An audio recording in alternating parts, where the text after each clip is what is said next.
Covert Threat, Mira Black number 7. Chapter 1. Rough, broken splinters of wood gaped like an open mouth where a doorway stood not too long ago. Shards lay scattered on the floor at my feet, giant toothpicks. I pushed one with my boot across the thick stone floor. Liam bent and picked up a piece of the broken doorway. He rolled it between his hands before looking up at me. This is the 5th one busted to hell. The light from the torches hanging on the wall caught the color of his eyes, making them more silver than usual. 5 out of 5. Someone's going for the goal. I squinted, using my measly skill with my second sight to look around. Nothing was out of the ordinary in the castle. Yet this was a jumping point for those wanting to cross the veil, and someone was destroying our ability to use it. My guts rolled with acid. Our time of respite was up. I loosened my swords, only the second time in the last month that wasn't for practice. A month of peace, of relative calm. If you didn't count the constant explosions from Millie teaching Pamela how to hone her magic. Not to mention Alex singing Christmas carols Pamela taught him. At 3 in the morning, in his sleep, and at the foot of the bed. Liam and I spent a week in Northern Europe with the old wolf, Peter, and his pack. That was the only other time I had to draw a weapon for more than practice. And then, it hadn't even been my own. My hand went to the teardrop pendant hanging around my neck. A gift from Liam from our time in Europe, and one that I treasured above anything else I owned. As much for what it stood for as for what it was. I shook my head, clearing those memories, focusing on what we faced in the castle. The hallway echoed our footsteps. We were heading to Portland to see SAS and the ogre gangs, and find out if they stood with us or not. After losing Dox, Slaw, and the triplets, I wasn't so sure the ogres would see us as friends any longer. The communication with the SAS since then had been, at best, lacking. Not a good sign when looking for allies. With each doorway we came to, more evidence piled up. Broken, destroyed. No way we'd be using the castle as a means to jump the veil anymore. I let out a slow breath. While this would make life difficult if we had to move fast, it wouldn't kill us. I hoped. Why wasn't the doorway to the mine broken up? Liam asked. The answer was already on the tip of my tongue. Trap. He let out a low snarl, and energy swirled around him. Don't shift. I held up a hand, though didn't look back at him. Let's see what other doors are busted. A snort escaped him. You think any of them aren't? We traveled back from Europe the week before, and I'd checked in with Doran. The doors had been intact at that point, so this destruction, and whoever had done it, was recent. They might still be here. If we are being driven towards something, yes. At least one other doorway will be unbroken. If I thought his energy had swirled before, it was nothing to what I felt as he moved tight to my side. Power and the scent of wolf wrapped my senses into a nice, tight package that egged me on, urging me to let loose. I drew in several breaths, slowing the adrenaline not yet needed, but drawn to the surface of my skin, begging to be unleashed. The wolf and Liam called to my own wildness, the part that wanted nothing more than to turn my back on the world and run free with him to where no one would find us. For the last month, the pull had grown stronger. The desire to be away from everything I knew was coming for me. For us, especially after our time in Europe. It had been the two of us, and our connection deepened in that time, if that was possible. Letting him lead, allowing him to truly be an alpha had strengthened our relationship in ways I couldn't have imagined.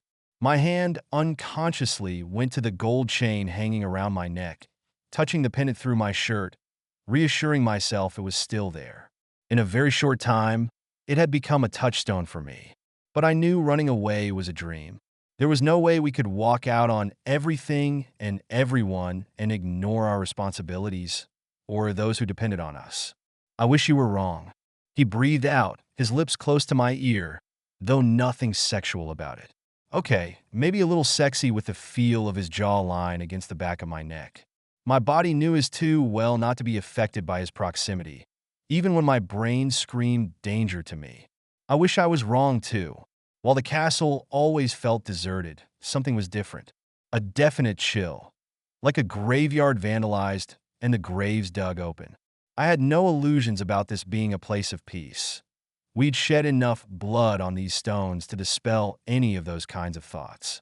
Still, It seemed wrong to break it down and turn it into nothing more than an ordinary castle. It took an hour before we found an unbroken doorway besides the one leading to the North Dakota Badlands we'd come through on the first level. On the third level, near one of the few windows looking onto the courtyard, was the only door untouched. A part of me expected something black and charred, a literal entrance to hell, or the deeper parts of the veil I kept hearing about. This door, though, was steel, thick and polished to a shine, catching light from the window. A heavy, old-school padlock clamped down on a bar that rode across the middle of the doorway. I knew this door. I'd been here with Alex. Fuck, I did not want this to be happening. I put a hand on the cool steel. Does it surprise you this doorway is left standing? No, not really, Liam said, bringing his hand next to mine on the door. He barely touched it and was thrown back, an arc of lightning slamming him into the far wall. With a groan, he sat up, rubbing his head. Let me guess, the door is spelled? I chuckled, knowing it would take a hell of a lot more than a simple bolt of lightning to take him out, and ran my hand over the door, my immunity to magic protecting me. I suppose. I didn't touch it last time. Stepping back, I shook my head. Let's go. There's nothing we can do about this now. Liam brushed himself off as he stood. What about SAS and the ogres? I slid my swords into their sheaths. Blaz, or maybe you can take us. That'll be faster than driving. We still need them, but not so badly we'd take the long route. The clank of steel against steel, soft and quickly silenced, rose through the window. Moving to the side of it, pressing my body against the cool stones, I peered out. Liam did the same on the other side. In the courtyard below, row upon row of red caps covered the ground. Big hulking bastards covered in muscle and armor. They had their pikes in one hand, shield in the other. They looked like the Hulk pumped up on steroids. Yeah, they were that big and ugly. Shit, we'd faced them before in the castle, and I nearly died, and Pamela was with us, blasting her way through them. Where the hell had they come from? Maybe another doorway was still open. They stood tall and proud, blood trickling down their faces from the gruesome organic hats on the top of their heads. The thing with red caps was they loved their hats, but only if they were made of the guts of enemies they'd slain. One stood in front of others, a half-head taller, and what looked like viscera on his shoulders that dripped with blood. He paced in front of the other red caps, finally coming to a stop. There are intruders here, ones who have destroyed the doorways. A deep rumble rolled through the red caps, and even at this distance, I saw their large hands tighten on their weapons and lips lift into snarls. Shit, this was not good. Particularly since I was pretty sure we were the only intruders in the castle, and I doubted red caps would wait for us to explain we hadn't blasted the doorways apart. We should go now while they're busy. Liam stepped away from the window and motioned for me to follow him. Wait, just wait. A part of me wondered whose side they were on, because if we could get them on our side, they would be an amazing fighting force against Orion. Lots of them, and bloodthirsty as they came. Below us, the leader let out a loud snarl. We will hunt them down and use their bellies to brighten our caps and their skin to shit in. His troops roared their agreement. Never mind, time to go. On the second floor, nearing the stairway down to the main level, the first red cap loped around the corner behind us. He let out a roar, his head thrown back as he lifted a 6-foot-long pike over his head. That was the opening we needed, but Liam beat me to him. Liam lunged, his blade snapping forward and driving through the red cap's neck. His head rolled, held by the spinal column. Not even a clean cut? I'm disappointed. I headed down the stairs as the body thumped to the ground behind us. The blade is too short, which makes it somewhat useless. Besides, don't I even get a thank you? No doubt he still wished he had guns.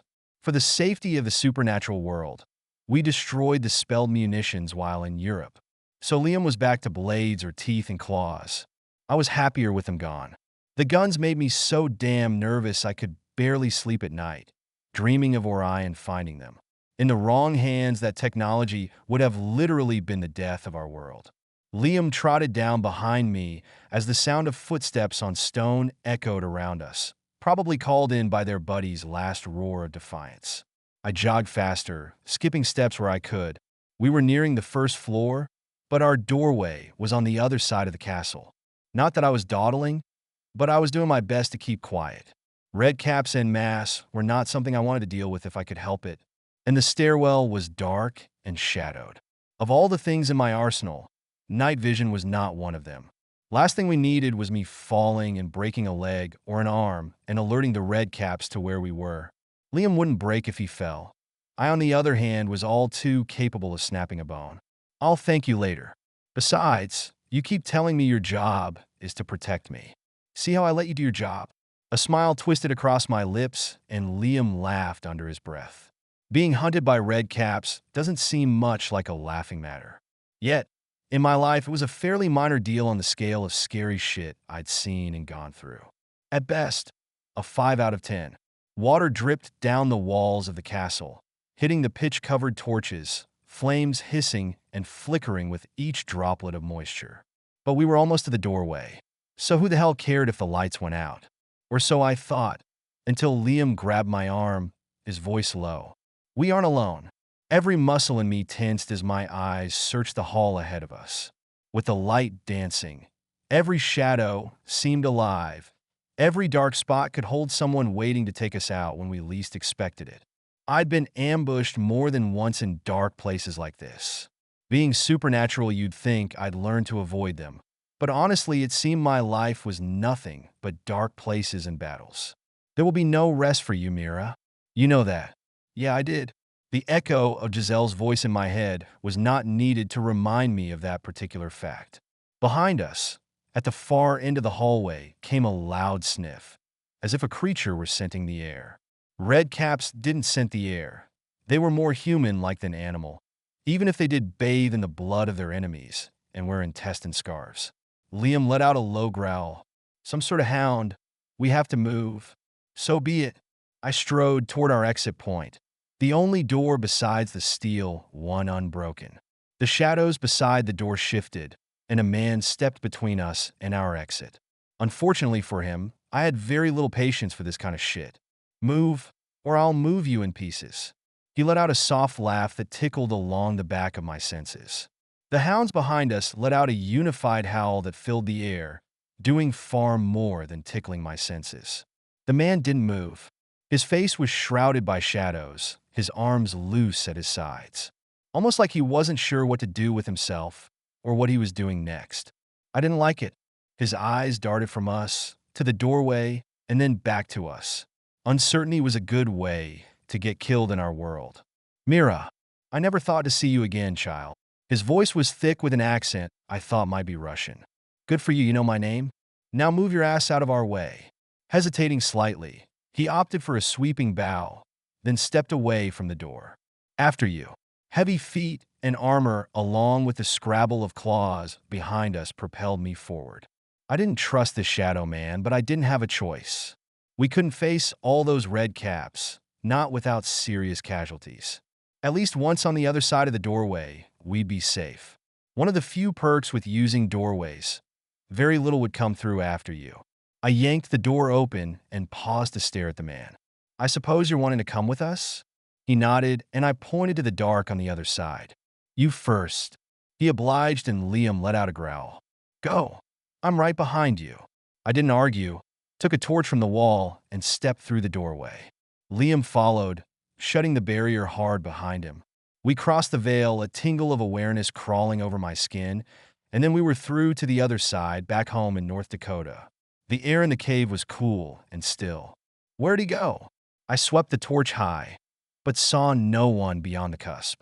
Liam pointed, and I followed the scuffled footsteps to see the man leaning against one of the walls. Who are you? He lifted his eyes to mine. His face was familiar, but I couldn't place him, couldn't remember where I'd seen him. There were flecks of green and gold in his eyes, and he watched me carefully. He ignored my question, staring intently at my face. You have the coloring of your mother mostly, but those eyes, they might as well be my brother's staring back at me. At least in color, if not design. He smiled, and I just looked at him, unable to move, his words tumbling inside my head. The implications stunned me to the core. No, he wasn't saying what I thought he was. He couldn't be. Before I said anything, the doorway behind us flew open, and the leader of the Red Caps stepped through. Funny enough, he didn't look all that happy. Fan-fucking-tastic. Chapter 2. Liam reacted first, shoving me away and putting himself between me and the red cap. What shocked me, though, was the man, the one who was implying he was my uncle, pulled a sword from his back, one that looked suspiciously like my own. He put his other hand on my shoulder, tugging me with him away from the doorway. His hand shook a little, a tremor running through him and into me. "We don't want you too close to that." I had to agree. In theory, being close to a red cap was not good for one's health. Still, taking a back seat wasn't my style. I pulled my own sword, then shrugged off his hand, stepping up and stopping only when Liam put his arm out to block me. The red cap's lips curled up, showing his pointed teeth, blood dripping down into his mouth. "While I'd love to take your challenge, I am forbidden from drawing blood outside the castle walls." I pushed my way past Liam's arm, forcing him to let me by. "Then what do you want?" The red cap folded his arms over his barrel chest, armor creaking with a flex of muscles. "You saw the doorways, broken beyond repair? I figured a little duct tape and filler would put them back together." I mimicked him, folding my arms over my chest, though I doubted I looked as intimidating. His lips twitched downward. "We will slaughter any who come into the castle. There are only 3 doorways left, and they will be protected. This is the only warning you will get, tracker. Do not cross this threshold if you value your life." 3 doorways. We'd only found 2. I made a note in the back of my mind. "We wiped your little red caps out once." Okay, Pamela and Liam did, but that wasn't the point. Liam made a choking sound. Maybe it wasn't so smart to remind the red cap we'd killed a bunch of his boys. He leaned forward, blood dripping in a steady stream down his forehead and off the tip of his nose. "Those red caps were children sent to test themselves. Those who guard the doorways have been trained and battle-hardened, and they like little humans who scream as their bodies are pillaged for intestines and blood." I clenched my jaw tightly and leaned toward him, my eyes barely above his folded arms. "Go back to your castle and hide, red cap." He snarled, and the blood flowed faster between us. I reached up and ran a finger through the stream of red, rubbed it between my 2 fingers. The red cap stood straight and stepped back, his eyes narrowing. "You are warned. That is more than most get. A warning will not happen a second time." He strode through the doorway, his shoulders brushing each side, and the frame rattling as he slammed the door behind him. Liam stared at the closed door. "Does it ever occur to you not to piss off the big ones?" The shadowed man behind us let out a laugh, even went so far as to slap his thighs several times, almost like he was trying too hard. "Gods, I feel like I've stepped back in time. Mira, where'd you find this one?" I frowned at him. "You talk to me like you know me. Who the hell are you? And why would it matter where I found Liam?" His laughter faded, and he let out a slow breath. "My name is Eric. I'm your father's brother."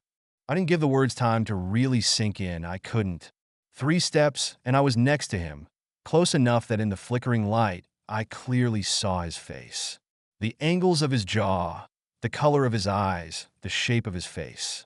All hints of myself buried in his skin, but that could be said of thousands of people. I never tried tracking someone related to me, using that as a marker, but that would be a way to be sure. If it was possible, tentatively, I sent out a tracking thread focusing on the qualities and traits I had and got nothing back. Stupid, of course. It wasn't like my family would be their own species. I stepped back. "There's no way to prove you are any relation to me, nor any reason to think you aren't here just to mess with me." The creak of Liam loosening his holsters turned Eric toward him. "Is Blah still with you?" My eyebrows climbed into my hairline, and I would have answered except the door behind us opened again. "Damn that red cap. What the fuck do you want now?" I snarled as I turned, confusion making me less than charitable. The doorway had been flung open, but what spilled through was not a red cap. Or at least not a whole red cap. An arm, a thigh, a piece of a head sliced down the middle. Yep, our time of respite was most definitely done. Both my swords were free from their sheaths before I took my next breath. My legs braced for what crawled through the doorway. Hoarfrost demons. 3 of them, their bodies arching upward, part ant, part scorpion, all badass destroyers of worlds. the black snowflake in the middle of my chest sang with a sudden, sharp cold that reminded me how very bad these particular demons were. An apocalyptic winter was not something I was keen on dealing with. Motherfuckers! I jumped forward, hoping to hell we could kill them. The last time I'd faced a hoarfrost demon, I'd been inside a pentagram.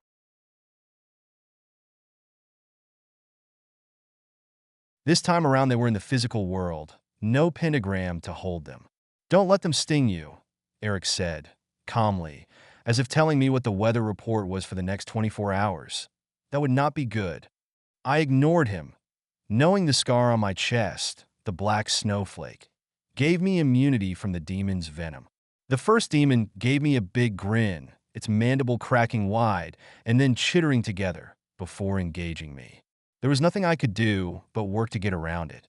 Working fast, I drove my swords through the air, through the demon's waving pincers. Black, thick blood poured out of the stumps as the demon reared back in pain, its tail arching high, a thick drop of poison hanging from the tip. "Come on, bitch. Let's see what you've got," I snarled, sliding around the side and driving both swords through the thickly muscled tail. The demon fell forward, unbalanced without the weight. I grabbed the stinger at the base and jumped onto the demon's back, pushing the stinger deep into its neck. It shuddered once, twice, then went still. Booyah for me. Liam was on the ground, a demon over him, and Eric was engaged with the last demon, though he didn't seem to be faring well. He was doing a lot of dodging and almost looked like he was trying to talk the demon down. His lips moved, but I couldn't hear the words. Not that it mattered. There was no question for me. Liam came first. With him pinned to the ground, the demon had its back to me. Stupid, very, very stupid. I swung my two swords in tandem, crossing them in front of me. With one swipe, I took the demon's tail and head. The body shuffled, and I scooped up the tail, ramming the stinger into the demon's back, over its heart to be sure. Flopping like a decapitated chicken, nerve endings still firing. The hoarfrost demon bounced on the ground, but it was death throes. Its jaw clicked a few more times, even unattached from the rest of the body. Eyes dulled, and finally it went still. Liam rolled to the side, and we approached the final demon, who'd put Eric into a corner. He was blowing hard, barely able to keep the hoarfrost demon at bay. "You are in trouble, little man. Orion wants to talk to you," the demon said to Eric, its tail arching high overhead. Even with a clear shot, it never tried to stab Eric with the tip. Neither of them seemed aware we were coming up behind them. Good for us. Lightning fast, Liam struck, taking out the demon's legs and pitching them sideways. A scream of rage erupted from the demon, but I was on it before it could take a second breath, using its friend's stinger and cramming it into the demon's mouth. "Suck it, you piece of shit." I pushed hard, felt the stinger drive deep into the back of its throat. It thrashed for a moment, then slowly stilled. I climbed off it, breathing hard. There was a shuffle of feet, and the three of us spun to see the captain of the Red Caps standing in the doorway. "Remind me again about how tough you assholes are?" I wiped off my swords with a rag from the Red Cap arm that had come through first. They appeared in the middle of us, through a cut in the veil, and headed straight for this door. Demons are supposed to be bound to the deep levels of the veil. He seemed truly confused. I didn't care. Demons have not been truly bound for nearly 30 years, and some don't need a proper doorway to step through, Eric said, helping Liam to his feet. "Were any of your red caps stung?" The captain nodded. 3. Eric's eyes were grim. "Kill them. There is no cure." The captain didn't argue, but he did give a slow nod. "I did not see you, Slayer. I thought all your kind were done in during the last rout." "Slayer? No, not all. But most, you were correct. Kill your men, captain, and burn the bodies. Dragon's fire is best." Eric cleaned off his sword and slid it back into its sheath at his side. The Red Cap's captain stared at him. "It will be done. Your red bitch is on the other side of the third doorway, yes? We will take them to her." Eric laughed. Damn, he seemed jovial for someone with the tag of Slayer. "Still cranky, is she?" "Cranky? Is that what you'd call it?" The Red Cap turned to leave, paused. "If the demons are truly coming through, I do not know if we can stop them, but we will lay our lives out to try." We will block the doorways from our side. His eyes rested on me for a brief second. The door shut behind him, and I swallowed hard, finally taking in the moment. Demons were being sent through the veils and coming after me. No, it wasn't ego, it was truth. One of the downsides of all the quiet time for the last month meant I was reading through the big black book of demon prophecies. Besides the nightmares, I'd learned enough to know that the demons saw only one outcome for the future: them ruling the world. A minor fly in their ointment, though. I was the one who was going to stop their messiah, which meant, to them, I was the biggest threat and worth taking on at every chance. Nothing was going to change that. I was just surprised they hadn't tried before now. A thought occurred to me. Is that why Orion wants to speak to you? Because you are a slayer? Eric paused, his eyes downcast for a moment, and I watched him closely. Most likely. And though I waited, he said nothing else. I couldn't put my finger on it, but I didn't trust him. Or maybe I just didn't trust anyone except my inner circle anymore. After that, the three of us left the mine shaft in relative silence. At the top of the shaft, Blas waited, curled around the opening like a giant, blue and black scarf. Making friends again? Liam laughed, though there was no true mirth in it. You could say that, Blas.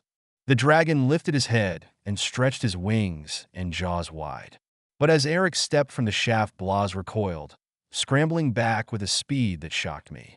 How could one tiny human scare a dragon so badly? Was it because he was a slayer?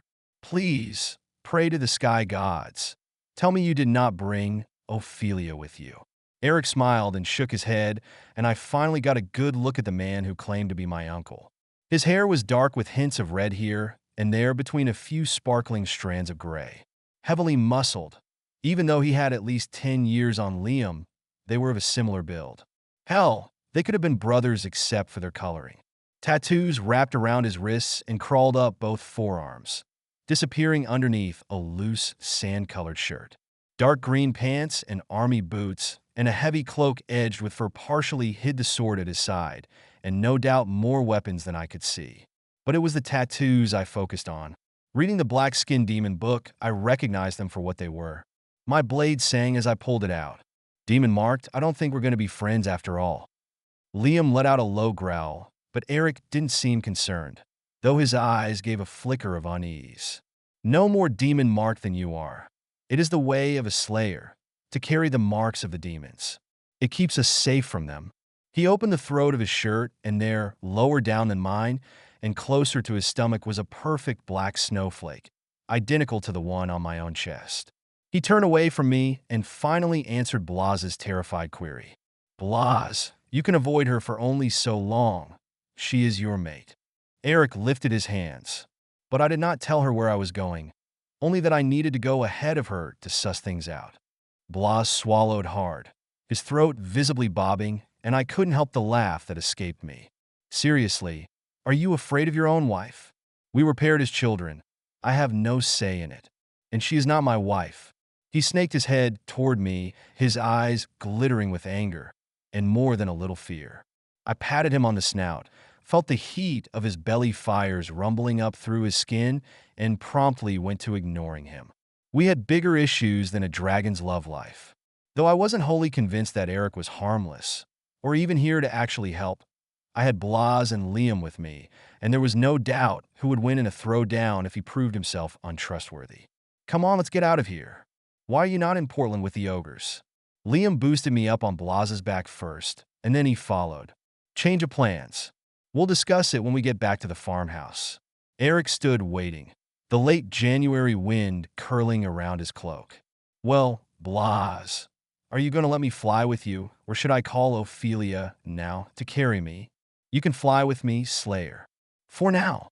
With ease, Eric climbed on board, using the rigging we'd made for Blas as if it were the most natural thing in the world, like he'd done it hundreds of times. And maybe he had if he had a dragon who carried him. Made with thick leather, the rigging went around Blas's broad chest, over his shoulders, and tucked in behind his wings. 3 spots were wound in to sit and strap your legs. It wasn't much different from the rigging we used for Eve, only scale for the dragon. Hell of a lot easier than trying to hang on every time he rolled midair, just for the sake of the winter wind snapping along his scales.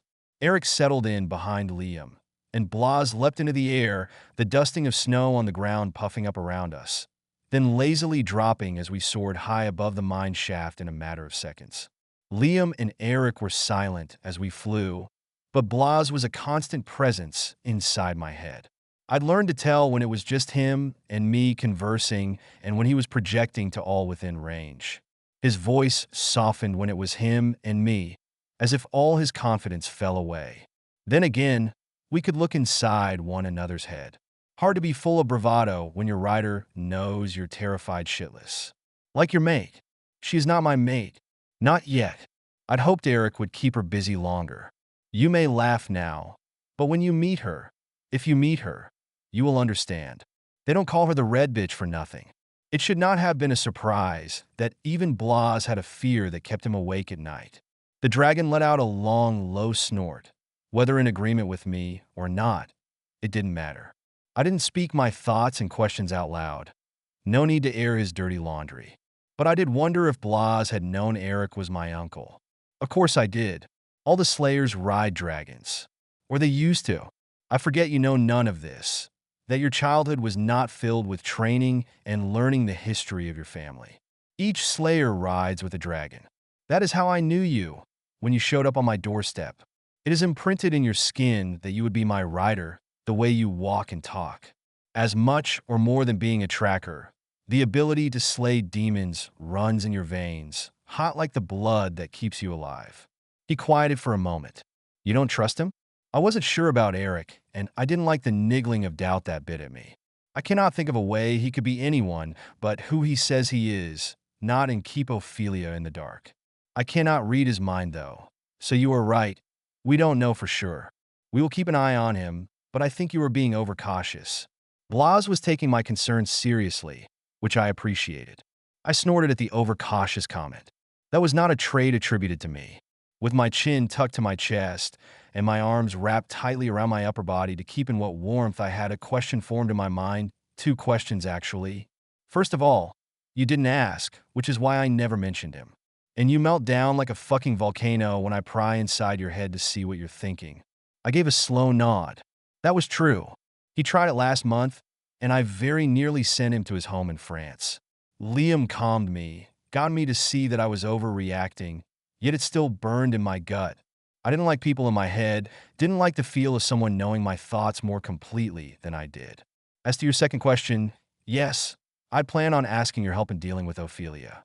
I hope to find her a mate and continue on as I have been. Alone. Brows dipping low over my eyes, I clamped my mouth together to keep from asking why out loud. Another deep rumbling sigh slid through Blas as he banked his large body. The highway was to our left, and though we were only 100 or so feet above it, no one saw us. The beauty of belief in the human world was our side never existed. And what a human does not believe, they refuse to see, or they deny. Either works in our favor. You have only been reading the prophecies within the Black Book, so you know what the demons believe. But what they believe isn't necessarily what is coming for you. You and I are bound together, for good or ill. And he shook his head, scales catching the falling lights as the sun sank to the horizon's edge of the Badlands. He didn't finish his thought, didn't have to. I saw his image as clearly as if it were in front of my eyes. A slate rock covered in blood and dragon scales. A burst of light. Demons lapping at the blood. I closed my eyes, but the image stayed. I do not understand the whole of it, Mira. When it comes, the battle will rage, and there will be far more death than life. How can I bind myself to another when I know I will not survive? Noble, I whispered, the wind taking the word from me. I was not sure I would be so noble. I would not give up Liam, not even if I knew I would die and break his heart in my last breath. No, I was not so noble. Blas's voice stilled inside my head, and that was for the best. We had larger problems than whether or not I was noble, or what Blas would do if Ophelia showed up to claim him. I glanced over my shoulder to Eric. He stared off, his lips moving softly, and I had no doubt he spoke with his dragon. His eyes flickered and then met mine. He gave me a slow nod and then a sheepish half grin. like secrets he held, ones he couldn't wait to see me react to. A chill swept through me. I didn't trust him. Shit. What if the old bastard was my uncle after all? Yeah, I wasn't expecting this to be pleasant. Chapter 3. The farmhouse stood in the last ray of sunlight as we touched down, which highlighted the fact the entire place needed repairs and maintenance in a rather desperate way.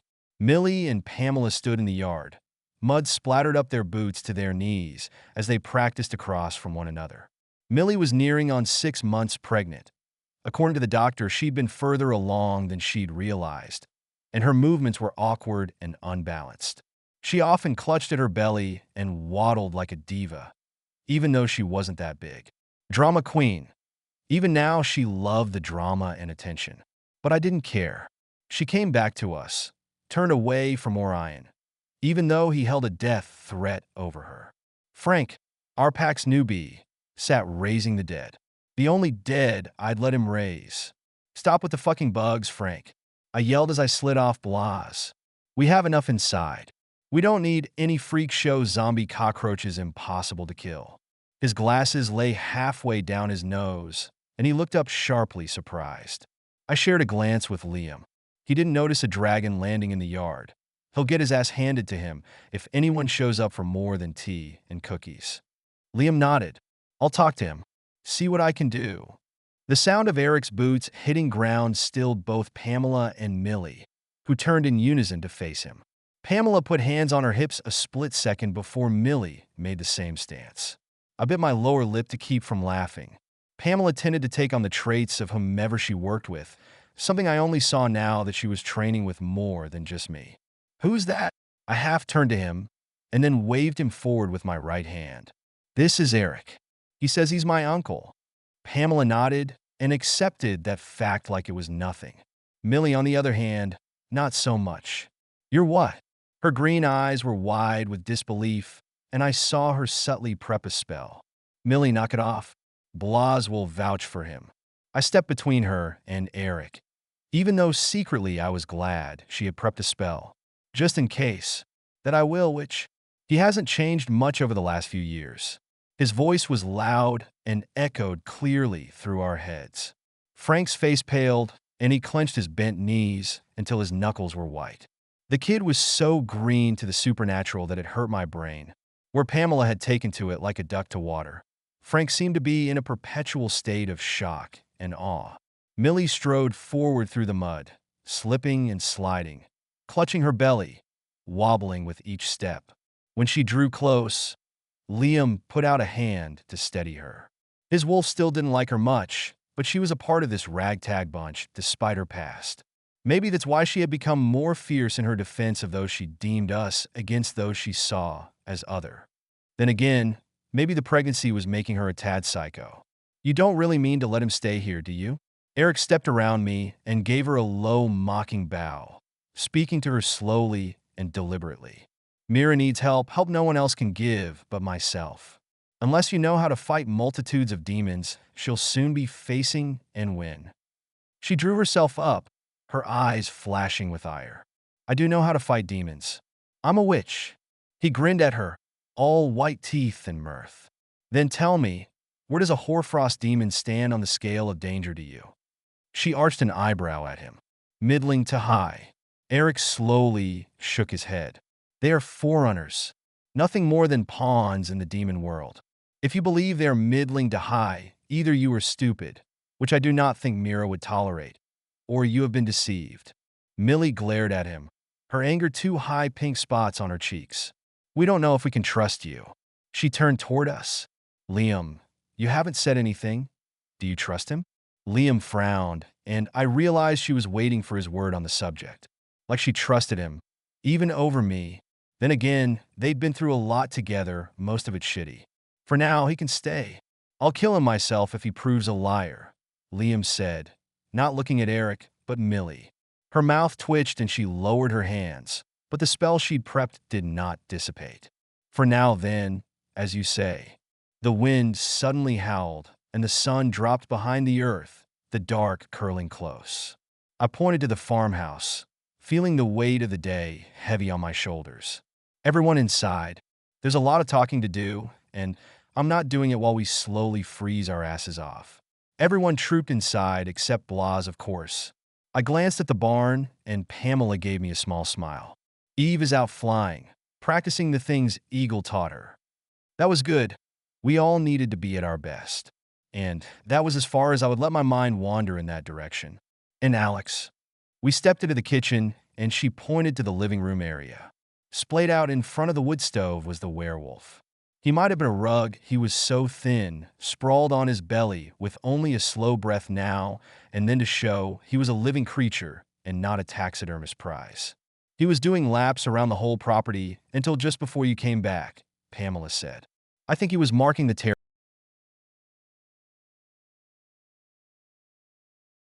No, he wasn't. But he was still stuck between shapes, half man, half wolf. Maybe it was too late for him to shift.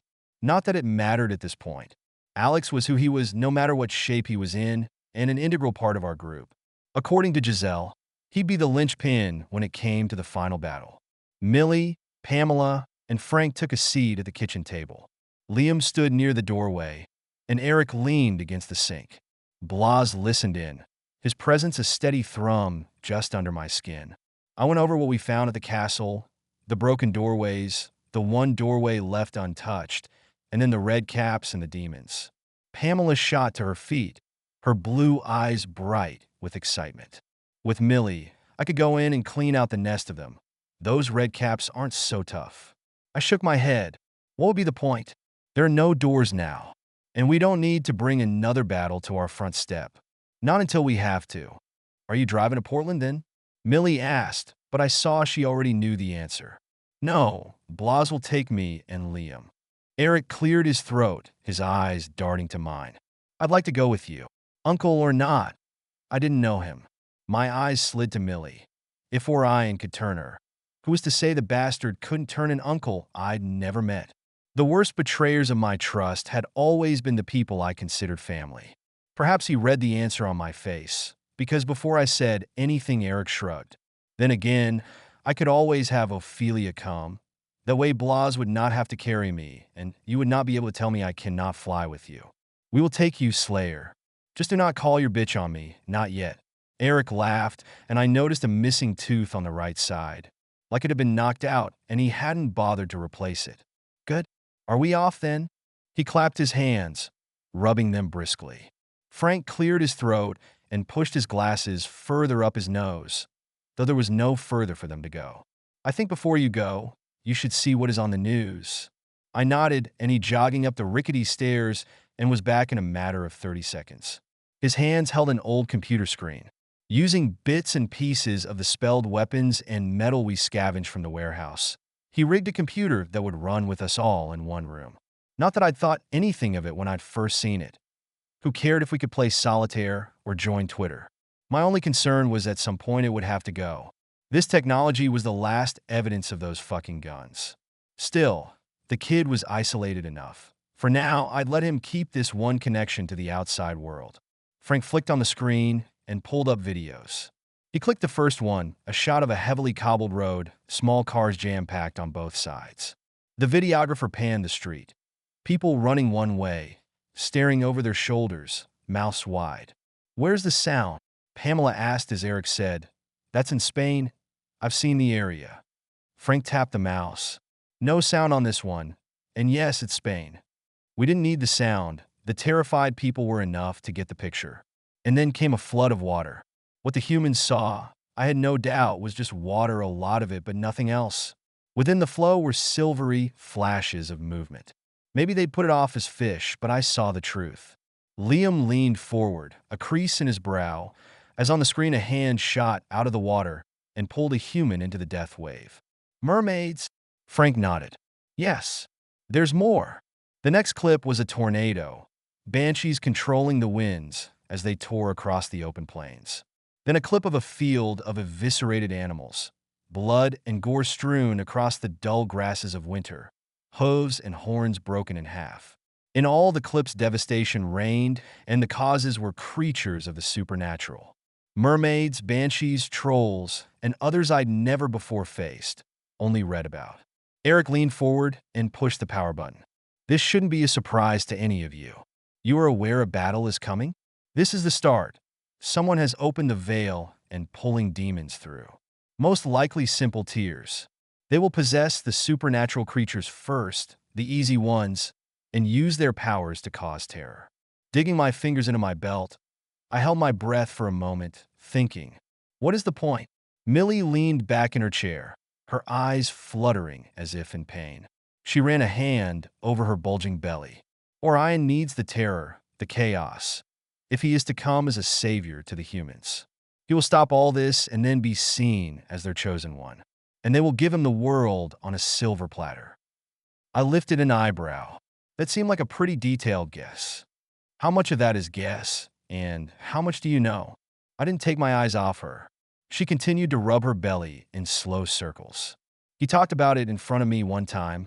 I was very young, and to be honest, I'd forgotten this particular plan of his. He had a lot of them, you know, always a contingency plan for this or that. Her eyes held no guile as she spoke, but with Millie I would never truly be sure again. Orion had plans on plans on plans. Some of them, I think he had to confuse those around him. He doesn't trust his minions, nor the demons sworn to serve him. In this particular scheme, he thought to use the humans' beliefs against them, twist their faiths, and make it seem he was the answer to their prayers. She fell silent, and I tipped my head back to stare at the ceiling, as if my own answers would be written for me to discover there. Eric rapped his knuckles on the table, snapping my eyes to his. I think your witch friend is right, and it fits with the prophecies. This will be his first step. The next will be to crack the veil open wide, so he can physically come through, along with his stronger demons. He scrubbed a hand over his chin, unless the veil and the guardians of it have already weakened. It is possible we are seeing a merging of the two problems. Millie nodded. Yes, that would seem a likely ploy of Orion's, to work two possible paths at the same time. Like I said, a contingency plan.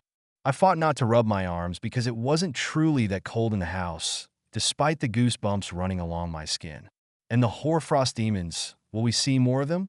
Shit, that was the last thing we needed, adding a new ice age to our list of problems. No, Eric shook his head. There were only 5. I killed one in my youth. He touched his chest. You killed one, and today the last 3 have been killed. No, they're all done. Now it will be time for demons that haven't walked this world in many years to show up. Liam grunted.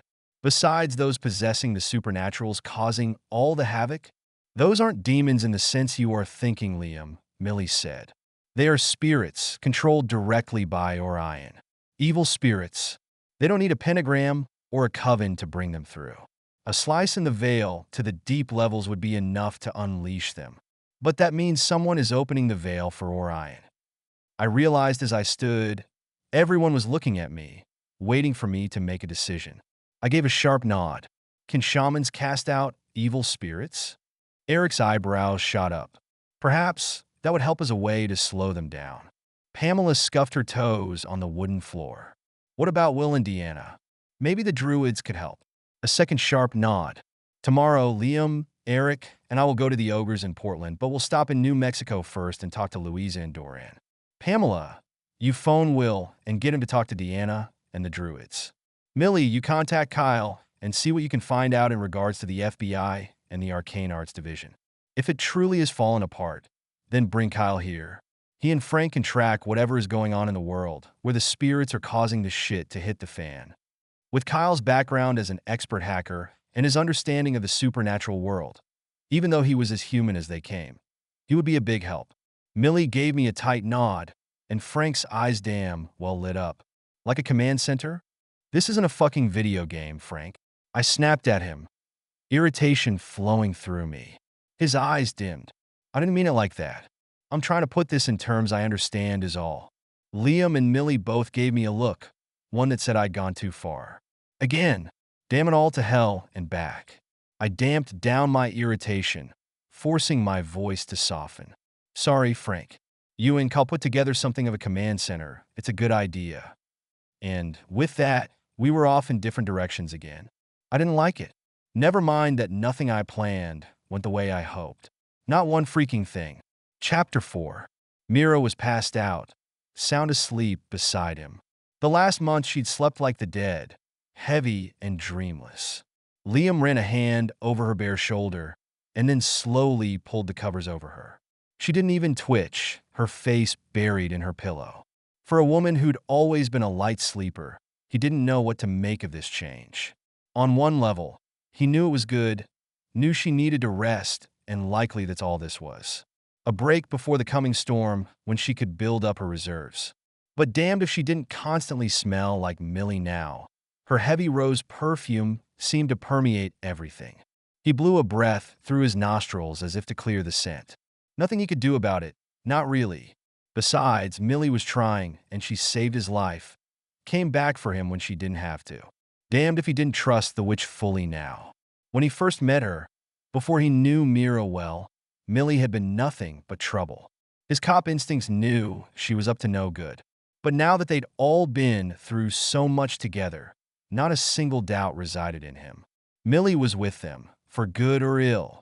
She would stand with them against Orion. That didn't make it any easier on him that Mira smelled like her all the time, and it certainly wasn't helping him sleep.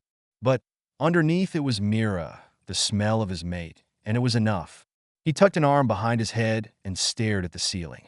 The farmhouse was quiet except for the steady blow of wind against the building. Eric's voice suddenly whispered along the floorboards. Without another thought, Liam slid out of bed and made his way through the house to the living room. A dying fire flickered shadows and light against the far wall. "I wonder how good your hearing was." Liam didn't answer, just stood there, waiting for the man, this slayer, to say something. Eric turned to face him, a smile on his lips. "I didn't know she was alive, not until this past year when you and your pack went trapezing across Europe. You stirred up all kinds of shit with your passing. She has a tendency to do that." A smile twitched his lips. "Yes, our family was not known for subtlety." There was nothing to say to that, so Liam just nodded. "She needs to ride with my dragon, have a little girl chat, and I do believe that Blas will not like this, much as he tries to act as though he would rather not have a rider. It would only be temporary, of course. Long enough for Ophelia and Mira to speak to one another," Eric said, his voice pitched low. "Why are you telling me this?" "Because you have her ear. Ophelia knows about the blood of the lost. My dragon is the last keeper of the knowledge of what Mira truly is, a truth she needs to claim if she is to be the one to stop Orion. Unless you have the violet-skinned book of prophecies?" Liam let out a slow breath, his mind working through this piece of new information. "No, the book is missing. You'd be better off telling Mira yourself. She doesn't like games, nor does she play them well when forced to. More than likely she'll break something. Your face to begin with, your balls shortly after that." The older man grinned at him. "Good. Then at least I know the blood runs true. I didn't want to approach her until I had a better feel for how she'd react.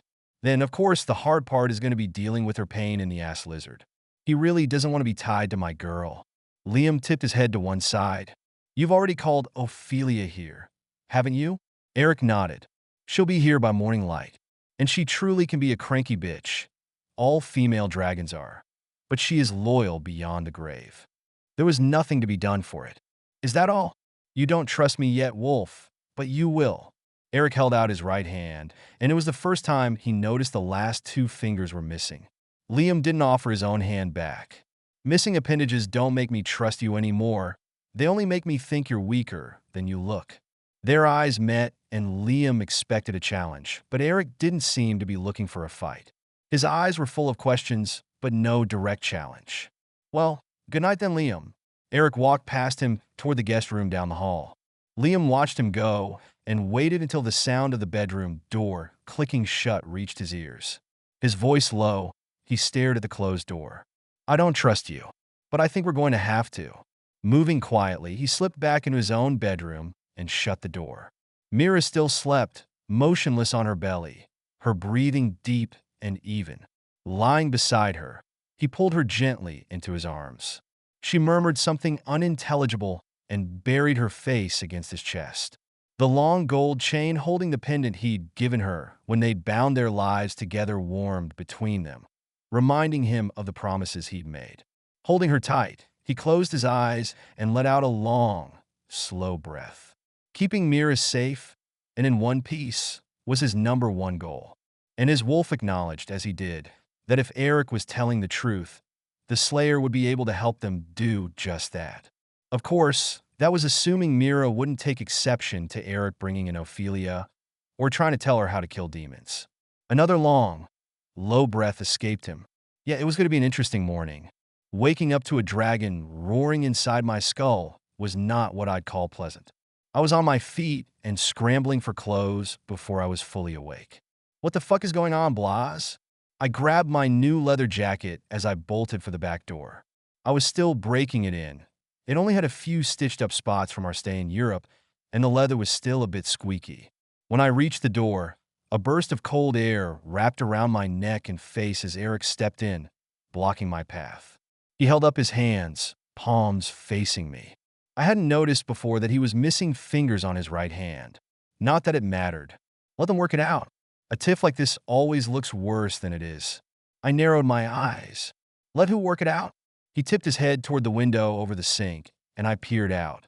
On the far side of the barn, in the fields, was a red and silver dragon beating the shit out of Blas. Her wings buffeted him as she snaked her head forward, biting his shoulders. That doesn't look like they're working it out. And just how was I going to stop her? I mean, really? You want to get between them? Eric laughed at me and headed to the coffee pot. He was wearing the same clothes as when we'd met him, minus the long fur-trimmed cloak. Not really. She won't kill him. Nah, she's just pissed he's avoided her for so long. He sat with a thump, and then I realized we were by ourselves. I tracked the others in the household and found them either still asleep or, in Liam's case, out for a run with Alex. I kept my back to him and watched the dueling dragons, seeing now they were both holding back. Blas was no longer yelling inside my head. Hell, how did he think I was going to help anyway? How do I know you are really my uncle? Or if you are my uncle, you're not some evil-ass relative who's waited for years to get your revenge on my parents by trying to take me out? Fuck, I felt like some twisted Disney princess saying that, but the possibility was there, especially with my life. The sound of someone choking came behind me, and then a cup being set on the table. I turned to see a very amused Eric leaning back in his chair. Before he said anything, a rather loud and peevish female dragon interrupted, her voice echoing inside my head loud enough that I knew I was not the only one hearing her words. Tracker, come and deal with your lily-ass blue boy. I cannot talk any sense into his pea-brain head. I didn't wait for Eric to follow me. I was pretty sure he would. Hell, I had no doubt he'd set this up, even though he'd said he wouldn't call Ophelia. Which went to prove my distrust was well placed. Already I knew I needed whatever knowledge he had about demons and fighting them, but I was keeping him on the outskirts of my circle. No need to let the viper in the front door, even if you needed his venom to poison the bad guys. Walking across the muddy farmyard, I circled to the back of the barn. Tracking Eve, I found her sound asleep too. It was like everyone was still on vacation, sleeping in, resting their bodies as much as possible. That we were all on the same page made me a bit jittery. Like we all knew the big game was coming and we were prepping. I didn't like it, not one bit. Around the back of the barn, I found the two dragons. Ophelia sat on her haunches, still as a statue, glaring at Blas with his wings spread wide and his jaw open as if warning her off. You two kids having fun? I stopped and put my hands on my hips. Blas tipped one eye toward me. This is not fucking funny, Tracker. I lifted my hands overhead. Look, you two big-ass lizards, figure this the hell out. I'm not a negotiator, and I don't relish the idea of trying to work out your breeding rights or who takes out the fucking garbage in your dragon relationship. Ophelia's jaw dropped and her eyes widened, showing off the deep brown edging the purple of her iris. I'm not here for breeding rights. That is months away. I am here to help my rider. And quite frankly, I am here to help your scrawny ass, Tracker. Blas snaked his head toward her, going nose to nose. Don't talk about my rider that way, bitch. Ophelia snarled and shoved him away. So, you do have some spine in there after all. Again, I held up my hands. Stuff at both of you. I'm going to Portland. Blas is taking Liam and me. I glanced at Eric leaning against the barn. I suppose you and Ophelia are coming too? Eric nodded the same time Ophelia did. Though on him, it looked like he held back a laugh, and Ophelia just looked smug. A black streak of fur ripped across the yard, mud flying in all directions. Alex, too. Liam in his wolf form loped lazily along behind Alex, his tongue lolling out. He gave me a wink over one silvery golden eye as he stepped beside me, Alex right behind him. Alex pushed hard against my leg on one side, and Liam pressed against the other, heat from their bodies warming my legs in a split second. Submissive, he was no more. Alex pressed harder, begging with his eyes as round as he could get them, his lips whispering, "Please, please, please." "Fine, Alex, you can come too."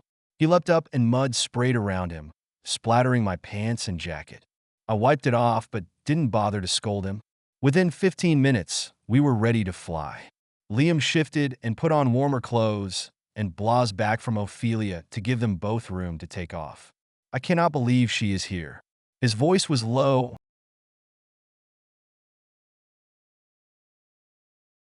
I know that. His voice was resigned. Was it really that bad being with her?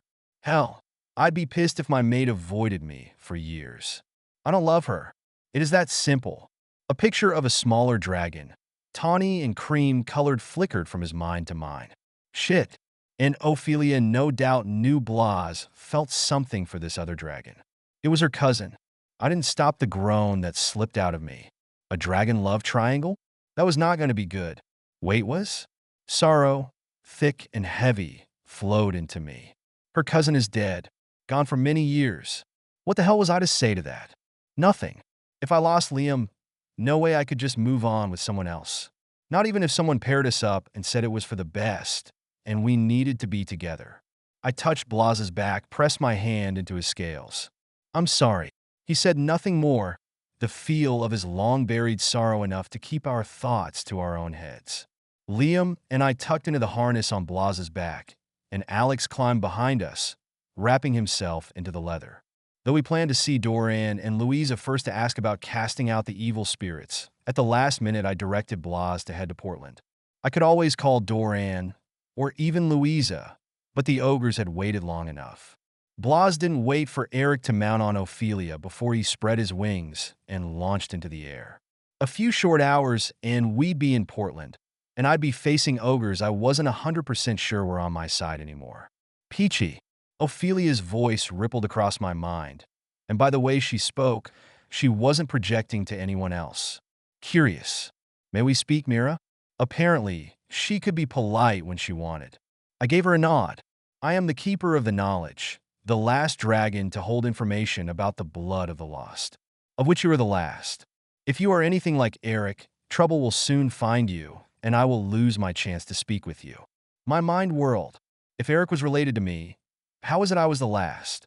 Eric is your father's brother. Your mother is the one whose bloodline carries the blood of the lost. They were an ancient supernatural, one who held much sway over the rest of the world of magic and wonder. It is why they were wiped out. They had too much power. They were the ones who created the veil. Son of a bitch. That did not sound like it was going to help me in the making friends department. A question formed inside my mind, but I blocked it. I didn't do well with the whole speaking privately inside my head. Not when I would just have to fill Blas and Liam in anyway. How many other supernaturals might remember this? Ophelia was ahead of us, and she craned her head back and lifted her eyebrows at me, as if to ask if I were sure. "How many, Ophelia?" I repeated the words louder. Her voice projected through us all, a booming echo where before it had been just above a whisper. "A few of the very old ones. This all happened thousands of years ago. The bloodline was thinned to a few families, barely enough to keep it alive. Your kind was not always known as the lost. Then, what were we known as?" This was too damned weird of a conversation, but it had been a long time coming. That is beyond even myself, and I have all the information anyone could have. It was a part of the systematic destruction of your kind. If you didn't know what you were, how could you possibly return to it? She seemed to let out a heavy sigh, and a deep regret flowed through her and into me. You need to know that your kind created the many levels of the veil. Your people ruled the supernatural world. And now it has come to you to bring that world together again, under your name, to fight the darkness, to fight the demons. It will be the last act of the blood of the lost, to finish what they started, keeping the world safe from the demons who would rule it. That was why they created the veil in the first place, a holding ground for demons. Her words stirred something deep within me, and I recognized what she said for the truth it held, even if I didn't like it so much. Liam's hands tightened on my waist, and I glanced over my shoulder. His eyes reflected what I already knew. Truth, when it came, was less likely to make us happy than we thought. Finding out who and what I really was didn't necessarily make life easier. My fingers dug into the leather straps in front of me, but I wasn't really that freaked out. To be fair, in some ways this was just regurgitation of what I already knew via the prophecies I'd read. I had to pull off this coup and kill Orion or everyone was doomed. Did it really matter what my bloodline was when no one else knew or even gave half a shit? Anything else? Any other skeletons bitching in my family closet? Ophelia blinked back at me, her eyes uncertain. Perhaps you do not understand the severity of the situation, Tracker. Eric slapped her on the neck. Spit it out, cranky. Blas snickered, and Ophelia glared first at Eric, then Blas. Pushy dicks. Fine. There's only one thing you truly need to know if Eric would have his way. Eric threw his hands into the air, and she ignored him. Seal the veils, that is what you must do to stop Orion. Well, damn, that was actually helpful. It was the first time anyone said how I was going to stop the demons. Do you know how I'm going to do that? You know, the details of this deed I'm supposed to perform? She shook her head, and I glanced at Blas. How about you? No, I don't know either. Has there been nothing in those ogre-skinned books of Jack's? We flew through a bank of clouds while I mulled it over, moisture slicking any bare skin in seconds. I wiped my face and closed my eyes, thinking hard. When we'd been in Europe, I'd spent time reading through the remaining books of prophecy at Jack's Manor. I'd done my best to decipher the meanings, but so much was written in cryptic Old English. It was difficult at best to slog through. No, just lots of, you will be the one to stop him, know how to actually stop him, or any helpful shit like that. Knowing my luck, that bit is in the violet skin book. The two dragons kept pace with one another, their wings dipping and rising almost in tandem. Neither had anything else to add to that. Liam leaned forward and put his mouth near my ear. You okay? Surprised, I turned to face him. What do you mean? His eyebrows rose high. Just surprised you aren't freaking out. You don't tend to take information like that well on a good day. Just what is that supposed to mean? Means you explode first and think about the new info later, once you've caused a fair amount of chaos. Blas didn't project to everyone, or I might have given them the explosion they expected. Instead, I withdrew, pulling deep into myself. I didn't want to admit they were right. I wasn't feeling like myself lately. Something was off, and I couldn't pinpoint it. Maybe it was all the quiet hours and too much time to think, or maybe it was the fact I slept through the night consistently for a longer stretch than I ever have. Even Berget's visits didn't disturb me. She made it a standing meeting that we saw each other at least once a week in my dreams, but they no longer left me shaking and pumping full of adrenaline. Now, they were like seeing her face to face, no more smoke and mirrors, no more wondering which Berget I was talking to, the sane one, or the one who wanted to see my head on the end of a pike. I leaned against Liam's chest and closed my eyes. I'm going to see if I could talk to Berget. Maybe her memories will hold a clue for us. I wasn't sure if I could sleep while flying, the air cold on my face, legs strapped against Blas, but it was an excuse to keep to myself. And damned if I didn't slide into a light doze. I reached for Berget as she'd shown me, and she came into view, walking along the edge of Blas's wing, and sat beside me. She wore a long, full blue skirt and corseted top, very old school. The colors accentuated her bright blue eyes and long golden hair. Of course, I knew she wasn't really here. Her hair and skirt didn't move in the rushing wind, and she walked just above Blas, floating an inch over his skin. Mira, is something wrong? Her mouth turned downward in a sharp line. Yes and no. Don't use the castle. The doorways have all been destroyed with the exception of 3, and red caps are guarding the shit out of the place.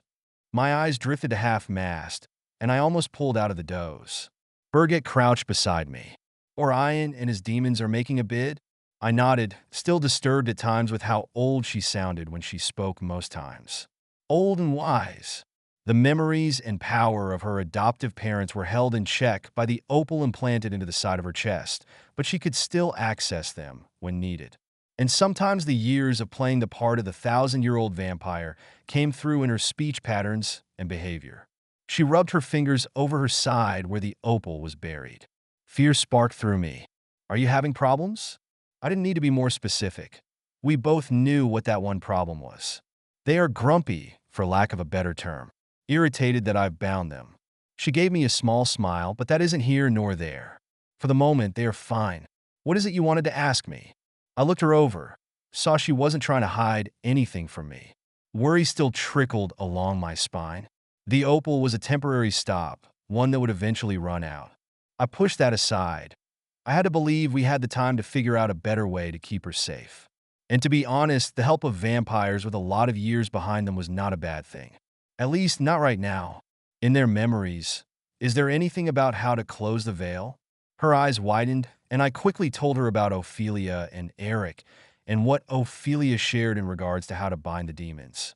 Berget didn't ask if I trusted them. Even though we'd spent most of our lifetime apart, she knew me well enough to know I wouldn't pursue this if I didn't think it was the truth. I'll have to take some time to see what I can find. While I can access everything, it is delicate because they are bound. They are not always willing to share.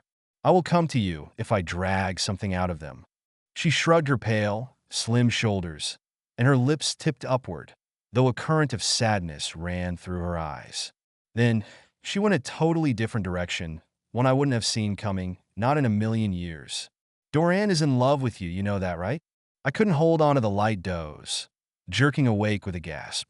Liam's arms tightened around me. Bah! My jaw dropped open and I coughed on the moist air. Doran was ill. That couldn't possibly be. Of course, I forgot to close my thoughts from Blas, so he chimed in. Not surprised, you have intrigued him from the beginning. You two would actually make quite the pairing. Shut up. Alex from the back seat let out a howl. Shut up. That was my boy. Always backing me up. Liam leaned forward and I shook my head. I was not going to discuss this with him, with all this audience. Even if I whispered, Blas would hear, and right now I didn't want anyone to know. I already know, you twit. Hot embarrassment and even hotter anger arched along my spine. Stay out of my head, Blas. I snapped. He had the gall to laugh, a deep rumble slipping through him and into me as he dove. I clenched the leather and Alex let out a series of excited yips and howls. Liam said nothing. Smart man. He knew when to wait for me.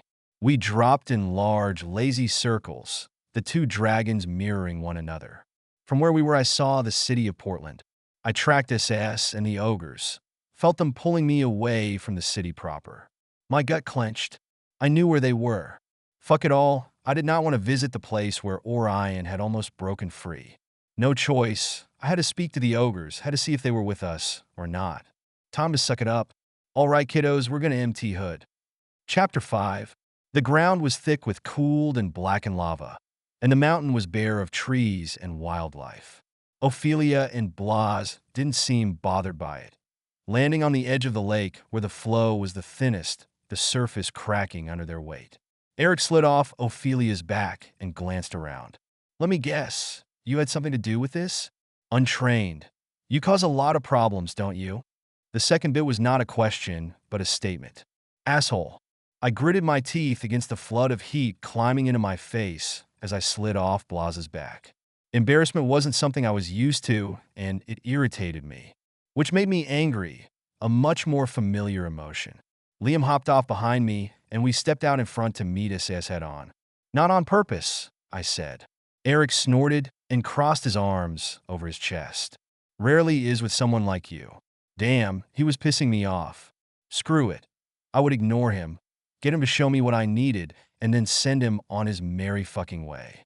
I tracked SAS and felt her moving toward us. To say she was not happy was an understatement. A self-righteous fury slipped along her threads into me. Yeah, this was going to get interesting real fast. At least we wouldn't have to look for her. Liam lifted his face to the breeze, rolling down empty hood. The whole mountain is quiet now, almost like it never tried to kill us. I wouldn't worry about the things that aren't ogre-shaped and carrying weapons right now. I said, shifting my stance to face the oncoming ogress. And of course, she happened to be headed our way through the only clump of trees and bush left standing. Even if it was all dead, I saw her in the distance, her violet skin catching the light here and there. Or maybe there was a weapon the light danced off. That was more likely. Behind SS was a veritable army of ogres, the colors of the different gangs' skin catching the light as they drew closer. And it wasn't just SAS who was angry. The whole of the group was geared up for a fight. Suddenly, I was very glad Ophelia had come along. 2 dragons were a hell of a lot more intimidating than one. Blas glared at me. I'm not intimidating enough for you? The more the merrier and all that shit. I pulled my sword from my back and uncoiled my whip with the other hand. A little bit of distance wasn't a bad thing with angry ogres. 30 seconds passed while we waited, weapons out and tension high. 31.5 seconds, and Esses raged in front of us. Battle axe raised high above her head, fury lighting her features. I didn't move, didn't even change my breathing, though my heart was pounding like an oversized jackhammer. I tipped my chin up a fraction of an inch. Hello, SAS. I can't believe you dare come here. You are stupid. She slowed her steps, her eyes only on me. Fortunately, the gang of ogres behind her wasn't quite as single-minded. They formed a long line, their eyes glued to the 2 dragons. Hell yes for backup. I would never complain again about Blas coming along. About damn time. I ignored him and struggled to find the right words I'd been working over for the last month. Sla gave me his oath that the ogres would stand with me when the time comes. Does that still hold, or are you as honorless as the rest of the supernaturals think? She let out a long, low hiss. Sla is dead, and I lead the gangs now. All of them. The ogres behind her, men and a few women, clanged their weapons, sending a bevy of birds into flight. Ophelia snaked her neck out and grabbed 2 birds midair, gulping them down. The ogres went silent again. Well, maybe that wasn't quite right. Still, except for a tremor here and there. Their eyes darting to one another and then to the dragons. No shit, there wasn't a chance in hell I want to face down a dragon either. Yet you already did, little idiot. Blas's tone was full of humor. Eric and Ophelia let out a snicker as if it were some big joke. Again, I did my best to ignore him. And you won't stand by Sla's decree? Fuck you, Tracker. You killed my men, led them into a trap. They were my mates, I felt their deaths, and they were not good deaths. Slow and tortured, they broke at the end, screaming my name as they died. Tears slid down her cheeks, but they did not soften the fury lighting her face. The bile in my stomach jumped halfway up my throat, and tears stung in my own eyes. I knew the boys had been skinned alive, knew it had been bad. But feeling their death, that was not something I could imagine. I didn't know ogres had that connection once mated.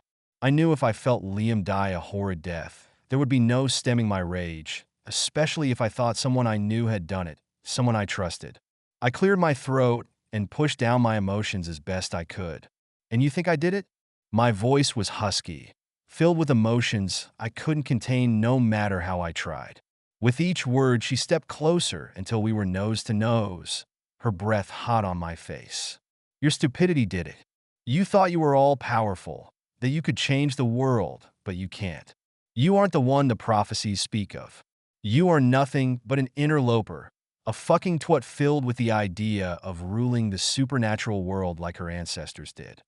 The pain of losing Docs was not done healing, but that didn't mean I would take this shit. The sympathy I had for her fled. You're a moron, SS.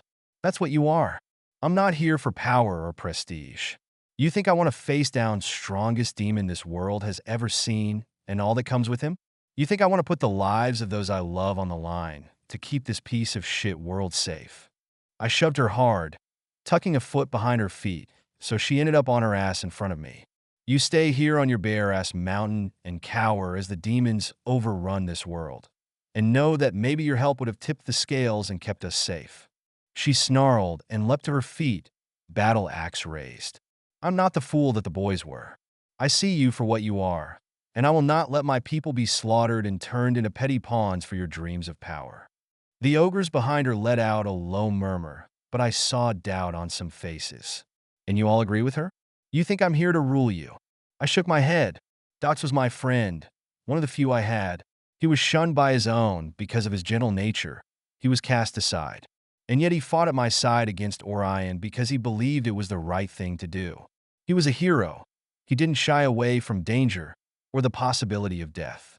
He knew, as did the triplets and Slaw, this is war. Not a game, not a silly play. And they were willing to lay down their lives to try and stop the demons. The same as I am. The same as we are. I swept my hand back to encompass the dragons, Liam, Eric, and Alex. Perhaps I was wrong thinking the ogres were strong enough to face the darkest hours this world will ever know. SAS glared at me, but said nothing, only lifted her axe higher. Looked like I wasn't getting through to them. Not that I really expected to. I wasn't much of a motivational speaker. Eric stepped to my side to speak with me, careful to keep me between him and the ogres. You won't ever convince them, but as Orion unleashes his demons, he very well may do it for you. I clench my whip handle, the leather digging into my palm. And by then it may be too late. Yes, but you can't force them to see.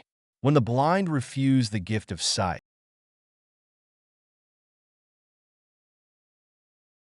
I glanced at him. Damn, that was downright poetic. He gave a shrug and a wry grin. I have my moments. Blas dropped his head close to us, and SS took several large steps back, her eyes widening and her hand tightening on her axe handle. I agree with Eric. It is time to go. There are more pressing matters. Fuck it all. What could be more pressing than trying to get allies on our side? Ophelia stretched her wings, her eyes locking with mine. There's been a break in the veil. We must attend to that now. And you waited till now to tell me? I yelled as I ran for Blas's back. Blas let out a big snort, a spurt of flame with it. We just sensed it. It just happened. I yanked myself onto Blas's back, Liam behind me. Alex lifted his eyes and cracked a yawn. The lazy sod slept the whole time. Home now? No, not yet. From the ground, SS let out a laugh. So now you would run away? Without even finishing our conversation? What more is there to say? You would let the world die for your pride and your grief. I don't have that luxury. No need to be proper. You're an idiot and I have work to do.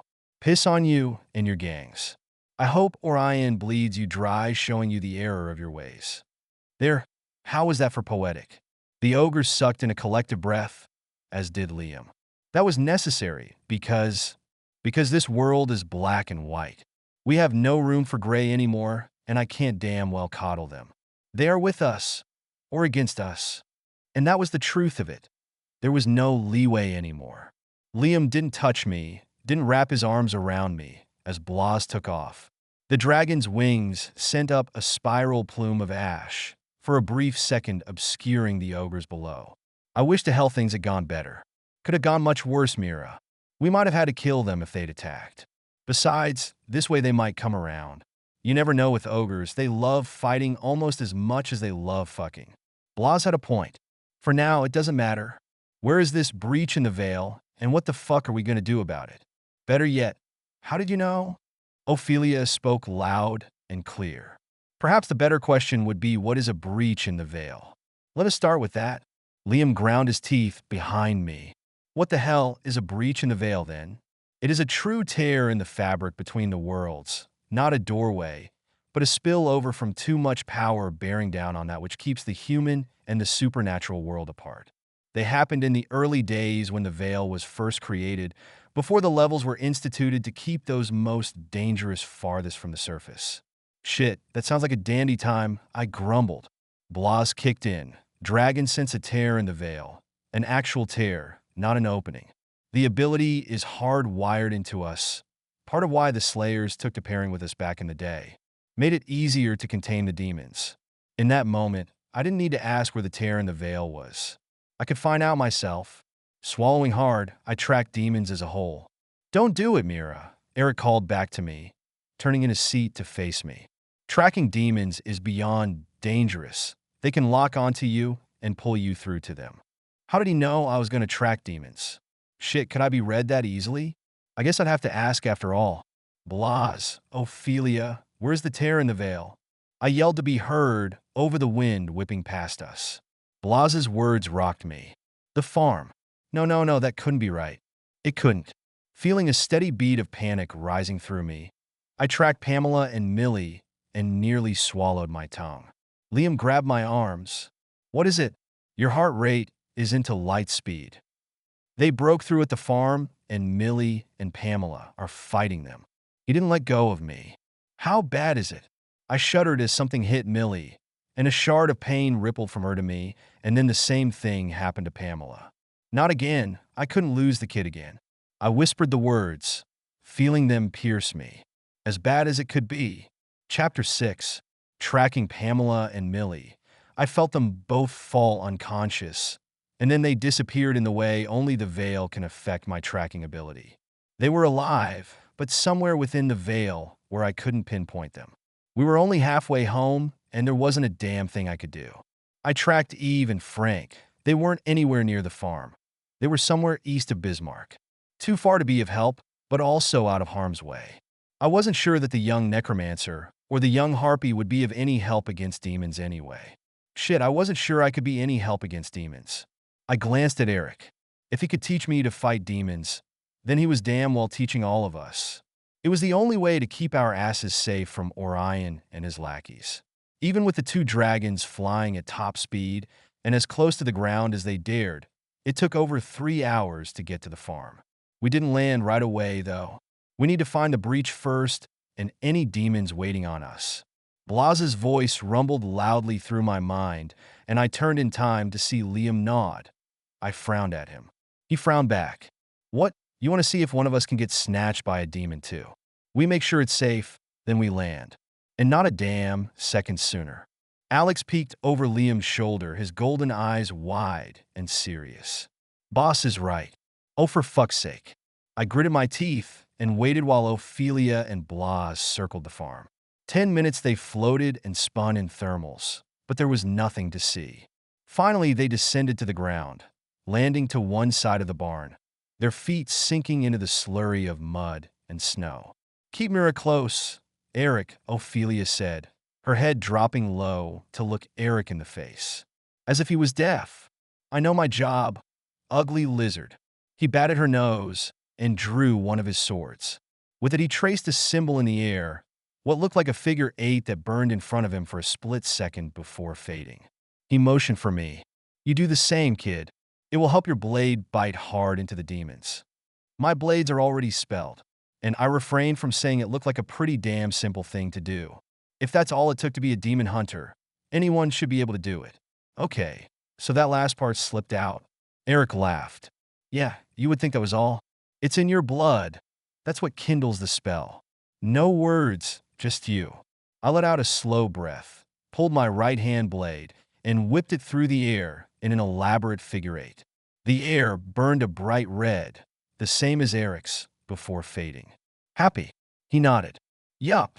Alex snickered and waved one paw mimicking the figure 8. Yuppie duty. Of course, I didn't expect anything, so when the air in front of Alex burned, I was, to say the least, shocked. Nothing compared to Eric's reaction.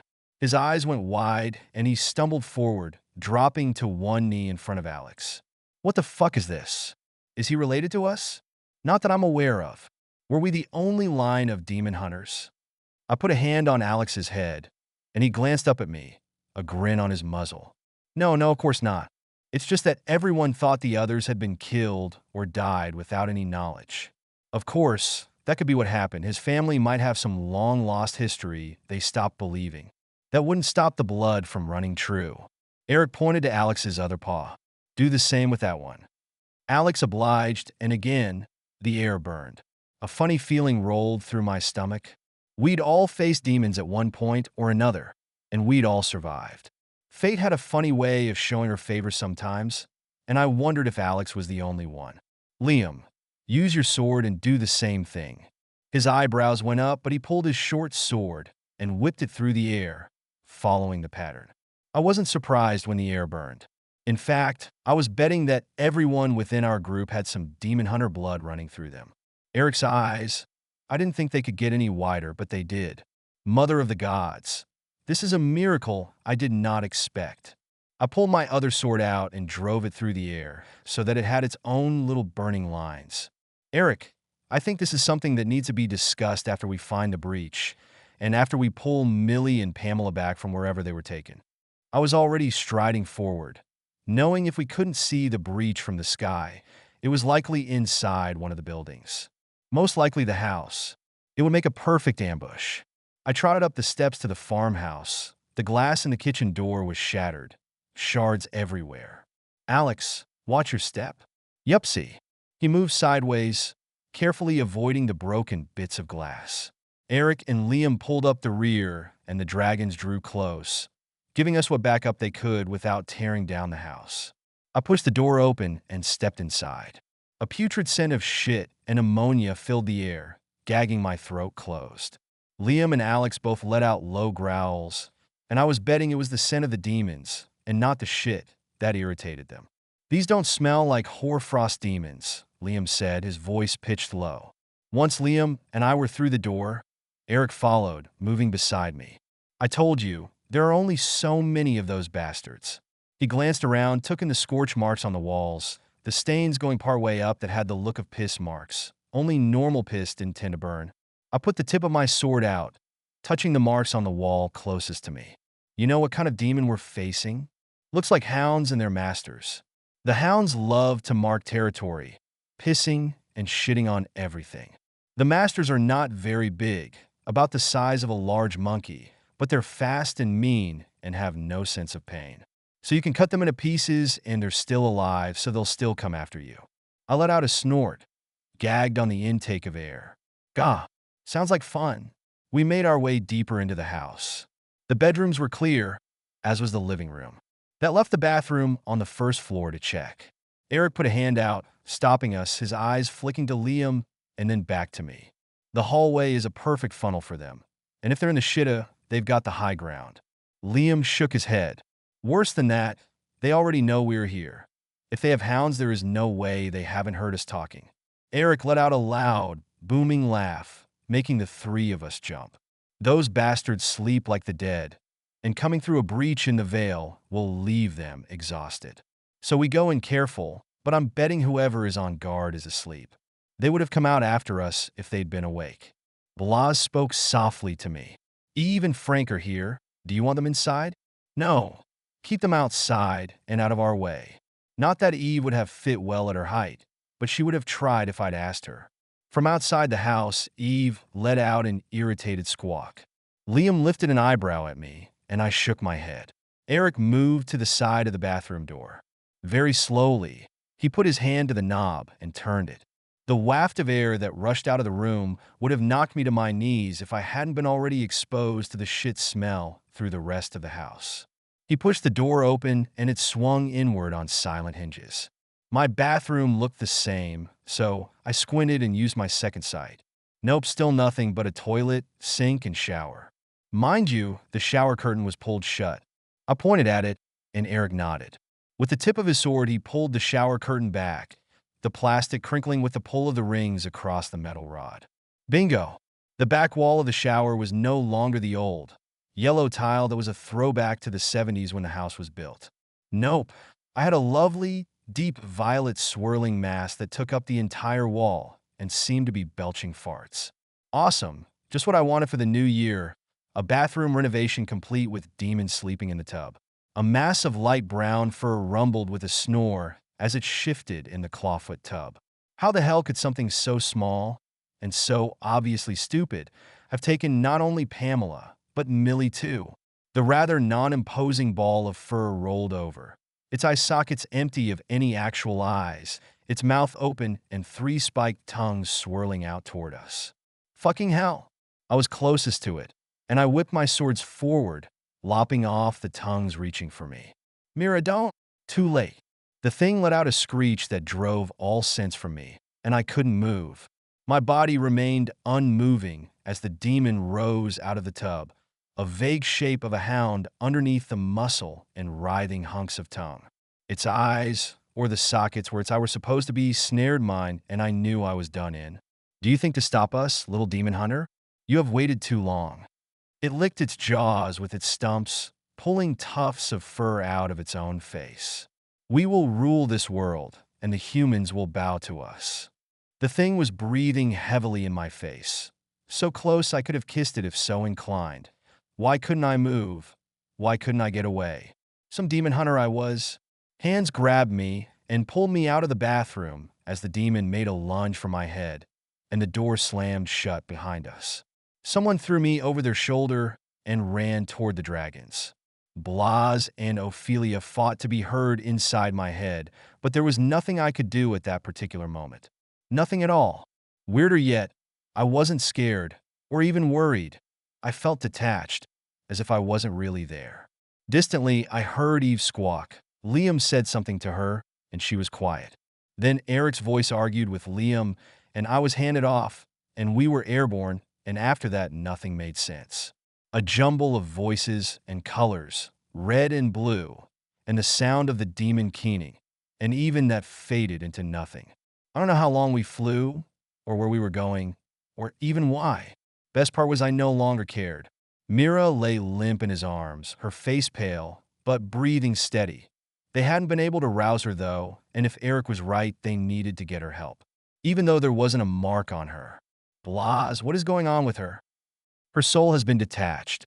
I am holding it tight to her. It is one of my jobs as her dragon to help her face the demons, but I had no idea it would be holding the little idiot together in such a literal way. It wasn't her fault. Eric let us walk in on the demon. Ophelia let out a long snort ahead of them, but said nothing. Will she be all right? I think so. Eric and Ophelia both seemed confident. I would be more worried if they were having a meltdown. But they aren't. Keep her warm. I will keep her soul close. That is all we can do until we reach the shamans. They have ways to bring her back to herself. Liam gritted his teeth and held tighter to her body. Anger and fear warred within him. I think we need to bring one of the shamans along with us. It seems we're always needing them to patch her up or give us a hand anyway. You would never convince them to leave their territories. They are not the kind that wander far from their homes. Blas tipped his head to look back with one eye. But perhaps we could convince a druid to stay close.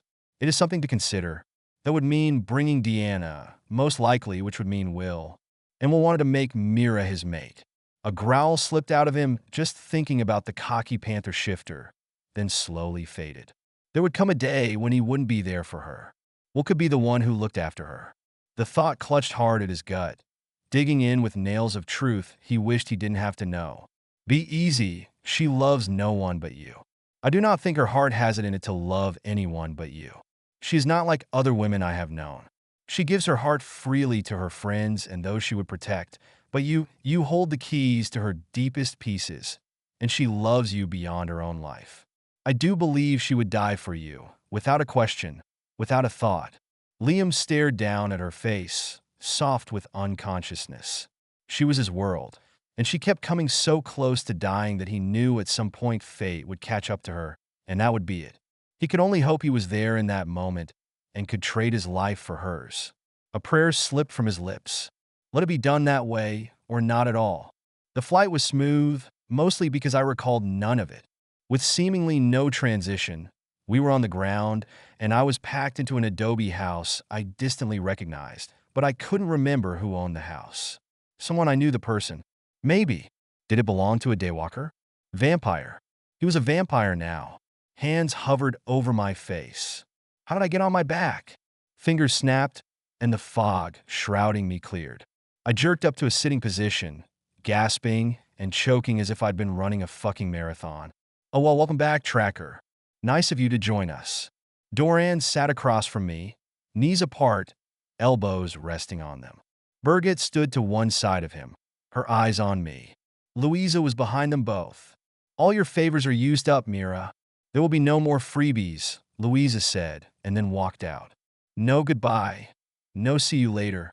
But then, that was a typical shaman for you. Doran, on the other hand, was not so typical. In any way. He leaned forward, eyes intense. How are you feeling? I ran a hand over my face, closed my eyes for a brief second. Fine, I think.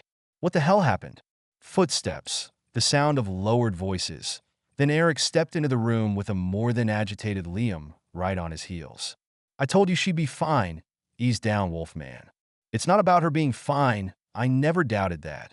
You knew going in, and you let her do something stupid without. Eric rounded on him. I did try to stop her, but if you haven't noticed, she's faster than a human, faster than she should be even as a tracker or a demon hunter. I won't make that mistake again. Trust me on that. There will be no more demon hunts until she's had at least the rudiments of training. That ain't gonna fucking well happen. We have to get Millie and Pamela out. I can't leave them there. I pushed myself to my feet and was pleased to see I wasn't unsteady in the least. Why the hell did you bring me all the way here if I wasn't in trouble? Blas reached out to me. Eric is lying. Your spirit was being bound. You were alive and wouldn't have died, but who you were was being eaten. Your bond to me staved it off long enough for Doran and Louisa to break the bond between you and the soul-sucker demon. My eyes darted to Doran of their own volition. Thanks. Seems you saved my ass again. My pleasure. After all, it is such a nice as to be saving.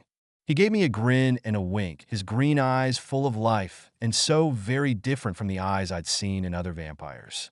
Even Berget didn't have the spark I saw in his emerald depths. Unlike other vampires, his soul remained intact when he'd become a night-walking bloodsucker. Apparently, it had something to do with my blood being the catalyst in the spell that turned him. I shook my head. Whatever. You need to get laid, vampire. He let out a laugh and held out his hand to me. You offering? Berget's words came back to me full force, and I shot a glance her way. She lifted an eyebrow.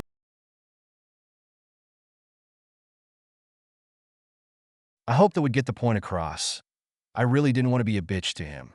He was a friend and an ally, and it looked like Berget was staying with him, which was good for her. He wouldn't hurt her or take advantage of her, and the memories trapped inside her head could help him lead the vampires better than if he was doing it on his own. Doran stepped toward me, one hand out as if to touch my cheek. You sure about that? Instead of continuing that thread of conversation, I turned my back on him and changed the subject. Berget, anything on your end of things? She shook her head, soft blonde hair shimmering. Not yet, but I think I am making some progress. Okay. I reached out and pulled her into my arms, gave her a hug. Thanks. She grinned at me. We're family. You don't have to thank me. Just be careful. Of course. Doran's eyes whipped from me to her and back again. What are you two up to now? Nothing you can do anything about. I let go of Berget and then kept my eyes down as I checked my weapons. They were all there. That at least was an upside to this mess. Doran stopped me with a hand on my arm and very gently pulled me aside. There is a betrayal coming your way, Mira. One I can't see clearly, but it is there nonetheless. I went still. He was buzzing on the blood I'd fed him in order to turn him into a fully blooded vampire? Damn, he must have gotten more than I'd thought at the time. It was the only time he could read my future. What kind of betrayal? His brows crinkled, tugging the silver piercing downward over his right eye. Your life and your wolf's will be on the line, but it will be up to Liam and another to stop it from happening. It's muddled because your blood runs thin in my veins. I should have thought to do a reading sooner, but I've been busy. No doubt that was true. Taking over the vampire nation was no small task. Great, just what I needed. The minute would be me and Alex in trouble. Awesome sauce. Any idea of time frame? Soon, within the next few days.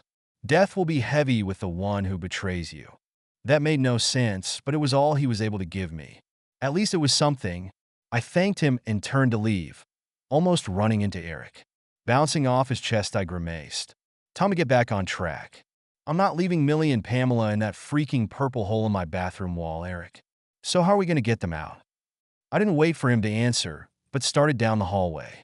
Liam caught my eye and slid in behind me. Alex is already with Blas. Good, we're already so far behind we're in fucking first place.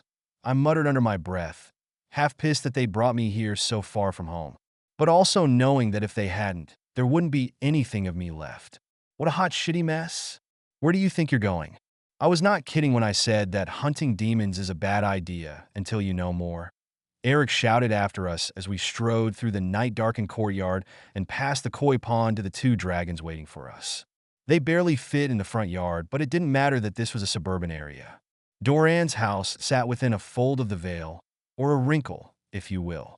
He used the veil to hide his whereabouts from the humans, and anything within that fold couldn't be seen by human eyes. So much disbelief in the world of magic kept them blind to all the wonder and horror that surrounded them. More horror than wonder, Blas said softly, and I had to agree. There was far more horror in our world than I liked to admit, yet I knew very little else. I was up on Blas in a matter of seconds, Liam behind me. Eric, either you're coming with me, or I'm damn well going on my own. My friends need me. That's all there is to this. Eric scrambled onto Ophelia's back. You are no different than your mother, running headlong into danger for your friends. He shook his head. Fine, but you will listen to me the whole damn way back, not a word out of you. Understood? It is the only way it will work if we're going to go into the deep levels of the veil to bring them back. I nodded, ignoring his comment about my mother, my heart pounding with something akin to excitement. Shit, I was terrified for my two girls, but I was excited to learn I finally had an ability that would give me an offense instead of a defense. Blas leapt into the sky, his wings stirring up the surface of the pond, lifting Berget's curls back from her face. I lifted a hand to Berget and Doran, who waved back to me in return. They watched until I could see them no more, and I had the feeling they watched still long after we were out of sight. Yet there was no time to ponder what the hell I was supposed to do with Doran's affections. Nope, I had a couple short hours to learn about being a demon hunter before going into the deep levels of the veil. Oh, I had to believe that we could do it, that we would be able to walk in, slaughter a few demons, and pull both witches out intact. Yet a small part of me knew it was going to be much harder than that. I only hoped that small part of me was wrong. Listen to that small part of you, Mira. It is what has kept you alive all these years. Blas' words resonated truth within me. That's what I was so very afraid of. Chapter 7. The farm was still, the fields black and reflecting light only here and there on the patches of snow.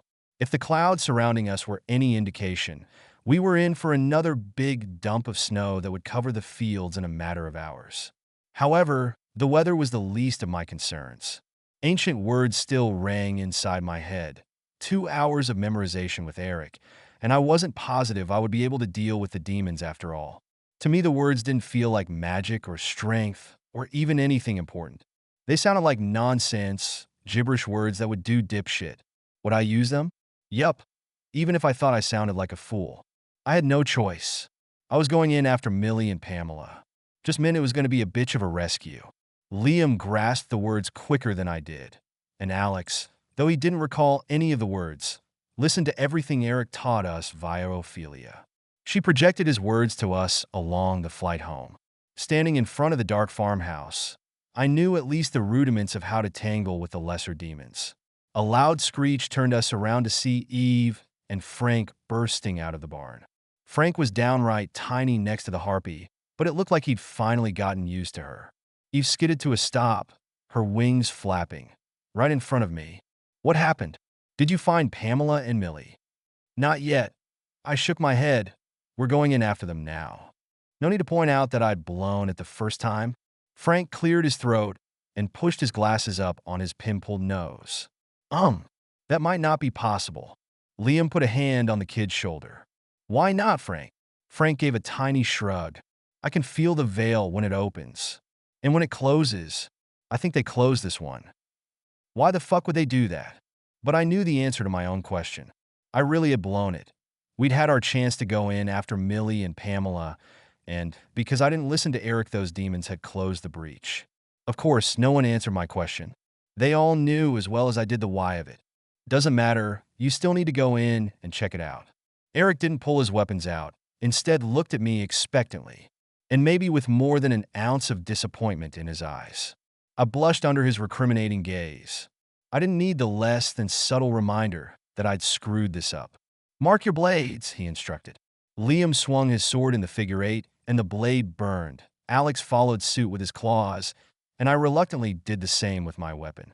Something didn't sit well with me, but fuck if I could figure it out. If anything shows up, Eric said, that doesn't fit the descriptions I've given you, run back out and I will deal with it. You're a human with a few words and a few hand gestures.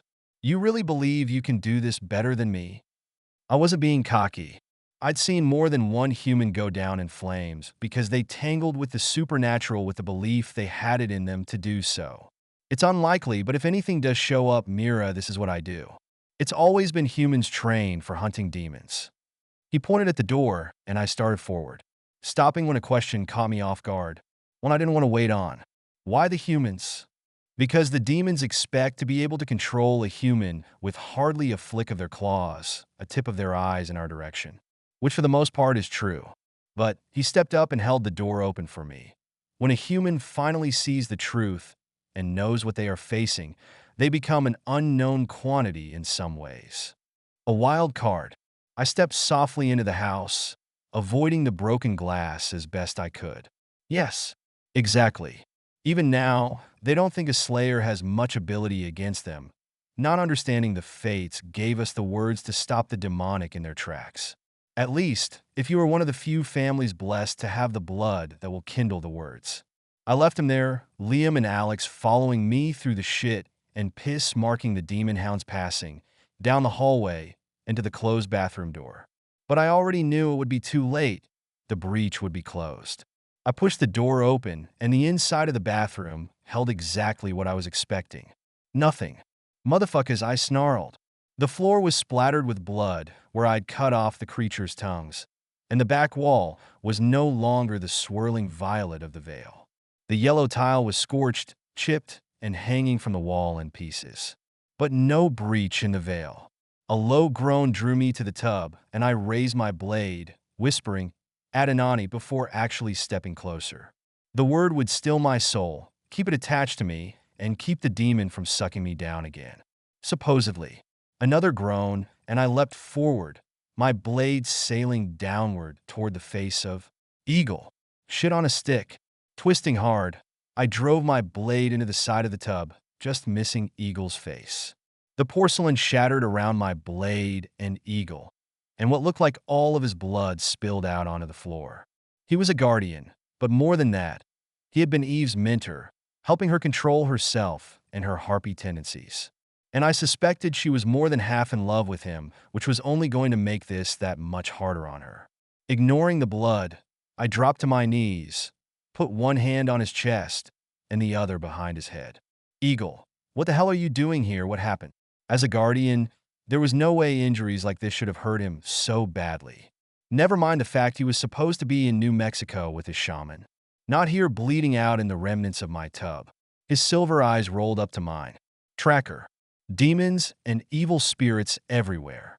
Must stop them. A shudder rippled the length of his body. A single breath gurgled from his mouth with a bubble of blood, and then nothing. I swallowed hard, my mind and heart racing. They shouldn't have been able to kill him. I lifted my eyes to Liam's, fear clenching my gut tight. We'd been acting like Liam was invincible, that he was immune to any kind of trauma except decapitation. Looked like we were wrong. And at the worst possible time, Alex slipped closer, his nose quivering, but he said nothing. He just watched, his golden eyes taking it all in. Mira, I don't hear any fighting, Eric called from the front of the house. If there are no demons, I suggest you get your ass out here and we continue to train. Doesn't know you too well, does he? Liam squatted beside me, his eyes sorrowful. I doubted it had to do with just Eagle's untimely death. Talk to me, Liam. You know what this is. You spent time with Peter talking about guardians and werewolves. You know what's going on, don't you? His eyes slid closed, and he slowly shook his head. Maybe, I don't know. Well, that was an improvement. When we'd been in Europe, he and Peter had gone off on their own for days at a time. He hadn't spoken to me about what he'd learned, and I wasn't sure he ever would. More and more, he was keeping things from me, and it killed me to know he didn't fully trust me. More likely that he can't tell you, Mira. Blas whispered to me. Every species has its secrets they are not supposed to share. It will be no different. Ignoring Blas, I let the subject drop between me and Liam, stood and strode to my bedroom. Even in there, the demons had done their job of marking territory, shredding my bed, shitting on the pillows. There was nothing to be saved. Beside the bed was my mother's journal, the only thing I had connecting me to her and my father. Shredded into pieces, I was glad I'd read it through once. I thought about what my mother had written about Eric, about how bold he was, about his willingness to jump into danger. He sure changed a lot since his younger years if his standing outside and waiting for me to do the dirty work was any evidence. A long coiled pile of feces sat on the front cover of the journal. I pushed the book with my toe. "Nasty shitheads," Alex muttered, rubbing at his nose. "Yeah, that they are." I backed out of the room. I only hoped the demons hadn't gone into the root cellar, that somehow they'd missed it. I headed out of the house, Alex trotting beside me. Boss is sad. Mira is sad.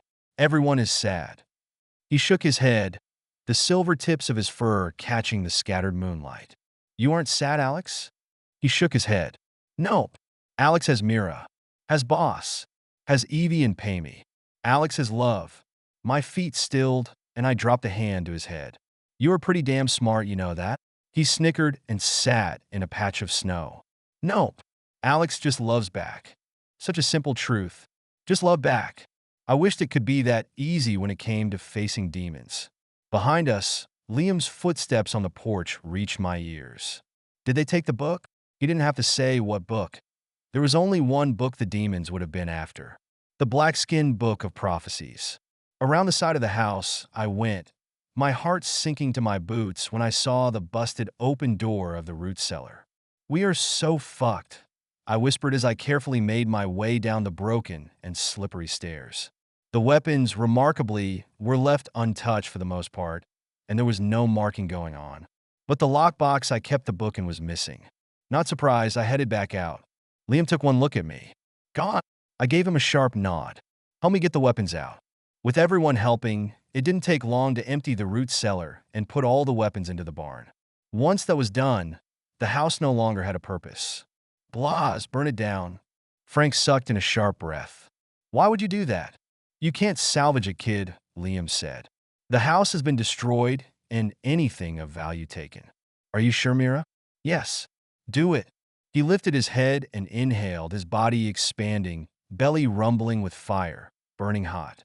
I gave him a nod, and he exhaled a brilliant shot of flame that sparkled and danced in the air. Eve stepped over a half-frozen mud puddle to my side as snow began to fall. "Shit." I had to tell her that her mentor was dead. I glanced at Liam, and he shook his head. I let out a slow, disheartened breath. "Eve, someone died in there. Someone you know better than anyone else. He was very important to you." Her beak clacked together, and her eyes filled with fear and grief. "Please don't say his name. I know, I felt him die."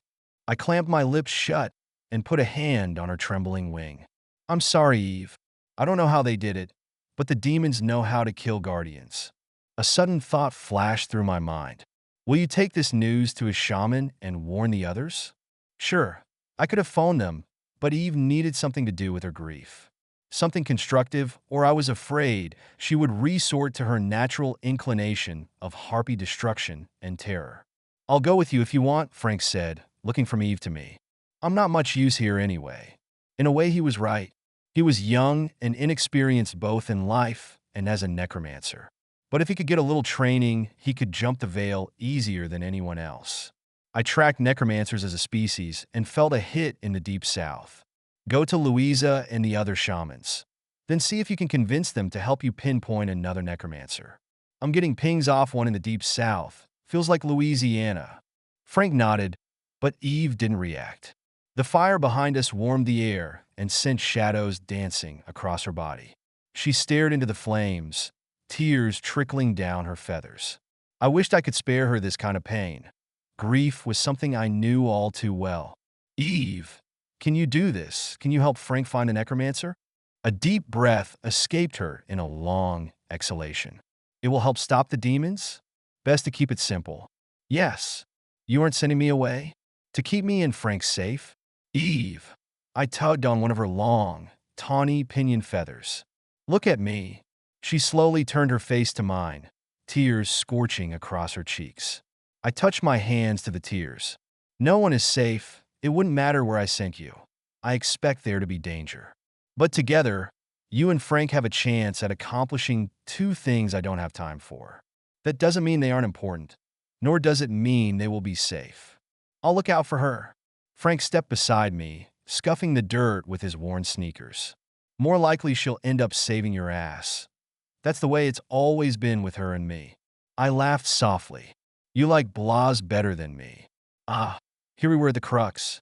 I'd been waiting for this, knowing it was only a matter of time before the teenage harpy finally said it. But seriously, did it have to be right now? I restrained the bitch's side of me that wanted to tell her to take her insecurities and stuff them until this was all said and done. Only there was no guarantee there would ever be a time when it was all said and done. So now it was not true. You were part of my family, part of my and Liam's pack. Blas is more like how to find the words to describe my relationship with Blas. We are partners and we work well together. But her heart does not lie with me as it does with you and those she deems family. Blas's tone wasn't snarky or even upset, just matter of fact. All in all, it was the truth. Eve's eyes flickered in the light. Truly, I nodded. Yes, he kind of nailed it on the head. I didn't want to say it out loud. He can be a fucking crybaby, you know? Blas snorted, a gout of flame shooting out his nostrils toward the house. As if he'd meant to do it. Eve's eyes crinkled with a half smile that quickly slipped from her face. I will come whenever you need me. You know that. I didn't say anything. I didn't have to. Frank stepped up and swung his leg over her back and settled into the harness. Where should we meet you when we're done? That was a good question. Who could keep them safe? Who did I trust that was still alive?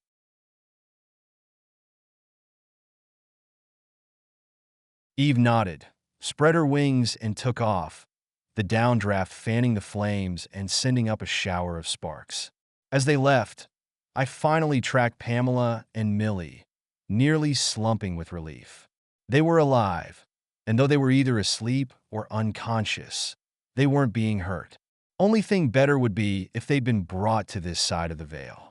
Eric watched me from where he leaned against Ophelia's side.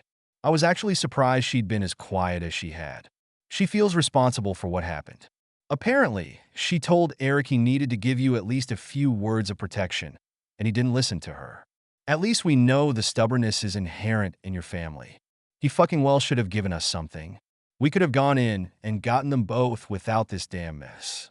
A part of me wondered if he'd done it on purpose, but what advantage would he have? Taking my family from me? I put my hands on my hips, for the first time truly stumped as to how to go about a salvage. I felt them, knew they were alive, knew they were in the veil, but how did we get to the deep levels? And that was the question of the day, one I had no answer to. Chapter 8. Watching Mira, the flames throwing light and dark against her face, made his heart tighten. There was nothing he could do at the moment, and he knew her well enough to let her mull this situation over before he said anything. So he waited, knowing she would find him soon enough. He leaned against the barn, Alex tucked up against him, though he doubted it was for warmth. Boss. What? The formerly submissive werewolf looked up, making direct eye contact. Mira smells funny. Not right. Liam's heart tightened more. Fuck. Alex would blurt out what Liam already suspected but didn't say out loud. The only thing he could do was stall the werewolf at his feet, and hope to hell he said nothing. She's sick. Don't tell anyone. Alex let out a gasp, his clawed paws clamping down on his muzzle. Through his clenched teeth he whispered, Sick? Dying? Liam shook his head. Keep it down. And no, she isn't dying. Just a little bit sick. She'll get better. Promise. He wobbled to his back legs so he could look Liam in the face. Damn it all. Liam nodded. Yes, I promise. But say nothing. Understand? Not even to Mira. Not to anyone. Alex dropped to his haunches, sitting back to cross his heart with the tip of one claw. Promises. Promises.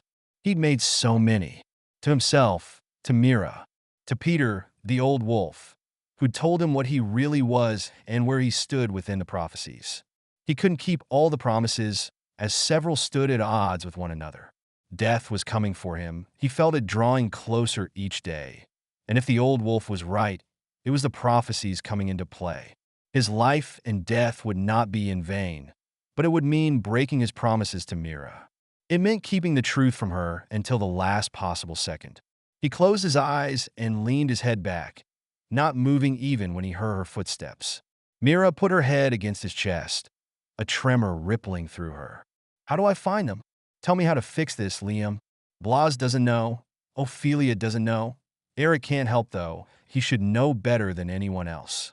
Her hands curled up on his chest, and he wrapped his arms around her, rubbed her back, and held her tightly against him. Something will show us the way. It always does. We wouldn't have come this far, only to lose now. She lifted her head and stared at him, her tricolored eyes searching his. How do you know that? He gave her a smile, lips barely moving. Because that is your life, Mira. No matter how bad the shit gets, something or someone always pulls through. The help will be there when you need it. And we need it now. So I believe. I hope. You taught me that. Even though his heart didn't believe it. Not for a second. Sure, things had worked out so far, but he had a feeling those days were over.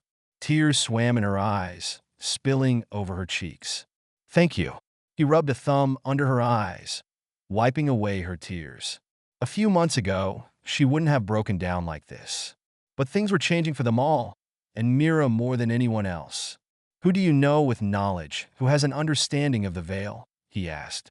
She took several breaths before answering.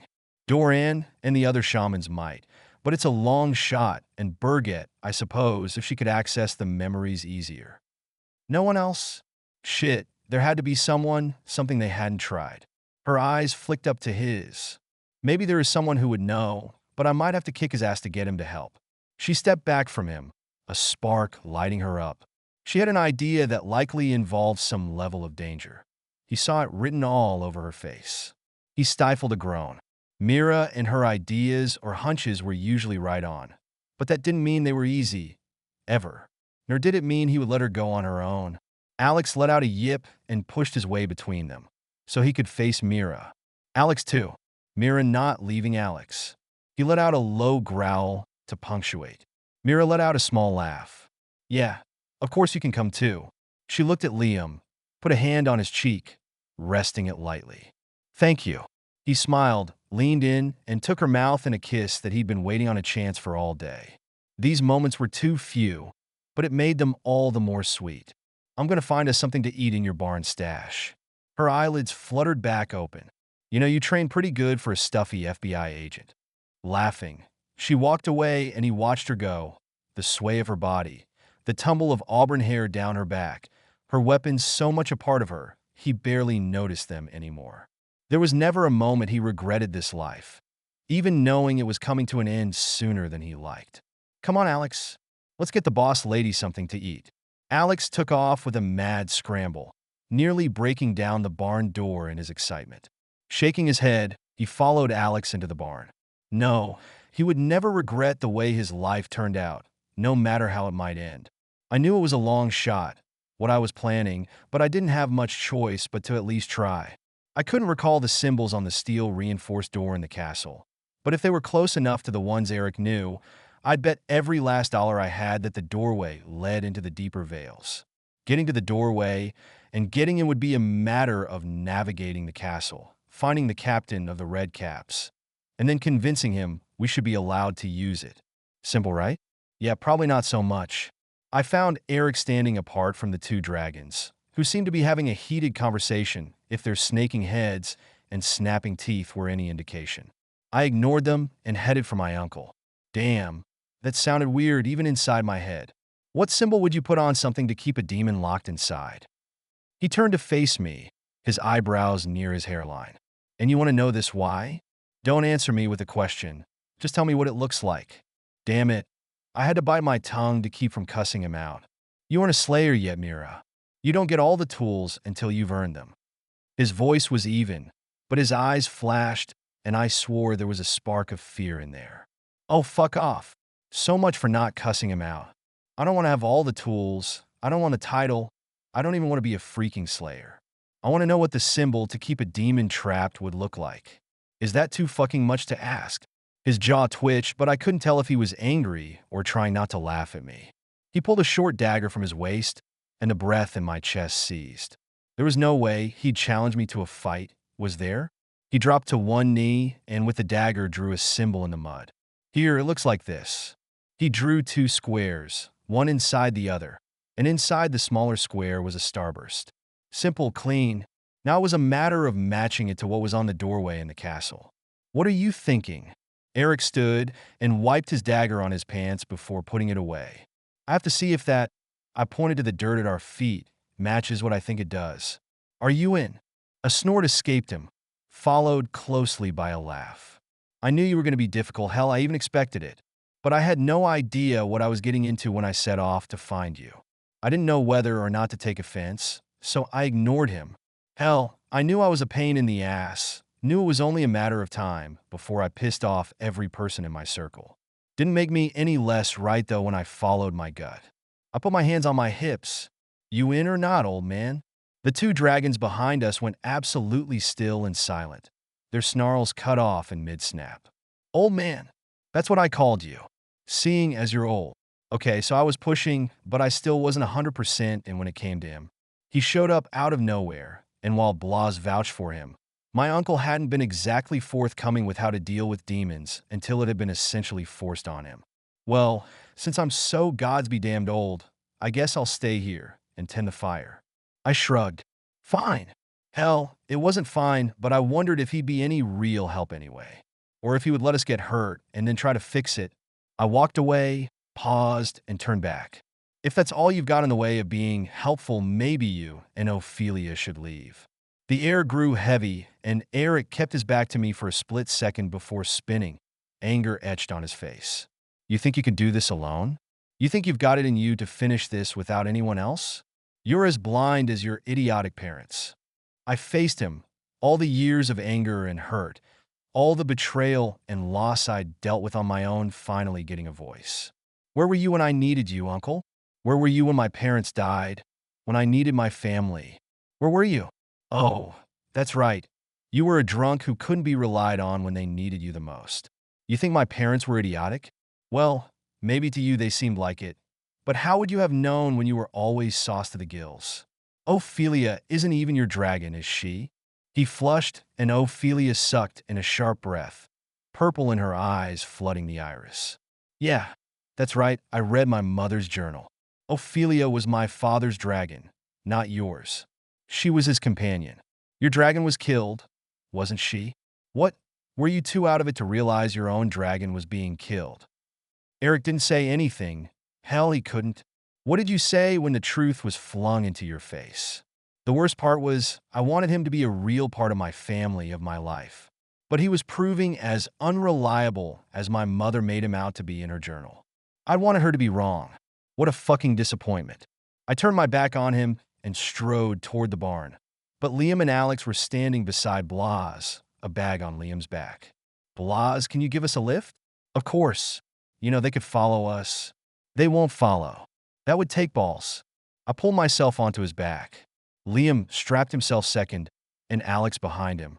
Blas took off as soon as the last buckle was clicked. That's why you weren't sold on him, isn't it? Liam asked as he handed me a sandwich. I took a bite, chewed and swallowed.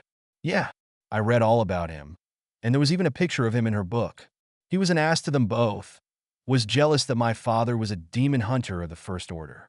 Eric did all the training, was a slayer, but my dad was better. So he could still help you. If he didn't let me get caught by each demon first to teach me a lesson. Maybe he hates me because of who my parents are and who he was to them. It doesn't matter now. I'm done with him. I took another bite, grateful for the food. How long since we'd last eaten? Shit, I could barely remember, but my body was suddenly craving the peanut butter and jelly. I downed the last of the sandwich, and Liam handed me another without being asked. You aren't taking me with you, are you? Liam asked, and I felt Blas stutter underneath us. You're taking the wolf. There is no other way. Millie can't jump him out, which means he can't come with me and Alex. Then we go back for Eric. You bloody, well, cannot go by yourself. We aren't going back for Eric. He's proven quite freaking nicely that I can't trust him. He's too busy trying to rewrite the past. Liam grabbed my arms, squeezing them hard. Mira, don't be stupid about this. I realize I can't go. I get it, but Eric can. And even if he hated your parents, even if he is on a vendetta of his own, he can help you in there. He can be the person at your back while you face down demons. I twisted in my seat. Yeah, and when he puts his blade between my shoulders and hands me over to the demons in exchange for his own skin, what then? I can't believe he'd do that, Mira. I can't. Have you been in his head, Blas? I snapped. Anger and fear for Pamela and Millie made me less than tolerant. You don't know him. You hardly even know Ophelia, but I would trust her over him. My father. The words choked in my throat for some stupid reason. He loved her dearly, didn't he? I nodded, took a breath, and finally got the words out. He died before my mother, and Ophelia nearly died with him of a broken heart. My mother's journal said Ophelia was never the same after he died, that something broke within her. I'm surprised she's as cognizant as she is, considering what my mother wrote.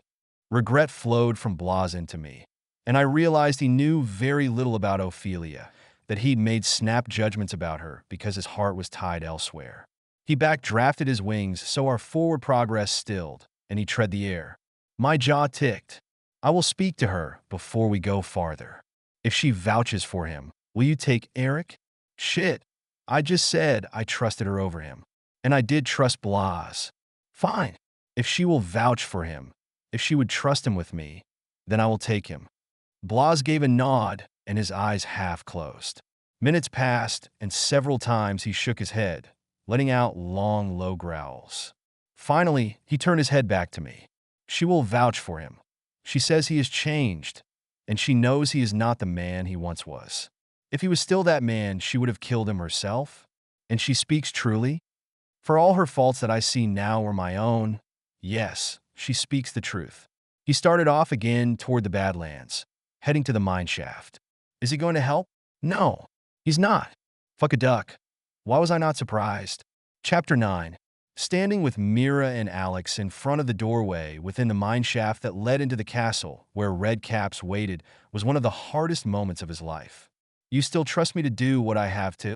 Mira lifted her eyes to his in the flickering light, an eyebrow arched in query. I said I did. I stand by it. Doesn't mean I damn well like this plan of yours. Actually, his gut was churning with fear for her. The Red Caps were one thing, but going into the deeper levels of the Veil, which neither of them knew anything about, with no one to guide her, the thought pulled at his soul. Going with her through the doorway wasn't an option, and it killed him. Thanks. She leaned up and kissed him, pressing her lips hard to his before backing away. I don't know how long we'll be. How long do I wait before I come after you? Because that was a distinct possibility. She shook her head. You don't. Because if I'm wrong and I get killed, then I'm not the one the prophecies speak of, and you will be one of the last few who has an ability to face demons. He sucked in a sharp breath. That does not help me let you go, but it's the truth. Alex's tail thumped the ground, and he tugged at Liam's pant leg. I take care of Mira. Liam looked from Mira, her jaw hanging open, to Alex and back again. He didn't want to change the subject, but, did you hear that? She sputtered. He used I instead of Alex. Shit, he really is coming around. Alex grinned at them and even winked at Mira. I keeps her safe, boss, no worries. Without any thought other than to hold her one last time, Liam wrapped his arms around her and held her against his chest. Come back to me, tracker. She clung to him for 2 breaths before pushing back. I always do. With that, she stepped back, put her hand on the door, and she and Alex slipped through. He saw a glimmer of the castle walls within the lower dungeon levels, and then nothing as the door shut behind them. In the quiet of the old mine shaft, Liam waited, hating he'd lied to her. Blas, can you hear me? Yes. Why, is something wrong already? I don't care what you have to do, but you get Ophelia to get Eric's asses here pronto. Sweet mother of the gods, I didn't think you'd let her go without a fight. I'll make it happen. Liam stared at the closed doorway. There was no way he was letting her go on her own. She just didn't know it yet. The walls were splattered with blood from the Red Caps where the hoarfrost demons had gone through them. Except for the distant sputter of torches, the place was quiet. Even more so than usual. Like a tomb. A shudder rippled through me. Fucking creepy, I muttered and glanced at Alex. Crap, I stifled a laugh. He was walking on the tiptoes of his front paws, very cartoon-like, his lower lip drawn down in an exaggerated frown, mumbling, stupid Red Caps, dumber demons, under his breath. I pulled my swords from their sheaths and drew the symbols Eric taught us. Tapping Alex on the shoulder with a clenched fist, I pointed at the tip of my sword while I drew the symbol again. He nodded and did the same with his claws. But no flash of light this time, no burning of the blades. Maybe it was only the first few times? Didn't matter. We were in and going, we couldn't look back. A swell of nerves rose in me. Why would the symbols work when Eric was around? But not now. I swallowed hard. Tried to convince my brain we were ready to rumble with any demons we might face. Though I doubted we'd face those first. Red caps now, demons later. We made our way up the first flight of stairs, and at the top I peered out a window. It was early in the night here, the crescent moon giving off a bare shiver of light. That would help cover us, as long as we kept to the shadows. The most direct route to the barricaded doorway was to cross the courtyard. Of course, I was assuming that not only could I get through the door, but it indeed led to the deep levels of the veil, and that I wouldn't let anything nasty out when I opened the door. I had to trust my gut on this one. Everything brought me back to this doorway. At the edge of the courtyard we stilled, and I stared into the open space. An ocean of red caps lay between us and the other side of the courtyard. Literally.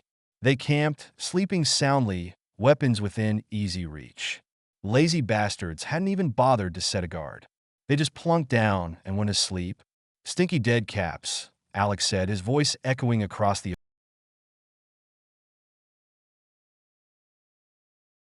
I balanced on my toes, waiting for the first rush, trying to see where we might dodge and get to the other side. Deliberately not thinking about having to retreat like a fucking coward. But they didn't jump up to charge us. Hell, they didn't move a muscle. Not even a breath. Wait, dead caps? Yuppie duty. Red caps are dead caps. He waved a paw in front of his nose and then let out a big sneeze. Damn stinky. Alex trotted to the closest red cap, cocked his leg, and peed on his face. See? Dead caps. Stop that. I snapped. Alex dropped his leg and shrunk a little. Sorry. They might not have been my friends or even allies, but something destroyed them like matchsticks snapped in half for fun. My chest tightened as I walked amongst the strewn bodies. Limbs and heads twisted the wrong direction, weapons broken, and, now that I was closer, I could see the pale moonlight gleaming off pools of blood. I bent and touched my fingers to the red cap closest to me. He was still warm. This was bad. I stood and beckoned to Alex. We gotta move. He trotted to my side, snapping his knees up high to miss touching the bodies of the red caps, like a prancing pony. Another time I would have laughed, or at least smiled. But not tonight. Whatever killed the red caps was close. Fuck this shit. My nerve endings jangled, dancing with the knowledge something big, bad, and probably really ugly could be watching us.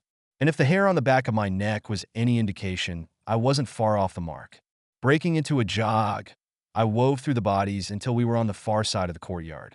I paused at the open, dark doorway and put a hand out, stopping Alex. We couldn't go in blind. That was just stupid. What do you smell? He lifted his nose, then dropped it to the ground. Red caps. And a monster. Do you know what kind of monster? He was usually good at identifying the things he smelled, even the ones he'd never met before. With a shake of his head, he took another long sniff. I seize it, but I don't know what it is. I clench my weapons. See it in your head? Shit, I hope that was what he meant. A quick nod, and he tapped his head with the tip of one claw, and my nerves slowed a half beat. That was only a small consolation prize. Is it in there? I pointed into the dark entryway. Alex gave a long, slow nod. Yes. Fuckity fuck fuck. This could not get any worse. Treya Acker. I spun on my heel, dropping into a crouch. A hand lifted amongst the red caps, the fingers bending to draw me close. Breathing hard, I made my way to his side and crouched near his head. He was the captain who spoke with me in the mine shaft. Tracker, you are either braver than any man I know or dumber than a troll. His jaw was broken and words were slurred, messy and pain-filled, but I understood him. Combination of the two. You have to be to do my job. I wasn't sure what to do for him. He was dying, and we both knew it. He flopped his hand over and dropped it on my shoulder. I've never seen a thing like this before. We had no chance. Chills swept up and down my spine, the skin on my arms tingling. Can you tell me anything? His eyes flickered, the light in them fading and then he let out a cough. Alex, help me. We rolled him onto his side as blood and bile poured out. Carefully, I rolled him back. It moved like the wind, a shape that could not be seen, a monster that had no form but killed with ease. A demon? His eyes stared up at me. It wants the sealed door open. Don't open the door, tracker. The world will cease to be if you do. Orion waits for you on the other side. My jaw clenched and tears threatened at the back of my eyes. My friends are in the deep vales, and I have no other way to get them. One other way? Always another way. My fingers found his, and I clench his hand hard. Tell me, please. I would beg on my knees, give him anything he wanted. I would put on his bloody cap if it would make him tell me. A long, low boom filled the air, and his hand gripped my shoulder. It tries to break the door. It cannot. Bless gods, let it not be able to. I shook his shoulder, demanding his attention. The other way into the deep vales. Please, I can't leave them there. He took a sudden, sharp breath and let it out in a final word. Necromancer. His hand fell limp on my shoulder, and I slid it off, placing it across his chest. Another castle-shaking boom rattled the air. Whatever it was, even I wasn't brassy enough to try and find it. I stood and backed away from the captain's body. Alex, we are leaving. Goody good. We jogged to the doorway, and I looked over my shoulder, regret for the lives lost heavy on me. Even if they were red caps, there was no way to honor them, to honor their sacrifice to keep the deep levels from opening. And they did deserve that honor, even if they tried to kill us. Twice. I knew it wasn't personal. They were doing what they'd been trained to do. Protect the castle. Boss is here, Alex said, and I whipped around to stare into the dark stairwell leading to the dungeon. Are you sure? Smells him. I didn't dare call out hell. There was no way I wanted to draw the thing's attention to us. Give a soft woof, Alex. He did, but there was nothing from below.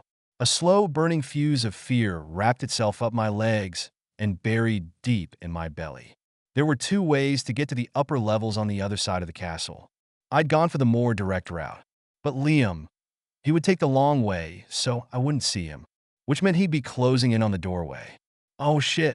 I ran across the courtyard, Alex behind me. We'd never beat him to the sealed doorway. I knew why he'd come.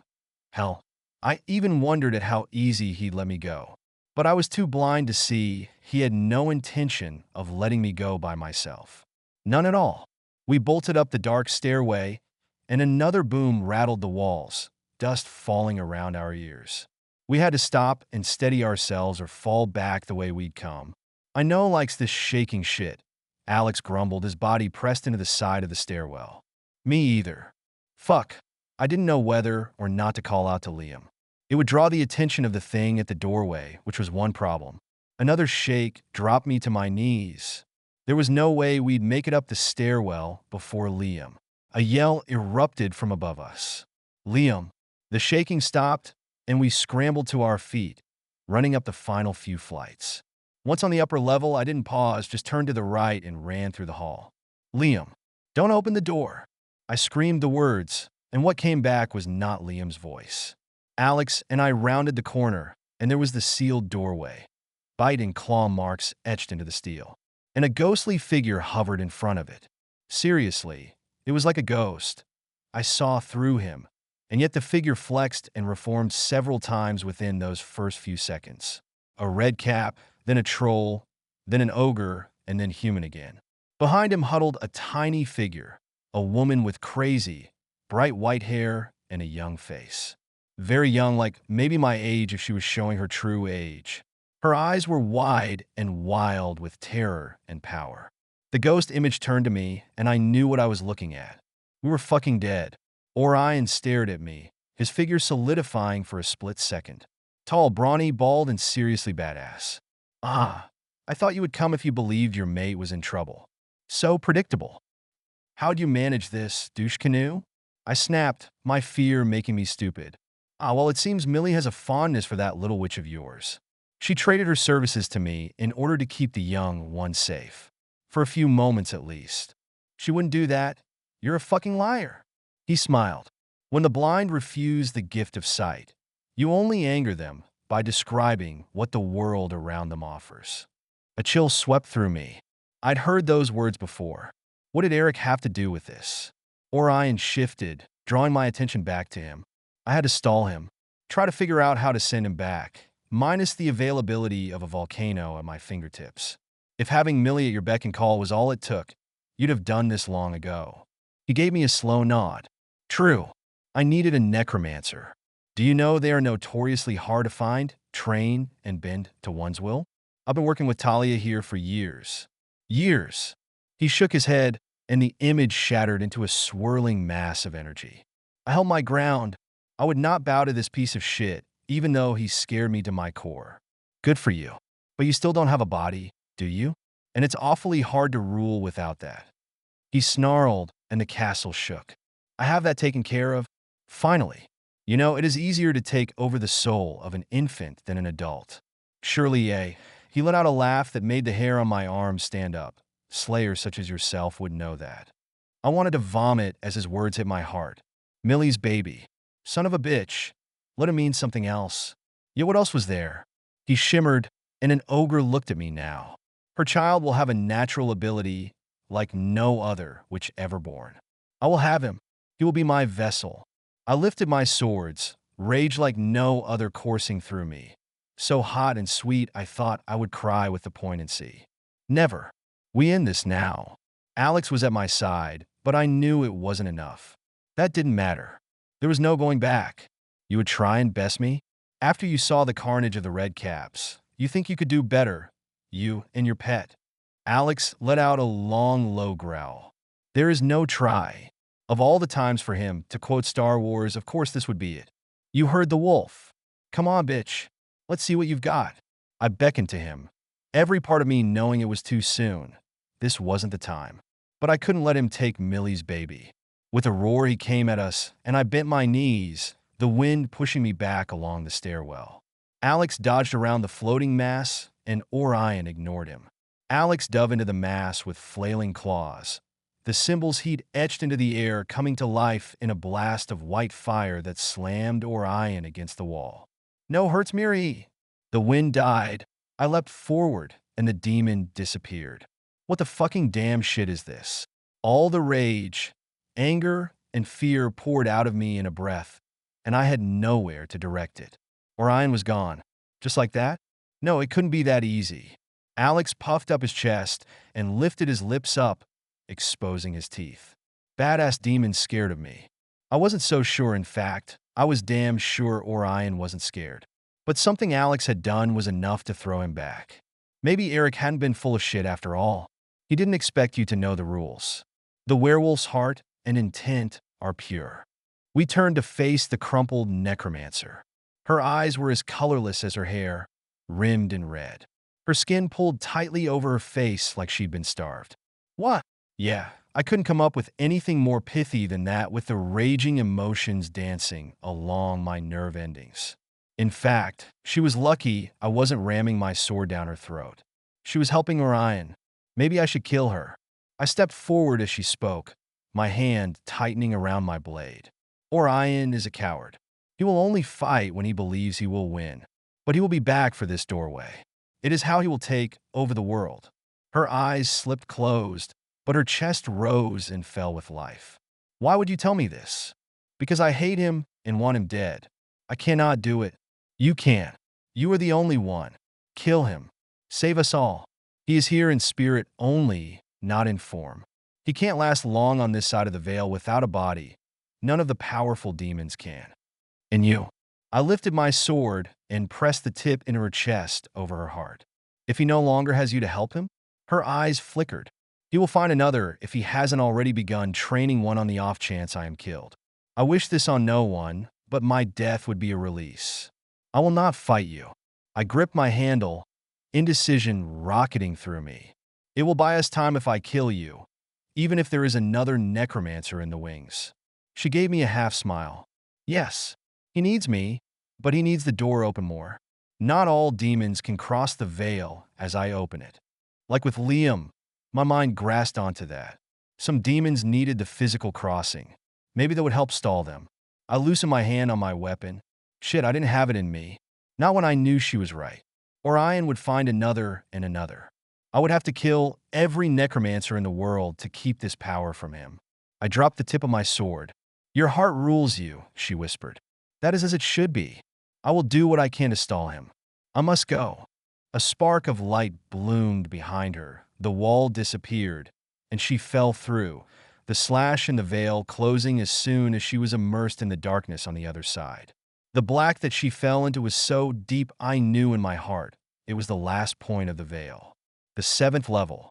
Nothing would be deeper, and that was where Orion was, where Millie and Pamela were. Shit.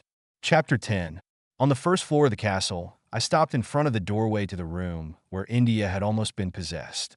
We'd rescued 2 other children that night. One alive and one very much not. I couldn't even remember their names. I put a hand to my forehead. If I couldn't remember them, what the hell was I fighting for? Mira. I lifted my head. Liam and Eric stood in the doorway to the mine. One looking pissed, the other looking relieved. We have to make other arrangements. We can't use the sealed door. I stepped forward. I scared a demon, Alex said, his golden eyes serious. Eric laughed, but Liam didn't as his eyes searched my face. How bad was it? Could have been worse. The Redcaps are all dead. Eric stopped laughing. What? They're all dead. Silence for a heartbeat. Then I finally asked, why are you 2 here? Came to save the helpless princess, Eric said, and maybe try to make things right that went so very wrong in the past. Liam gave a sharp nod. Very touching, but I think this would be better discussed not in a castle full of dead redcaps.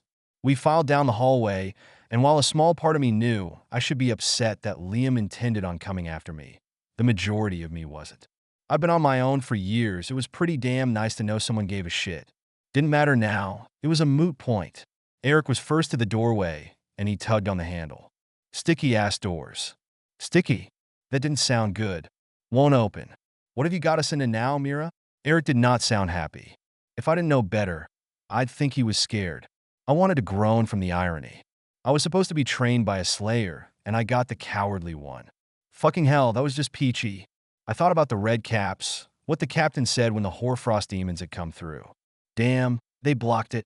You can only come in, I bet. Which means we need to find another way out. The only way out, Liam said, is through the front gate. Assuming any other doors we find within the castle are blocked like this one. I led the way back up the stairs and into the courtyard. The 2 men froze when the dead red caps came into view. The slice of moon took that moment to peer out from the clouds and illuminate the ugliness of the scene, the horror of it etched in blood and gore. This is a massacre, Eric said, barely breathing the words. This was Orion. Eric's eyes went wide, and under the moonlight he paled. Please tell me you're joking.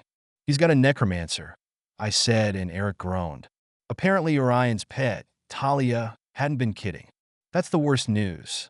Means if he's broken her, he can make forays into the world to wreak havoc in spirit. Even if that means just for a short time, it is enough to do shit like this. He swept his hand out wide to take in the scene at our feet. Not that I needed it pointed out. Yeah, things just get better and better. I walked into the courtyard, aiming toward the main gates that were blocked. They opened into the English countryside. Eric, can you still reach Ophelia? No, too far. Liam jogged ahead of me and put his hands on the gate. You think it will open? Only one way to find out. The 4 of us pushed, and while the gate was heavy, it slowly slid open. You know, Eric said, those 2 dragons are going to be pissed when we don't show back up. The thing was, dragons were the least of my worries. They would survive without us. Millie and Pamela, and worse, Millie's baby, needed us desperately. There was no gentle way to say what I'd learned, so I blurted it out, the words like bile on my lips. I'm not worried about the dragons. Orion is going to possess Millie's baby. The countryside beckoned to us, but none of us moved, my words freezing everyone to the spot as if I'd spelled them. Eric grabbed my arm, his fingers digging into me, and I jerked away from him. I'm not going anywhere. You don't have to get all grabby McFeely. He stared into my face, his eyebrows drawn low with a pain I almost felt against my skin. That's why your parents died, Mira. A demon threatened to possess you as a baby, and they died to protect you, to allow you to live. You have to stop him. You have to find a way into the deep level of the veil. What the hell was I supposed to say to that? That's been the plan all along, smart ass. Stop the demon. Save the world. Yeah, that was easier to spit out than what I really wanted to say. That I was terrified we wouldn't be able to get to them. That Orion would possess the baby and Millie and Pamela would be tortured and killed. Or worse yet, tortured and forced to serve Orion. Liam took a step out and then held up his hand. Be quiet. You'll wake the giant. Oh, for fuck's sake. I peered around Liam to see the giant sound asleep on his side, his bare ass peeking at us from under his dirty loincloth. You shift, I said softly. Take Alex and get Will or Deanna to meet us at the trailhead with a car. He nodded and stripped out of his clothes, then handed them to me. I'll head to Jack's. I took his clothes and tucked them into my jacket, his smell easing some of the anxiety in the pit of my stomach. At the rate I was going to have some seriously massive ulcers by the time I was 30. Of course, that was assuming I'd make it to 30. Naked, Liam shifted into his wolf form and without a backward glance, took off, Alex tailing behind. No words exchanged between me and Eric. We jogged through the gate, down around the feet of the sleeping behemoth and into the open field. Roughly a mile of wide, open space stood between us and the relative sanctuary of the forest. A mile. Easy as peach pie. The thing was, the last time I crossed this, things hadn't gone so well, in large part due to the big ass sleeping in front of the castle. Halfway across the field it happened. A loud grunt, and the ground rumbled as the big bastard woke. I didn't have to see to know he'd spot. A roar lifted the hairs on the back of my neck, and I found a burst of speed I didn't know I had in me. Eric was breathing hard beside me, but he managed to keep up. I glanced at him, saw his face pale, and the sweat beads rolled down his cheeks. Terror did not look good on him. The thunder of the giant's feet hitting the ground rippled toward us in waves that threw me to my knees once, and Eric twice. But we scrambled our way into the dense forest as the giant closed in. Here, I snapped, grabbing Eric and tugging him around a large tree. I pushed his back against it, and then did the same. Quiet. Eric closed his eyes, and I saw him trying to even his breathing. I didn't close my eyes. Around us, trees shuddered as the giant slowed to a stop and let out another roar, trying to flush us. Beside me, Eric shook, and I saw him tense. I slapped a hand out across his chest, stopping him. I needed him in one piece, needed him to actually help me, and him getting eaten by a rampaging giant wasn't going to further my cause. With a low grumble of what sounded like screw it all, the giant backed away and retreated toward the castle. I took another 30 seconds before I peered around the edge of the tree. The giant schlepped, slow and lumbering, scratching his bare ass cheek with overly long, dirty fingernails. Disgusting to think I'd been trapped in one of those hands not so long ago. Dirty fucker. Come on, we'll go slow. I stepped away from the tree. You sure? Eric's tone was calm, but I saw the fear in his eyes. You don't deal with the supernatural much, do you? I weaved through the trees, stopping every 10 feet or so to check the giant continued to move away. Just demons. Nothing else. He paused and then went on. Are you going to let me help you with Orion? Wasn't that the question of the day? One I had only another question for. I don't know. Are you going to get me killed? Or are you actually going to help me? I wouldn't have come all this way to see you die. The sadness in his voice struck me, and I did something I didn't often employ. I tracked Eric right where he was. His threads were heavy with sorrow, true sorrow that flowed from his soul, and a heavy dose of fear. From what I could tell, there was no malice in his intentions. I let out a long sigh. Eric, I protect those I love and trust above all else.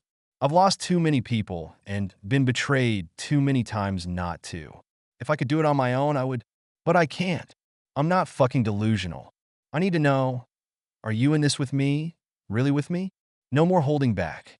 He nodded slowly and held out his hand to me, and I bit the inside of my cheek. I was not a public display of affections kind of girl, but he was my uncle, and we were trying to make this right. I reached out and gave him a hug. Quick, very quick. I stepped back. His eyebrows were high, with an unspoken question. You're my uncle. It would just be weird to shake your hand, I think. With nothing else to say, I continued on the path as the skies above opened up and welcomed us back to Britain. Alex followed him the whole way to Jack's manor, running right at his hip where the second-in-command in a pack would run. It both amused and pleased him that the formerly submissive werewolf would willingly take the place. Jack's manor looked fairly silent. Liam knew there would be clothes and a working phone, Mira, and he had spent a little time there only a few weeks past. His bigger concern was booby traps and uglies might be waiting for them. Or worse, for Mira. He let out a low growl at the thought of someone trying to ambush her, but he knew that was more likely than people waiting with cake and cookies to welcome her. They circled the manor twice, and smelling nothing other than Will, Deanna, and a faint hint of Jack, Liam made his way to the back door and shifted. As a wolf, he hadn't noticed the misting rain, but buck naked, he let out a shiver and tested the doorknob. Locked. With a sharp push of his shoulder, he popped the lock. One of the perks of being a shifter, he didn't have to use much force to make things happen. Alex trotted in behind him and pushed the door shut with a hind foot. Dusty. He let out a loud, fake sneeze as if to make sure Liam understood him. Yeah, a little. Liam wasted no time, going to the closest phone in the library. He lifted the old-school receiver, relieved to hear a dialed tone beeping even if it was a bit scratchy with his proximity to it. Dialing Deanna, he wondered how his wolf would deal with Will now that he knew he didn't have long to live. His hand tightened over the phone, creaking the old plastic. Of course, Deanna didn't pick up, Will did. Liam could tell just from the sound of his breathing. Will, Mira needs a ride from the castle trailhead. Nice to hear from you too, old chap, Will grunted. Is she there now? If she isn't, she will be soon. Bring her to Jack's place. Of course, anything for you, oh mighty one. Will hung up, and Liam let out a breath as he put the receiver down. Will loves her. He will keep her safe after you're gone. Truth, though it might be, was not welcome in his head. The worst part was how quiet his wolf was.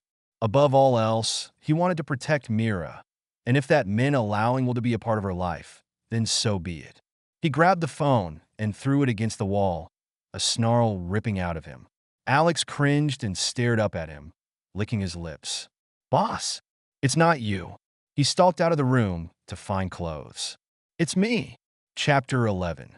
We didn't have to wait long at the trail before the sound of a vehicle reached our ears, but long enough that we were soaked. The only good thing was Liam's clothes insulated me and kept me warm despite the wet. Even gone, he looked out for me. The thought made me smile and then cringe. Love struck was not something I thought I'd be in my life. Yet every once in a while I realized that's exactly what I was. Such a weird world. You got friends everywhere. Eric's hand went to his sword as the vehicle drew close, and I shook my head. Not everywhere, but I have a few here. No need to get all freaky protective. Not with, I stood a little taller, straining to see who was driving the coming vehicle. I couldn't help the surprise that colored my voice. Will, not who you thought. Liam hates him, and the feeling is fairly mutual. Deanna was the one I expected, but maybe she wasn't answering her phone. Who the hell knew? Will slowed to a stop and rolled his window down. Hello, beautiful. You need a ride? My eyebrows shot up, and I slid into the front seat. I look like a fucking drowned rat. So keep your pretty words for the pretty girls. Eric slid into the back behind Will. I had to admit, at least he was taking his role of protector and teacher seriously now. From where he sat, and the length of his sword, he could run Will through in a split second. Not that he would need to. Will tried to grab my hand, and I slapped him away. Hard. What the hell? You think because Liam isn't here you can make a move on me? Idiot. From the back seat, Eric tried and failed to stifle a laugh. Will's jaw ticked, and I just shook my head. I pointed at Eric. We'll meet my Uncle Eric. He's a slayer, so treat him with respect. Will gave him a nod and a slight widening of his eyes, but said nothing. Hell, I was surprised he didn't ask what a slayer was. Then again, he probably knew. I seemed to be the only one lacking in the Know Your Supernaturals department. If you didn't count Eric, that was, where are we headed? I assumed Liam gave Will instructions to meet up, and I could tell by our direction we weren't headed to Jack's. The police station. I frowned, surprised that Liam would have run all the way into London proper after going to Jack's place. Or maybe he was headed that way to meet us, Yeah, that was more likely. I slid down in my seat and closed my eyes, tracking Pamela and Millie. Millie was awake. Pamela was unconscious. I had a feeling Millie kept her knocked out on purpose. The more the kid's mind was protected, the better. I was betting the less Pamela saw in the deepest level of the veil, the easier her life would be after. And yes, I did think she would come out of this. I had to believe there was no other way to do a salvage like this. The thing I couldn't figure out was why Millie didn't jump them both out of there. Or even herself. Not that I wanted her to leave Pamela, but couldn't she even open the veil up to us so we could come through? Fuck. This was one of those moments where the ability to track frustrated the hell out of me. I could find them, know what they felt, even know if they died, but I couldn't communicate with them. How long are you here for this time? Will's voice snapped me out of my thoughts. I don't know. I tried not to snap at him. He was helping after all. Sorry, you just interrupted a flow of thoughts. He laughed softly. I know who and what you are, Mira. You don't need to apologize to me. From the back seat, Eric let out a grunt and leaned back, lacing his fingers behind his head. I see why Liam doesn't like him. Does your friend here act like this around your wolf? Yes. I rubbed my head. Is Deanna at the police station? No. She's out of town, on some sort of druid business. Will's hands flexed on the steering wheel, and I wondered what kind of business a druid could have. Not that it really mattered unless she was trying to unite her people against me, which she might very well be with her ridiculous ideas of peace. Will she side with us? When the time comes, will she actually fight? His eyes slid to mine, then back to the road. I don't know. I'm trying to bring her around.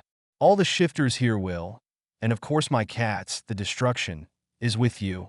I don't have much connection with other supernaturals, which is where Deanna comes in, and she wants this to end peacefully. So we had help in the form of Will's destruction, a pack of cat shapeshifters, and not much else. That was exactly what I was worried about. She's an idiot. I struggled not to cuss his sister out. I wanted to, but I didn't. How could she be so blind as to not see we needed all the help we could get to fight Orion and his demons? All the prophecies I read, I said talk about how Orion will break through, that it is just a matter of when and where. It's that point we have to take him out. Eric leaned forward, putting his arms on the edge of the bench seat. You mean to let him come through? Shit, no. I will stall him as long as I can, because we need time to get our own allies together. You saw the ogres. Orion isn't fucking stupid, though I wish he was. He's dividing us so I will stand alone, or close to it, when he finally breaks free. The words were harsh, and they were the first time I'd said them out loud. The weight of them wrapped around me and made it hard to breathe. All the prophecies, all the things I'd learned, finally came together in one big swoosh inside my brain. Divide and conquer, that was Orion's game. And it was working. We are in deep shit. I had no idea how bad it was, Eric said. Are you telling me you don't know this? You don't know any of the prophecies? I twisted in my seat, and he shook his head. I'm taught how to fight demons, not prophecies. Big difference. Will shot a glance at Eric in the rearview mirror. No history lessons about the creatures you were learning to kill at the academy? My understanding was that it was one of the most important parts of being a slayer. Learning what had happened and what was coming. Eric's face paled and then went bright red. But he said nothing, and I knew then he truly wasn't trained as a proper slayer. Fuck, just my luck to get a second-rate trainer when it came to saving the world from demons. Still, he was all I had. Lay the fuck off, Will, unless you suddenly have a degree in demon hunting. The two men sat silently, and I tucked myself deeper into my seat. There wasn't anything I could do about Eric. I needed him and every scrap of knowledge he had. I hugged Liam's close to me. His scent wafted up, soothing, and Will wrinkled his nose. I didn't care. He could damn well suck it up. I only wished Liam was with me now. Just being there would be enough to help with the fears boiling inside my head. The police station came into view, and my anxiety rolled back full force. Last few times I'd been here, things had not gone well. Zombie outbreak, big-ass panther guardian trying to kill me, Liam trapped by Millie. Yeah, not much good ever happened here. Will went in first, but I found myself dragging my heels. Bad memories? Get locked up as a kid. I glanced at Eric and saw he wasn't teasing. He was serious. Bad memories, yes. Locked up as a kid. Only once. I walked forward, not really afraid, more apprehensive. But then Liam would be inside, waiting for me. Yeah, that helped. I jogged up the steps and opened the door. Inside, the Soka agents worked diligently. In fact, not one looked up. That was a bit odd. Then I saw Denning, the biggest douche in Britain, if not the world. His eyes flicked to me, and I saw the glimmer in them, a flash of red, and something shimmered around him. I squinted, using my second sight, my eyes widening when I saw confirmation of what I suspected. Motherfucker, I would take his head right now. I straightened my shoulders and strode toward him, loosening my swords. The world seemed to slow as Eric strode behind me, somewhat oblivious. How could he not have seen what I'd seen? Denning was demon-possessed, which explained why he wanted the world to know about the supernatural. It would only forward Orion's position. From the corner of my eye, I saw him nod. The asshole kitty cat knew about his boss, and had brought me here to clean up the mess. Lightning-fast anger zipped through my synapses. I would deal with Will soon enough. Denning saw us, raised an eyebrow, and then opened his mouth. I expected him to yell at us, to try and bluff his way out. Nope, not this time. Black vomit flecked with pieces of what I knew was intestine spewed out of his mouth as the demon broke free of its human prison. Come on, bitch! I wove my blade in the air, making it burn, prepping it to drive into the demon, who pulled himself out of Denning like taking off a Halloween costume. Slimy with Denning's remains, the demon unfolded itself, head touching the ceiling. Like a stick bug on steroids, the thing was long and gangly, joints all over the place, so when it reached to drive a long pointy stick leg through a Soka agent sitting stunned at her desk, I wasn't surprised. Eric. I moved to one side, and he flanked the demon on the other. It's a stick demon. We like to keep it simple. Slow it down by taking its head. Sure, that was going to be simple. More and more long, dangerous stick legs unfolded from the fucker's body, and I was through waiting. The more legs he had out, the harder he would be to deal with. I leapt in swinging bow swords, reverberation going through the tough exoskeleton running up my arms and down my spine. The demon didn't screech, didn't even moan. It laughed, multiple eyes blinking at me, all at different times. Little girl, I will love to eat your heart and hand your soul to my master. It swung a leg toward me, and I deflected it. From the other side, I caught glimpses of Eric battling with his fair share of legs, ducking and slashing, but unable to actually hit the bastard. Backing up too fast, he tripped over a desk and disappeared. Great! Some help he was. Creepy fucker. I spun, driving my right hand sword down through its body, pinning it to the floor like the bug it was.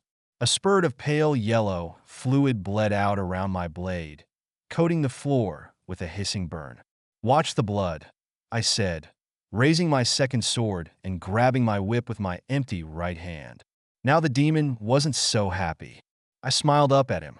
Little girl, this shithead. Wait, do you not wish to interrogate me?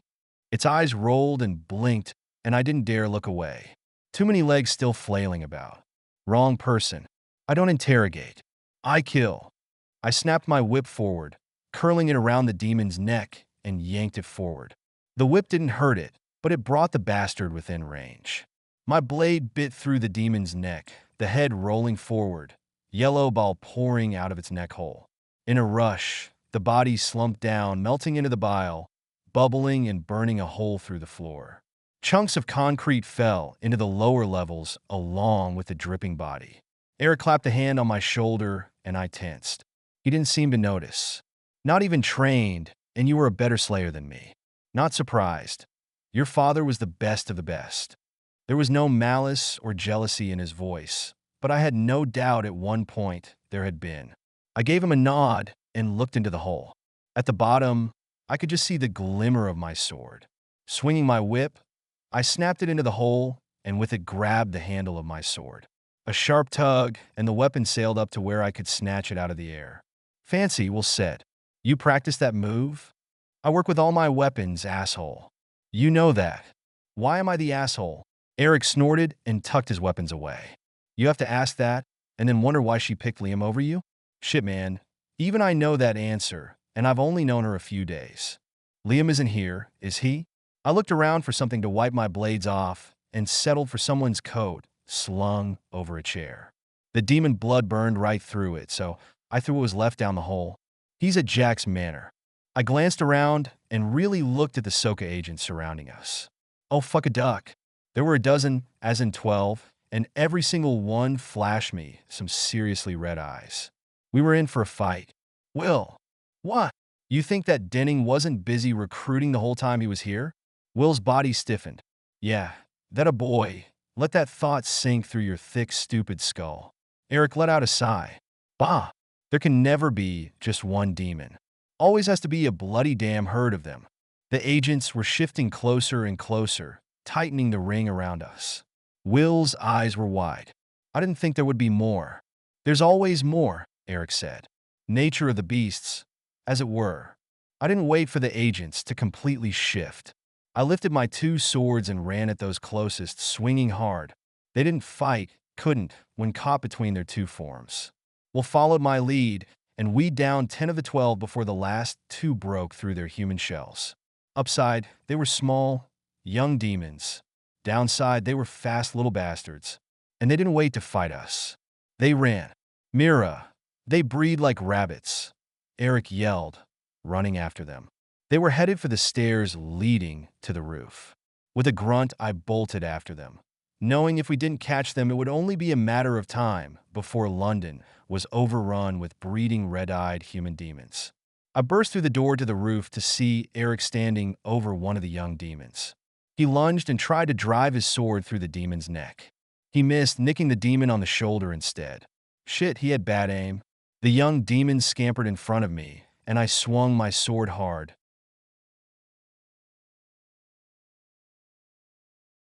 Where?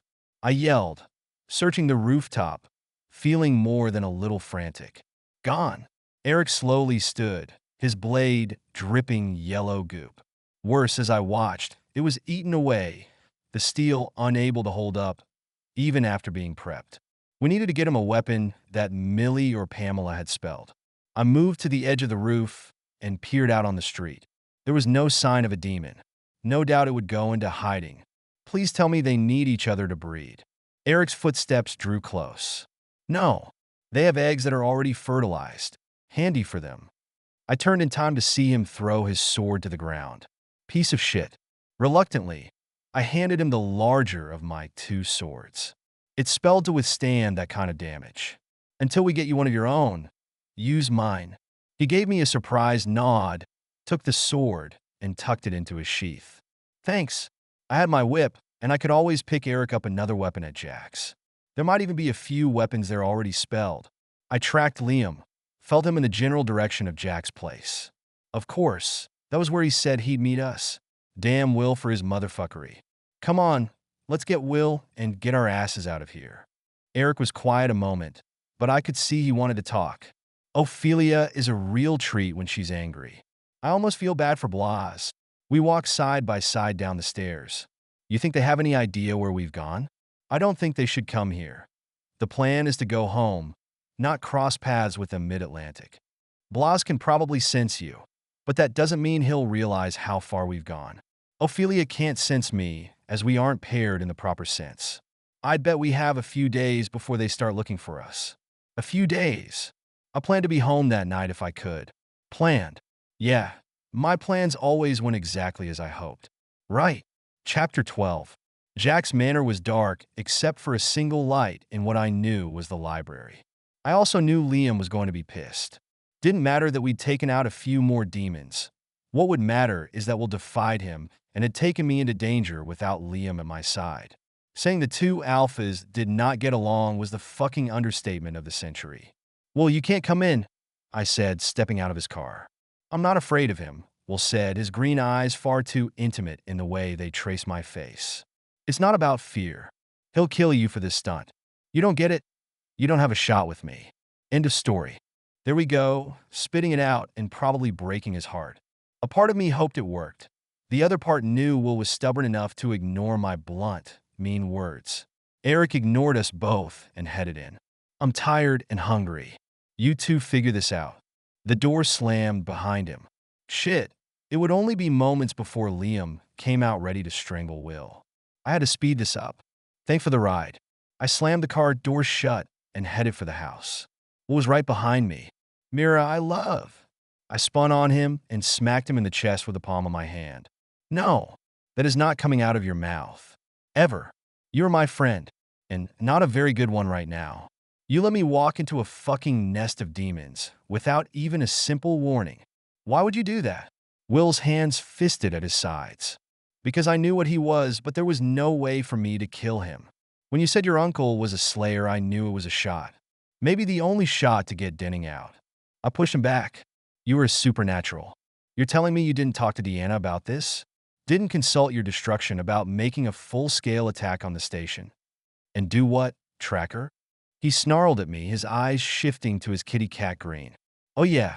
Now, he was getting angry. About fucking time. Something. Anything. We can't hide in a corner anymore. We have to face this together or no one will survive. How would I survive getting covered in that bile that spewed out of him? It ate Eric's sword. Damn. Well, ate. He shoved me. I stumbled back, and I had to give him props. There was some tough shit coming our way. He needed to be tough too. He needed to be angry enough to fight. There's got to be a way. That's why I'm pissed at you. You didn't even try. You just set me up and hoped to hell I could handle it. I turned my back on him and walked away. Shit. I was going to alienate our current allies before we ever got to a battle with Orion. Damn. I could almost hear Jack's voice. Good job, Mira. Good fucking job, you little idiot. But I was doing things the only way I knew how. Straightforward. No games, kill or be killed. I slammed the door behind me and locked it for good measure. Without thinking, I stormed toward the library where Liam and Eric sat across from each other, digging into what smelled like stew. Hungry. Alex held up a bowl, balanced carefully between his claws. Yes. No. Shit, I don't know. I wanted to rant and rail, to throw things around. Instead, I stomped to the kitchen and swung open the freezer. There was a half tub of cookies and cream ice cream from when we'd last been here. My stomach growled, and I yanked it out of the freezer, grabbed a spoon, and headed to the library. Good for me? No. But I wanted something that would make me feel better. The top of it was covered in ice crystals I scraped off to reveal sweet ice cream, and cookie chunks below. I slumped into Jack's chair and dug into the ice cream. Around a mouthful, I said, "Did Eric tell you what happened?" "Yes." Liam kept his eyes on his bowl. "Will is gone." I nodded. "Yes." I pulled his clothes out of my jacket and tossed them at him. "Here. I kept them warm for you." He caught them and put them on the table. The silence in the room was rife with an uncomfortable tension I hadn't felt in a long time. Not since before Liam and I were together as a mated pair. "Aren't you going to say anything?" Liam turned to me. "About what?" "Well, the demons, I don't know. Getting the wool pulled over our eyes by our pussy cat friend." His lips quirked. "I know you can take care of yourself. Hell, you did for a lot of years without my help." And just like that, I knew something was wrong. Sure, Liam had been doing his best to not be overprotective, to let me do what I had to do, but this was a step too far. "You don't care that Will made a move on me?" His shoulders tightened and his breathing changed. "I don't like it, but I'm not going to kill one of our allies because he makes a pass at you. Blas flirts with you. Alex climbs into bed with you whenever I'm not looking. Doran grabs your ass on a regular basis. You want me to kill them too?" His eyes flicked over me, and while there was heat in his voice, nothing matched it in his eyes. No, his eyes were tired. Resigned. That isn't how it was last time we were here. Every move Will made you were ready to pull his balls up through his throat. What the hell was going on with him? If there was a logical reason, he was no longer a jealous wolf. Fan-fucking-tastic. But there didn't seem to be any logic here. Just a sudden change of feelings, and that was not like Liam. There was always a reason for what he did, for how he acted, which told me again that something was being kept from me. A reason he didn't want to share. Like the pro he was, he changed the subject. "Have you tried tracking a necromancer here? Isn't that the person we need to get to Pamela and Millie?" It was a good idea, and for that moment I let him move on. "We aren't done talking about this. I wouldn't for a minute expect you to let me have any secrets," Liam said, his voice dry as a popcorn fart. "Ass." I drew in a deep breath, then took another bite of ice cream, getting a good chunk of cookie in the process. With very little belief that I would get anything back, I tried to find a necromancer, tracking them as a group. I sucked in a sharp breath and a half mouthful of cookie crumbs as I got two strong threads. One to the north of us and one way to the southeast, on the tip of the island. Both were about the same distance from us, a few hours away regardless of which direction we took. Shit, there are two living here. Liam gave a nod and winked at me, though his face was tired. See, there's always a reason for the crap that gets thrown at you. I checked the clock. 6 at night. I didn't want to wait another second. Millie and Pamela had been trapped with demons in the deep levels of the Vale for too long as it was. Everything just seemed to be pushing us away from getting them out, and I couldn't stand it. I'm going. I jammed one more spoonful of ice cream in my mouth and stood. Liam pushed his chair back. How are you going to get there? No Blais? No Evie. No cars in the garage. My jaw twitched. Shit. And I just pissed Will off and I doubted he would drive back out here. I'll walk, hitchhike, or steal a car. I've done it all before. Without a backward glance, I left the library, though the footsteps told me both Eric and Alex were following. Liam was not. Eric caught up to me. Mira, you said there were weapons here. I'd like to load up before we're off again. I nodded, and at the next hallway intersection, I took a left toward the armory. Caught up in my own thoughts, I clung to the feel of the necromancer in the north. That was the one I'd go after. That one was incrementally closer, maybe 200 miles, when the one to the southeast felt closer to 300. And if I was on foot and hitchhiking, closer was better. Shit, I hoped it wasn't a young, inexperienced necromancer like Frank. The armory was locked, the heavy wooden double doors identical to the library's. On both sides of the door stood waist-high blue vases with cracks and chips around the lips. One had a cactus in it, the other a dead tree that was mostly sticks and few barely there leaves. At the base of the cactus, I scraped away the sandy dirt. Not a good place to hide a key, Eric said. I didn't say anything. Jack had always said if someone wanted in badly enough, they would break his doors, and he hated fixing locks and hinges more than anything else. But I didn't feel like explaining my dead mentor to Eric. Besides, half the time Jack wasn't mentoring me, he was just pissing me off. The key turned with a smooth click, and the doors opened into complete darkness. No windows in the room, nothing but the lights overhead. I flicked the switch, and they came on with a low buzz only crappy bulbs could do. The smell of leather, well-oiled steel, and a tang of blood crept up my nose. I rubbed my face and headed to the back wall, where the swords hung. None of them were spelled, I could tell right away. I've been hoping maybe Jack had Deanna do something to help him out. Eric rumbled under his breath as he picked through the weapons. Alex sat in the middle of the room and stared at me, watching. What is it? Did I expect anything profound or deep? Not really. But his words slithered around what was left of my hope and faith and squeezed them until they were blue in the face. Your heart sounds funny. Beside me, Eric's breath caught in his throat. What do you mean by funny? Alex tipped his head, and one floppy ear stood straight up. Different. Funny. He shrugged, then put a claw tip to his muzzle. Don't tell boss. Fuck, there was no way I was telling Liam my heart sounded funny. Alex's hearing and sense of smell were better than Liam's. Maybe not by a lot, but enough that I trusted Alex. So if he said my heart sounded funny, then I believed him. The last thing I needed was to get sick. My mind raced. Was that why I'd been so much more fatigued? My heart began to hammer in response, and I listened to the pulse roaring in my ears for the sound of a tick or tremble. Nothing we can do about it now, I said, but even I heard the shake in my voice. We'll get Millie and Pamela out, and Millie can heal me from whatever this is. She can do that. Eric nodded, and Alex gave me a big grin and 2 thumbs up. Yuppie duty, let's rescue the witchy witches.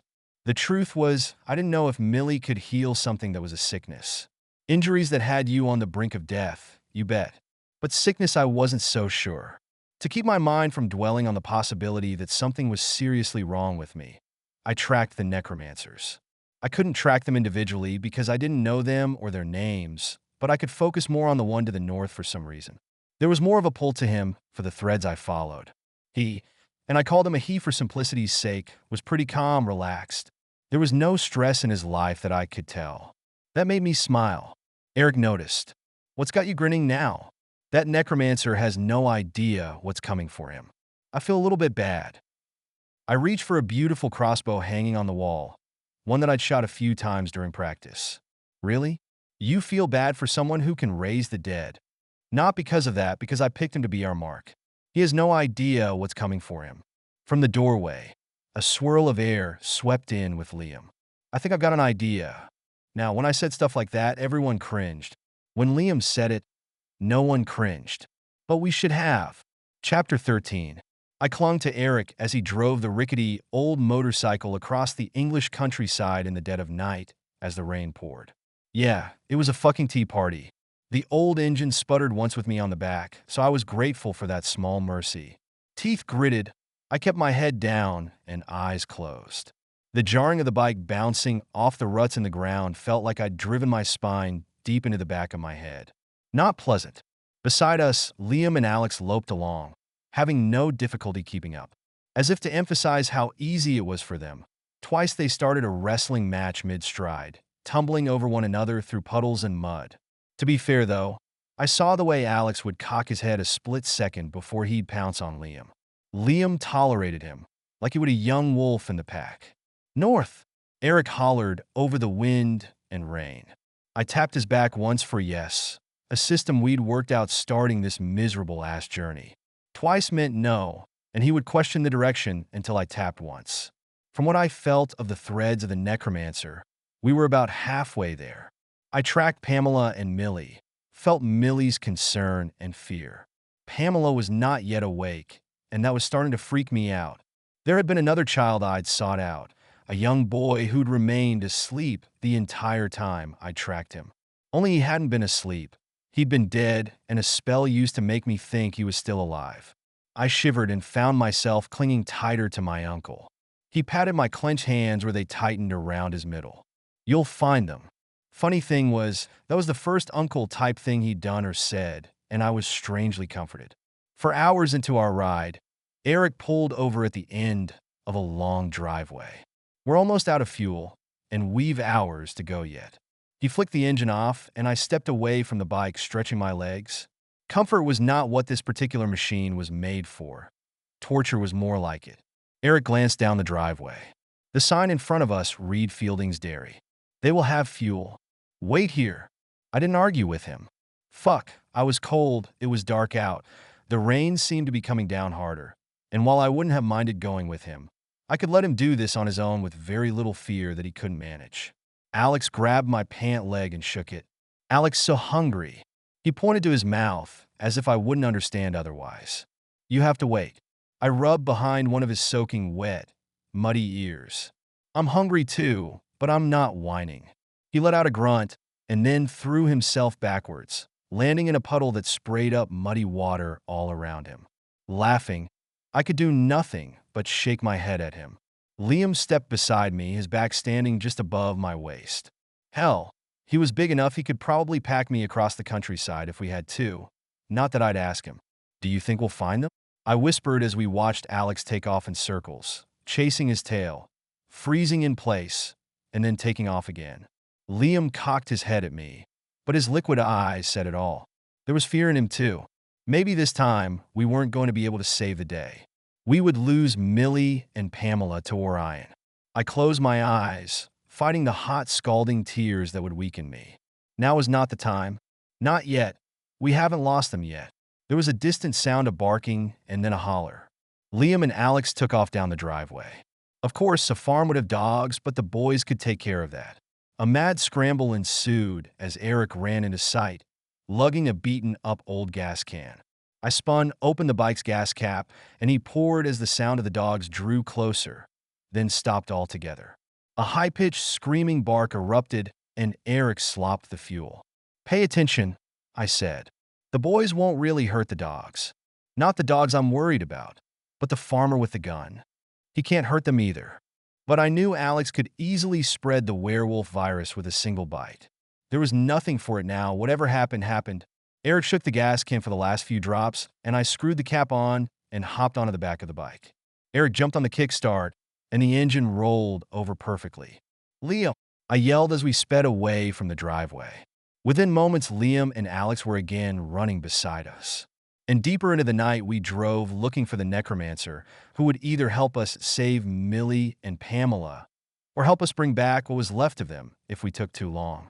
Please let it be the first and let the second be decades away. The dark of the night didn't bother him, nor did the engine spitting out stinking fumes, or even Alex tackling him from time to time out of sheer boredom.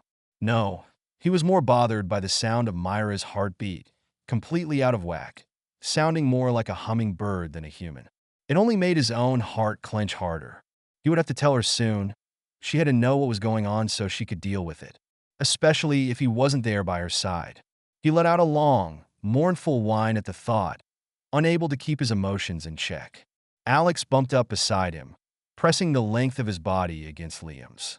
"I hear. Don't be sad," he panted as they ran, and amazingly, Liam did feel better. This was not the time for sad. This was the time to make things right.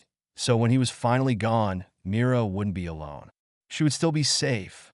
They ran so long that even he began to tire, so long that the rain eased and finally stopped. And that fatigue caught him off guard, leaving him unaware of his surroundings. The scent of rot and death was heavy in his nostrils before he realized what he was scenting. And where they were. Stinky Rotteracists. Alex howled out as the first zombie dove toward them. The dead bastard was fast, grabbing Alex by the tail and jerking the werewolf to a sudden stop. Alex snarled and turned, his teeth clamping down on the zombie's hand and biting it off. Spitting and gagging, he ran to catch up. Liam had more pressing concerns, though. A wall of zombies stood ahead of them. "You've got to be fucking kidding me," Mira.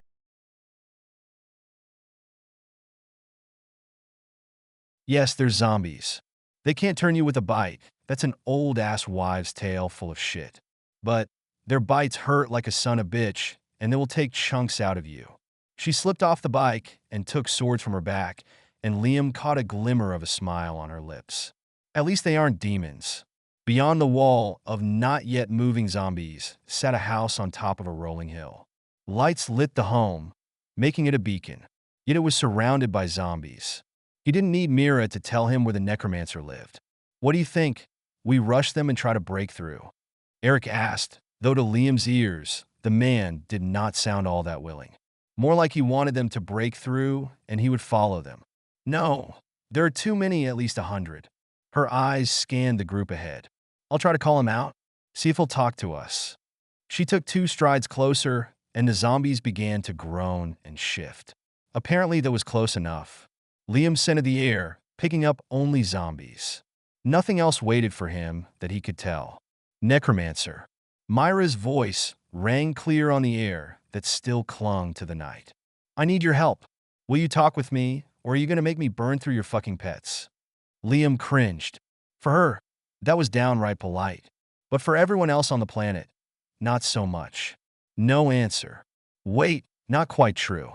The answer came in the form of the zombies shambling and running toward them. "Ah, fuck." Mira bolted forward, and he knew what she planned. He ran beside her. If they could break through a thin part of the ranks, they might be able to make it to the house. But like always, Mira wasn't thinking too far ahead. She only saw surviving this instant, not what would happen when the necromancer saw her charging up the hill with her swords and 2 wolves at her side. There was nothing for it. They hit the line of zombies hard. Myra's blades flashed, and he barreled into those coming from her right flank. Teeth and claw slashed into the dead flesh, skin and bones busting with ease. But there were so many of them. A set of teeth sunk into his hip, and he spun, shaking the zombie off, but not before it took a piece of him with it.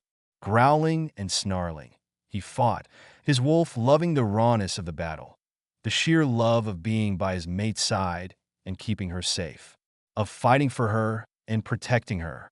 The zombies didn't break. They kept coming, but from one breath to the next, they were through the line. "Eric, run!" Mira shouted, blood dripping from a deep scratch down her neck, and what looked like teeth marks scraping her arm. The older man didn't question her, just bolted for the house. His eyes, so reminiscent of Myra's, were wide with a fear hard-wired into every human. Finding out the dead could truly walk and were a hazard to your health when controlled by a less-than-friendly necromancer were something of a blow to the human psyche. Even one who rode a dragon. Liam loped behind them, keeping himself between Mira and the zombies, who were only now figuring out they'd lost their prey. Alex, seeing where he was, dropped back beside him. That was when the ground rumbled and a hand shot out of it. A hand big enough to grab them both and squeeze the life out of them without even trying. There was no warning, just an explosion of dirt behind us. I spun mid-stride to see Liam and Alex caught up in a dead, rotting hand that could only be a giant's. A zombie giant. My brain stuttered over the image, and I didn't know if it was even possible. Yet here it was happening. Holy hell. Eric breathed out, stumbling backward, fear clinging to his words. Yeah, those were my thoughts exactly. I ran down the hill, slipping and sliding as the earth continued to shift, and the giant fought to emerge from the dirt that had held it for who the fuck only knew how many years. Alex screamed a high-pitched shriek that hurt my soul, but Liam was quiet. All I saw was black fur, legs, and one tail sticking out between fingers. They weren't far above ground, and I jumped, driving my sword up through the wrist of the dead giant. Pain wasn't going to work here. I had to cut the hand off. Eric, help me. I screamed, and moments later he was at my side. Below us, the smaller and suddenly harmless-seeming zombies continued up the slope. A minute, maybe two, was all we had before we were surrounded and the giant was fully out of the ground. Eric stood on the uphill side of the wrist and slashed downward as I stood on the downhill side and slashed up. The wrist began to tip as we hacked, and my breath came in sharp bursts as fear and panic drove me. Screaming, I gave a final furious slash and the wrist dropped off, the fingers relaxing enough for Liam and Alex to wriggle out. A hand grabbed me from behind, and I spun, driving my elbow into rotting teeth. Get off me, you dead motherfuckers! I bolted forward, taking in the way Alex limped, the crooked angle of his front leg. To the house. Now! The giant was pulling itself out of the ground with a draining, slimy stump and a hand. Its head finally broke the surface. Fuckity fuck. This was not going to end well. The four of us ran, each dragging in air as if that breath would be our last. At the top of the hill, the house lights flicked off, all at once. I didn't give a shit. We were going in, one way or another. The front door opened with one kick, and I stepped inside, the three boys following me closely. Shut the door, bar it with a chair. That'll keep them out for a minute or two. Liam shifted and let out a groan. I handed him clothes that were tucked inside my jacket. He dressed quickly. I understand how bad the rib crushing you took was now. I put a hand to him, worry streaking through me. How bad? They're healing already. That was enough for me. I checked Alex's leg. The break was clean, and though he whimpered when I touched him, like Liam, he was healing. Perks for being a werewolf. Eric, you okay? For standing in the pitch-black house of Necromancer, a horde of zombies outside, and a dead giant wanted to grind my bones. I'm doing bloody peachy. Good? Because we aren't done yet. I took in a slow breath. You two smell anything? Alex grunted and snapped his teeth together before answering. Stupid Necromancer. Nothing, but the one person. Liam said, his voice low. But I wasn't about to be quiet. Necromancer, we need your help. The floorboards upstairs creaked, and then a man shouted down to us. But his voice echoed and bounced around, like a ventriloquist throwing it. So explain to me why you were such a rude little bitch?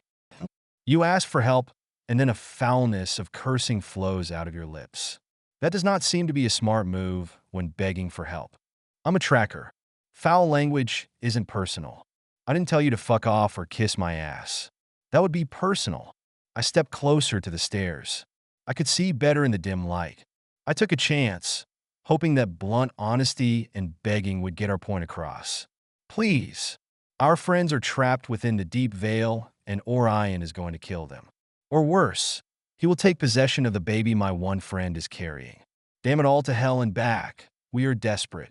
You think we would face down a zombie horde for nothing? The wood above us creaked again, and there was a scuffle of a footstep, and then front door knob rattled. I spun as did Liam, Alex, and Eric. In the windows along the house stood zombies, waiting for the signal to come in and finish us off. The necromancer's voice boomed, though his tone was slightly less threatening. I should have known you were a tracker. Do you know Jack? We worked together once, many years ago. I gritted my teeth and took a slow breath before answering. If he wanted to reminisce, I would play along. Anything that might help us win his help. Yes, I knew Jack. He got cancer and died.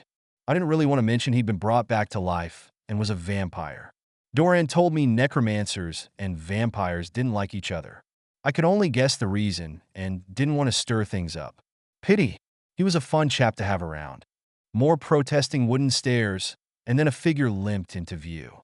Tall and thin, he seemed as skeletal as some of the zombies outside, and I wondered if perhaps he was like Anna, living for hundreds of years past his natural time. Perhaps I will help you, but there is a price to pay for the help of the oldest living necromancer. Done. You agree so easily to a deal you know nothing of, he said, his head tipping to one side, reminding me of Eve when she was contemplating. And indeed, he had a bird-like quality about him, like a stork strutting about on the upper landing watching us. I would do anything to save my friends, to spare them.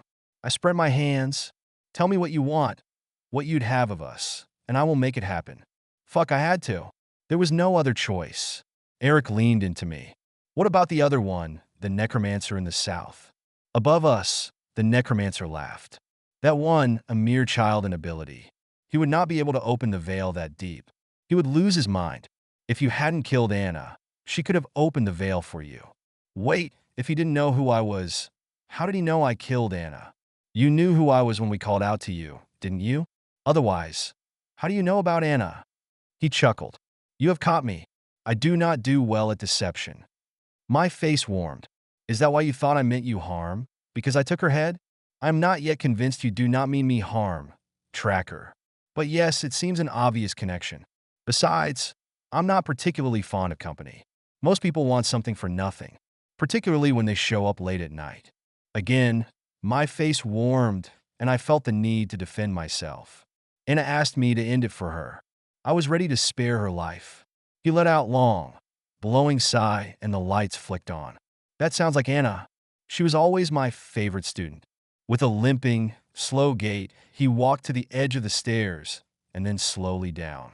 She had great talent. If her mind had not broken at the loss of her child, she would have surpassed even me in ability. The tension settled and Liam touched my elbow, turning me to the window. The zombies were gone. I gave a slow nod and turned back to the necromancer. She was free of the madness for a little while at the end. That was all I could do for her, all she wanted from me. He took the last few steps and then stood in front of me. He towered over me. He had to be almost 7 feet tall. His pale brown hair was slicked back over his skull, accentuating every line. I stared into his eyes. They were a startling indigo, a blue so dark that in the right light you might call it black. My impression of a stork held firm as he held out his hand, his long fingers extended to me. You may call me Thomas. I put my hand out, covered in dirt and blood and zombie bits, and grasped his fingers, unashamed. I'm Mira. This is Liam, Eric, and Alex. You hold an eclectic company, Mira. A werewolf trapped in his shape, a guardian who is more than a guardian, and you. He faced Eric.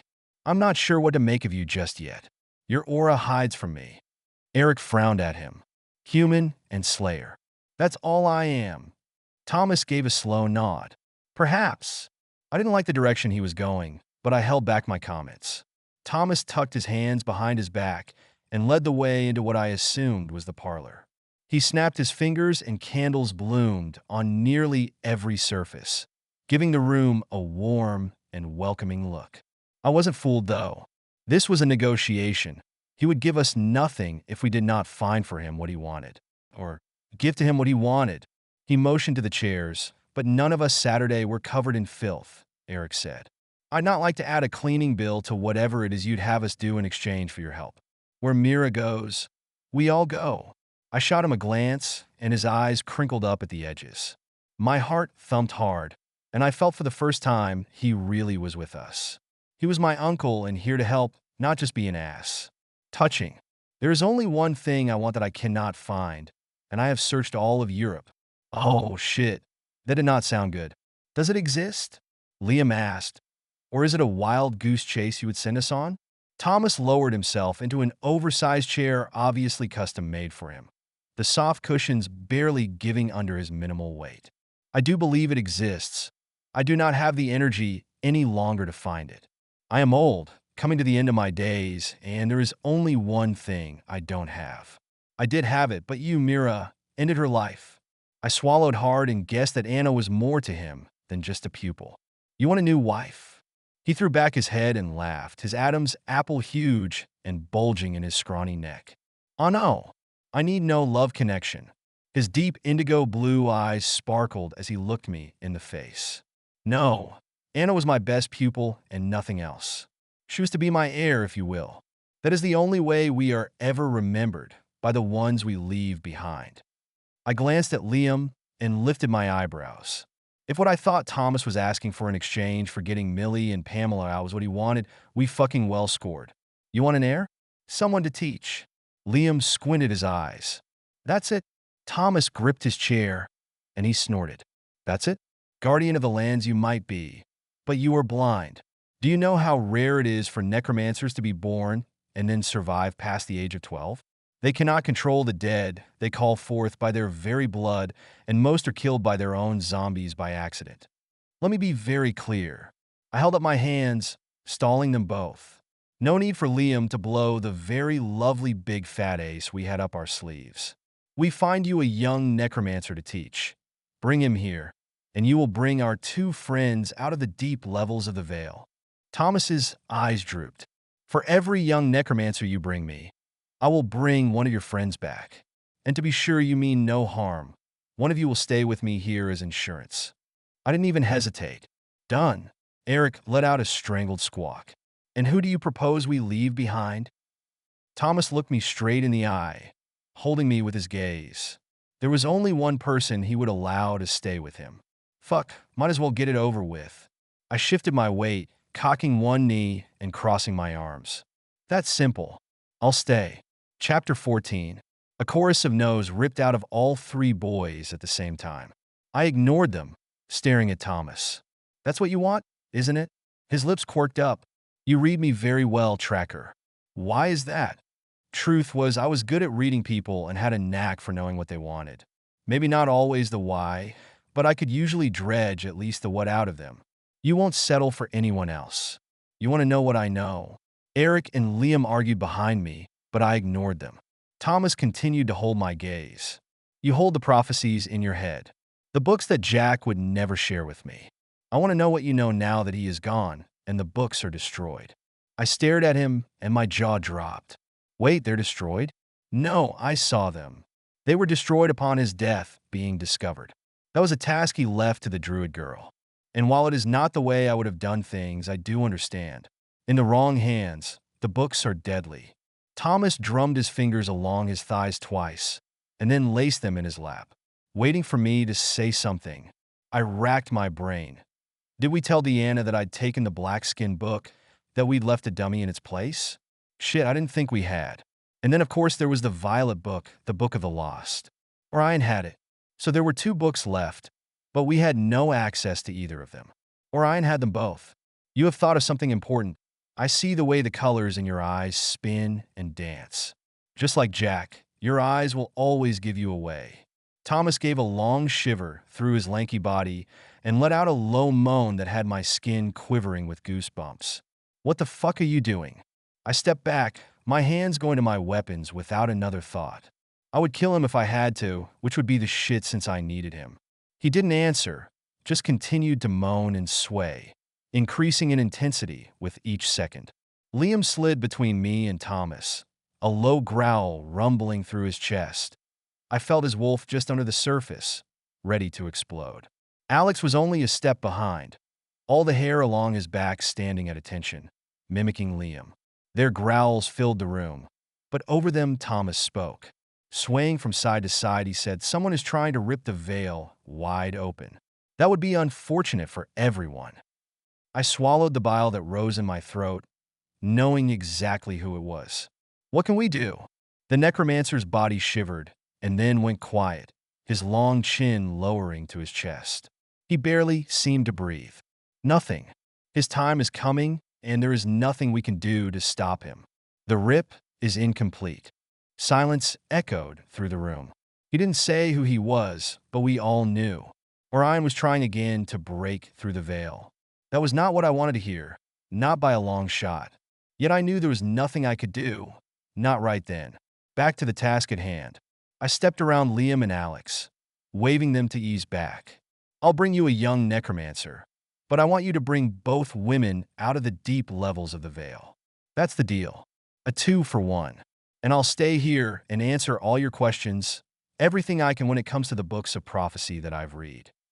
Thomas's head remained lowered against his chest. No. 1-for-1. I ground my teeth and shot a look to Liam. We can get them both out. We're going to need help from someone who can jump the veil. I hate to say it, but there's only one person we know who can do that now that Millie is trapped. My blood pressure went up another notch. I did not want to bring Ferris in on this. I didn't need to owe that bloodsucker anything, even if we had worked out our differences. Kinda. It was Eric who cleared the air. Thomas, we'll get you your young ones to train, but we need to know that our friends are alive. Otherwise, there is no point to getting you what we want. Can you at least show them to us? Allow us to speak to them? I was shocked at his subservience, but it seemed to stir Thomas. Perhaps I needed Eric more than I thought. He was a level head where Liam and I tended to act first, think later. Okay, maybe that was just me, but Liam wasn't much better, especially lately. Yes, that would be fair. Only I am no tracker and do not have the ability to pinpoint people as such. Thomas finally lifted his eyes, and they were heavily bloodshot, as if he'd been awake for days. Bring me the 2 necromancers, and I will allow one of you to go into the deep levels to bring your friends out. More and more restrictions he laid, and I wondered if he wanted to help us at all. What the hell? You can't keep changing the rules. I clenched my hands hard to keep from grabbing my swords. Eric touched my arm. Let's get what we need first. His eyes pleaded with me to listen to him. Can I use your phone? I ground out between teeth that really would rather.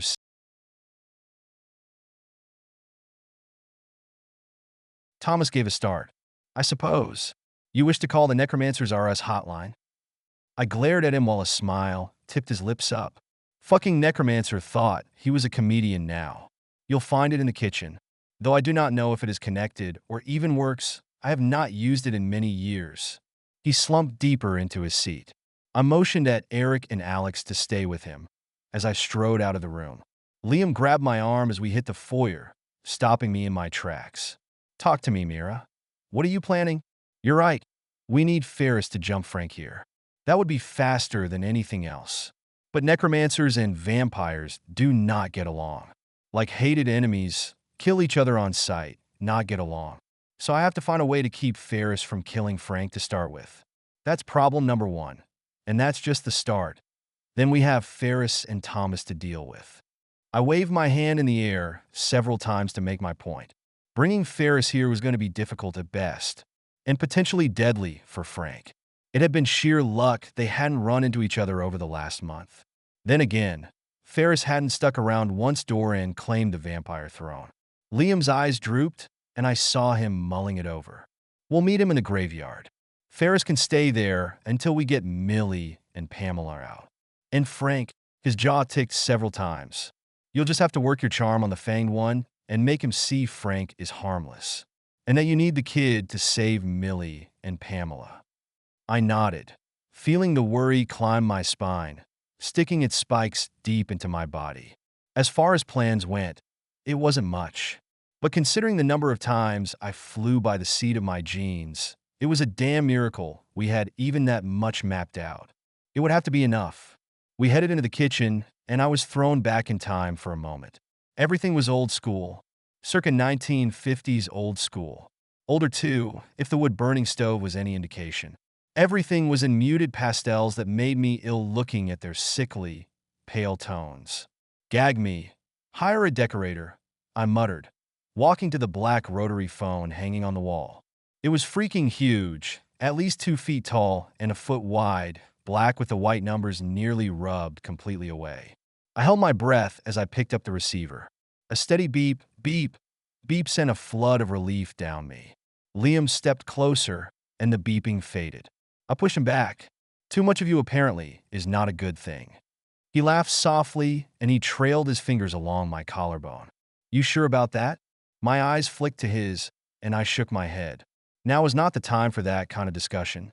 Ease up. Work first, play later. He gave me a salute and stepped back, dropping into an awful green pleather chair that made me cringe. I dialed Doran's number. There was a click, a buzz, and finally the other end rang. Come on, be awake, be awake. Hello. The hesitant voice was not Doran's or even Berget's. Frank. Yeah, who is this? The fear in him was palatable. Shit, had something gone wrong? It's Mira. What time is it there? Hell, I didn't even know what time it was here. Early afternoon, I guess. I just woke up. I squeezed the receiver. Is everything okay? Yeah, I don't like it here with Doran. Something about him is freaking me out. Ah, that explained it. Nature trying to assert itself and force their hands to each other's throat. Don't worry, you're leaving in a bit. We need you here. Where are you? I ignored his question, feeling the bite of timing running out and nipping at my heels. Just listen. Did you find the other necromancer? He cleared his throat. Yes, she was very pretty. I mean smart. And, spit it out, kid. Again he cleared his throat, and if one could hear a blush, it was all over his voice. But she couldn't help me. She's far too young to know anything either. I wanted to shout for joy. Fuck yeah. We were getting both Millie and Pamela out. The fates were looking kindly on us finally and sending help our way. Get a hold of her and get her to meet you at Dox's bar. Do you understand? Yeah, but I don't know she will. And why at the bar? I've got someone to teach you both, an old necromancer. He's the best in the business. Don't worry about why I'm having you meet us at the bar. I didn't want to tell him the reason he was uncomfortable at Doran's. I didn't want to compound that with a second necromancer. Last thing I needed was an inexperienced necromancer freaking out and raising zombies. That was all it took. He was off the phone, and I stood listening to the empty dial tone. Liam hung up the phone. How are you going to contact Ferris? I ran a hand through my hair, my brain trying to tell me something, a tease of a hint I could grasp if I worked at it hard enough. He has ties to those he bites, can find them pretty much anywhere, right? Liam gave a slow nod. But that wears off with you, doesn't it? Yes, but he bit someone else with us. Alex. You think he would come if Alex called him? I doubt it. There's nothing in it for Ferris to show up at the beck and call of a werewolf he thinks is submissive. Liam leaned back in the chair, his eyes calculating. But Ferris knows Alex is always with me. Alex would never call Ferris on his own. He nodded several times. True. Is there a distance factor, like with your tracking? I don't know. And there was no way to know until we tried. You think Thomas would open the veil to pick up his two new pupils? Good question. So, back to the living room we went. Eric stood at the edge of a large bay window, peering out through the curtains. The zombies are still out there. Well, that was just great. Peachy. Thomas, we have located 2 young necromancers for you. Are you willing to open the veil to bring them here? Thomas sat up, as if he pressed each vertebrae into his chair individually before he finally lifted his head. That was rather quick. I find it hard to believe you have more ability to find a necromancer than I do. I shrugged. Do you really care if I have more connections than you? Now, will you bring them across or not? If I could have done so without him seeing, I would have crossed my fingers. As it was, I held my breath. There are 2 reasons I will not, Thomas said, and my stomach sank, breath knocked out of me. The first is you could be lying and just trying to find a way out for yourself. I sucked in a sharp, very angry breath, but he plowed on, ignoring me. The other is if I open the veil now, after raising so many dead to keep you out of my home, I will not be able to open the deep level of the veil to your friends you wish to save. For days, perhaps. I am at the end of my strength now. I must rest while you bring the new young necromancers to me. Once they are here, I can tap into their strength, and we will open the deep levels for you. Shit, that was not good news on any front. Then I may not be able to stay with you. The only way to get them here will be difficult. There, that was a nice way of putting it. Thomas waved both hands at me. If you get them both here, a task I did not think and still do not think is possible, I will forego the knowledge you have till another time. That being said, I will keep one of your men here, just to be sure you will come back, Tracker. Asshat. He deliberately made a request he thought we couldn't achieve. And I wanted nothing more than to shove it up his nose that he was so very wrong. Eric let out a growl. I'll stay. At the same time, Liam said, it will have to be me. Fucking hell, Liam was right. He couldn't cross the veil unless it was a physical entrance like the doorway in the mine shaft or the exit out the front doors of the castle. Eric, you come with me. My heart clenched knowing that once again, Liam and I would be apart. I clamped down on the tears suddenly there. Seriously, I was far too tied to him. It was making me vulnerable. But I didn't care. He caught me up in a quick hug, brushing his lips across mine. Don't take long. I won't. Alex gave a whine. I stays with boss this time. Shit, I hadn't expected that. I need you, Alex. I need you to come with me. He gave a low shiver. Stinkers outside. I don't like them. He shook his head several times, his whole body shaking. Shit, getting caught up by the giant zombie affected him more than I realized. This was not the time for the scaredy cat werewolf to show back up. Alex, they aren't bad anymore. They aren't going to hurt us. You have to trust me. He licked his lips several times, looking first at me, then at Liam. Boss, go with her. Okie dokie. And that was that. The little shit was waiting on Liam to give him the word. He needs it to be okay with both of us.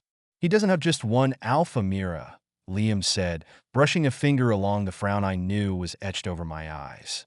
Fine, let's go. I ran my hands over my weapons, testing each sheath that held blades.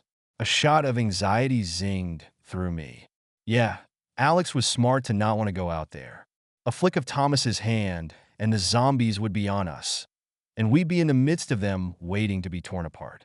Sweet mother of the gods, this was a bad idea. Chapter 15. Standing outside the front door, I almost swallowed my tongue. The giant had pulled itself out of its grave and stood about 15 feet from the porch. Alex pressed into my leg. Don't like this, nopes. Just don't touch any of them. I took a step forward, and then another and another, weaving my way between the smaller and yet just as threatening zombies scattered everywhere. Mira, I had no idea you dealt with this much shit, Eric said. I didn't look back at him, just kept moving as I answered. Yeah, well, stick around. You'll see a lot more than you bargained for before we're done. He laughed, but it was shaky, and Alex mimicked him. The zombies' heads turned to follow us, the hollow spots where their eyes should have been, black, and yet I knew they could see us. And if they saw us, I gave them a wave. Thomas is watching us, I think, ready to unleash the horde if we misbehave. I'm guessing. We slid and slipped down the long slope, the morning sun not yet rising. We got to hurry. Ferris won't be able to help us if the sun is shining fully. Picking up speed while trying not to touch rotting bodies did not work as well as I'd hoped. The whole thing ended up reminiscent of a pinball machine gone terribly wrong. My shoulder banged into a zombie, and I bounced off, slamming face first into another's chest. I peeled myself off, spit, and wiped the goo from my eyes, but kept going. There was a flat spot to the left of the hill, not far beyond where we left the motorbike. I pointed it out. That's where we're headed. Got it. Alex yipped and zipped off ahead of me, dodging and ducking around the dead bodies, turning the hike downhill into a game. He managed to avoid the worst of the zombies. Me and Eric, not so much. By the time we reached the bottom, I was covered in filth and viscera. Fuck, that is nasty shit. I broke into a jog to cover the last 20 feet or so. Eric grumbled along behind me. I'll have to get new clothes. This is never coming out. I couldn't help laughing. Troll shit is worse. I don't want to know then. Sliding to a stop, I called Alex to me. Okay, this is important. I want you to think about Ferris. Alex frowned up at me. I don't like him. I know, but we need his help. Can you think about him? Alex squinted his eyes shut and pressed the tips of his claws against his head. Yuppie duty. Thinking about Fong face. Eric laughed again. This time it was more solid. I like him more and more. I glanced at the house on the hill. I hoped Thomas wouldn't be able to tell the kind of supernatural we were calling for help. No, the zombies closest to us weren't even looking our way. Alex, call Ferris to you. Tipping his head back, he let out a long, full-throated howl. Ferrini is. The zombies closest to us shivered. And then as a unit, their heads snapped to focus on me and Alex. Shit, shit, shit. Surely Thomas wouldn't know the vampire by name, would he? One of the zombies stepped forward, its mouth opening. Thomas's voice erupted from its mouth with a booming roar. You would call a vampire here to kill me. Traitorous bitch. Apparently, he did know the vampires. Shit, we were in trouble. Eric and I backed as the zombies lurched toward us, and I felt something shift and shimmer to the left of us. Ferris, it had to be, and even if it wasn't him we were going, we had to. Alex, run! I yelled and pushed Eric toward the spot where Ferris was suddenly standing. There was no time. We rushed him as the zombies rushed us. His blue eyes flashed wide, and his mouth dropped open as we tackled him through the veil. Shut it, Ferris, shut it! He slammed it shut, but not before several zombies made it through. Without hesitation, he killed them with a ferocity I'd never seen. Their bodies pulled apart, heads first, and then limbs in under a minute. All four of them. I lay on the floor and stared. Why do I get the feeling you've done that before? Mira. Ferris turned his blue-eyed, icy gaze on me. What are you doing calling me out to a necromancer's territory? Long story. Short version is, he held up his hands and closed his eyes. Let me guess, you're in trouble? Eric, splayed out beside me, let out a deep, shuddering breath. Gods, yes. She's in trouble. Not surprised. Ferris let out a deep sigh and held a hand to me. I took it, and he helped me to my feet, his eyes flickering over my body and a frown twisting his lips. Are you well, Mira? You seem different. I took my hand back. With him, I never knew what to expect and hoped he wasn't hearing what was wrong with my heart like Alex. He'd use my weakness against me for sure. Fine. Can you help us? No. How have you been? Or maybe lovely to see you when we needed you to save our asses. Thank you so much. His eyebrows rose over glacial blue eyes that roved my body. Not in a sexual manner, more like something puzzled him. I didn't like it. Stop looking at me like that. And thank you for pulling us out of there. Better, he grumbled, his eyes flicking to Alex. It is a good thing I recalled this wolf was yours, or I never would have bothered. I knew that was bullshit. He wouldn't suddenly forget Alex and knew damn well he was my wolf. But I'd let him have his illusions. Yeah, good luck for us.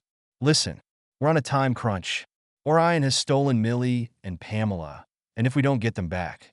Again, he stopped me. They'll die. Isn't that the usual threat? And really, would Millie be much of a loss? I glared at him. It's worse than that. Ferris's eyes flicked up to mine. How can it be worse than that?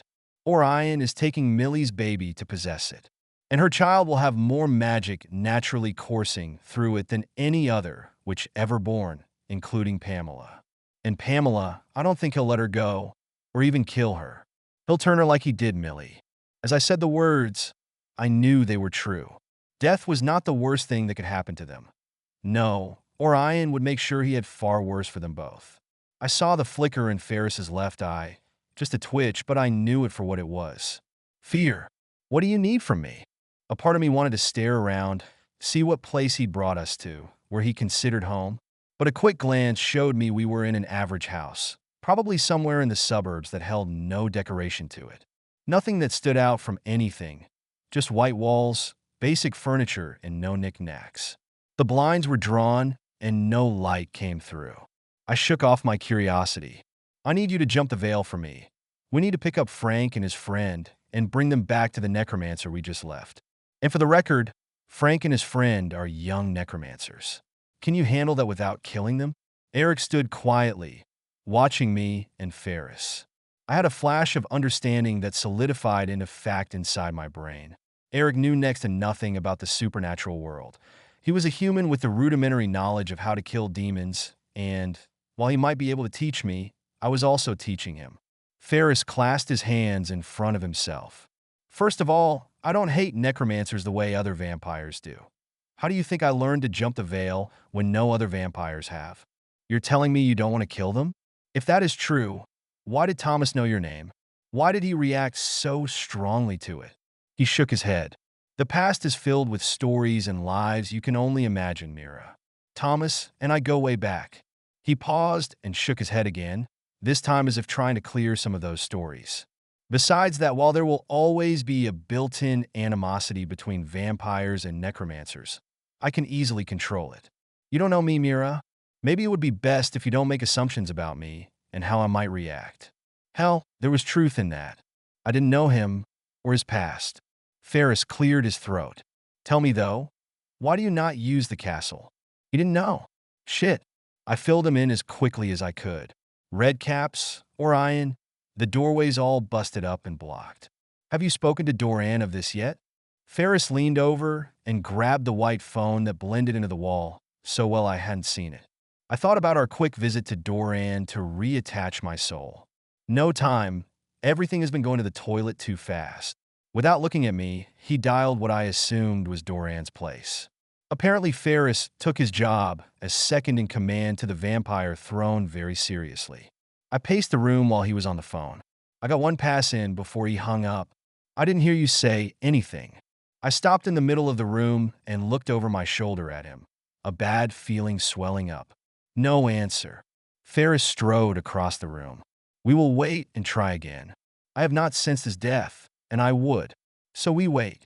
Waiting isn't an option, I said, thinking he would listen. Nope, wrong. Then leave. I don't have to jump the veil for you. You'd be best to remember that. Oh, how the four-letter words wanted to spill off my tongue. Mostly because he was right. Saying nothing, I walked to the couch and slumped onto it. I leaned my head back. Maybe he only would mean a few minutes. 15 or 20. I could do that. Nope, wrong again. 4 hours passed with Ferris making phone calls at short intervals. Believe it or not, I managed to keep my mouth shut for most of it, only grumbling a time or two under my breath. Seriously, why are you not just opening the veil for us? I snapped somewhere near the end of the 4th hour. Because jumping into situations that are unknown are bound to get you killed. And since you are the savior of the world, I'd like to keep you around until your job is done. Ferris snapped back at me, the tension in his shoulders visible. I eased back into the cushions. Ferris was trying to keep me alive. Again, I wasn't sure if I could trust him or not, but there was no other choice for me at that point. He finally gave up when the line on Doran's end went down.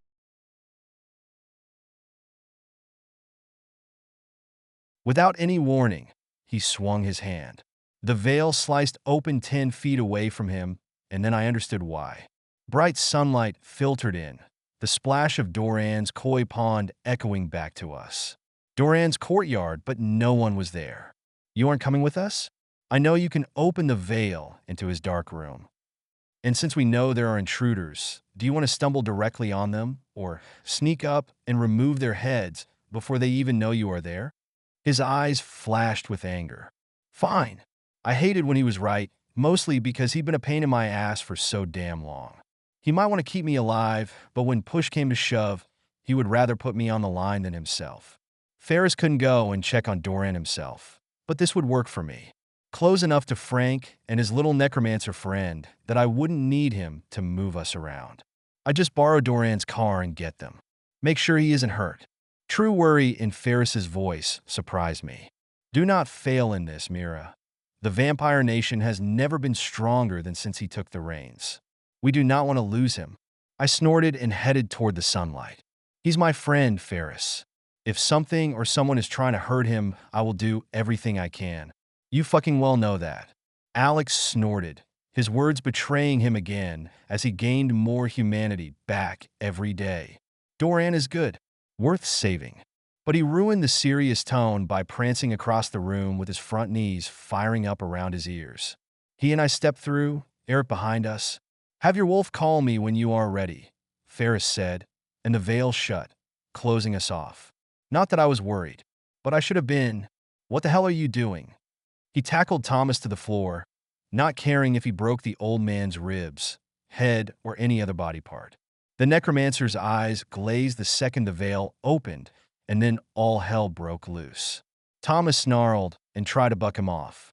The front door rattled as a zombie no doubt threw itself at it. Get off me, Guardian. I know how to end your life. I have no qualms about piecing you out to my pets. Liam didn't move, fury and true fear racing through him. Not for himself. Never for himself. Mira had better have made it through the veil. His muscles clenched, and he fought to keep from snapping the necromancer's neck. They needed him for a while yet. You sent her to bring back your protégés. How did you think she was going to get them? Thomas stared up at him, and slowly the mania faded from his eyes, and the thumping against the door stilled. Get off! I am myself again. He waited a half-breath before moving, then pushed to his feet. But he did not offer his hand to the necromancer. With great difficulty, Thomas got to his knees, then his feet, his whole body shaking. It has been many years since I last came across a vampire. The memories are too strong for me to deal with. Do you know the story of why the vampires and the necromancers hate one another? No, Liam wasn't sure he cared either, but then again, maybe there was information that would help them later. Or maybe not. But the FBI agent in him knew all the knowledge he could gather couldn't hurt. His body trembling, Thomas slid into his chair and then lowered his head into his hands. Necromancers created vampires, an experiment with the dead to see if we could truly return life to those we'd lost. At first we ruled them, controlled them and their thirst for blood. Thomas swallowed hard. But in the end, they revolted and killed most of our people, taking us to the brink of extinction. From that moment forward, it is bred into our very being that we must kill one another. And you can't control it? The necromancer shrugged. When I was young, yes, but I was a captive of a vampire for many years. He had been held by a vindictive necromancer, and he returned the favor to me.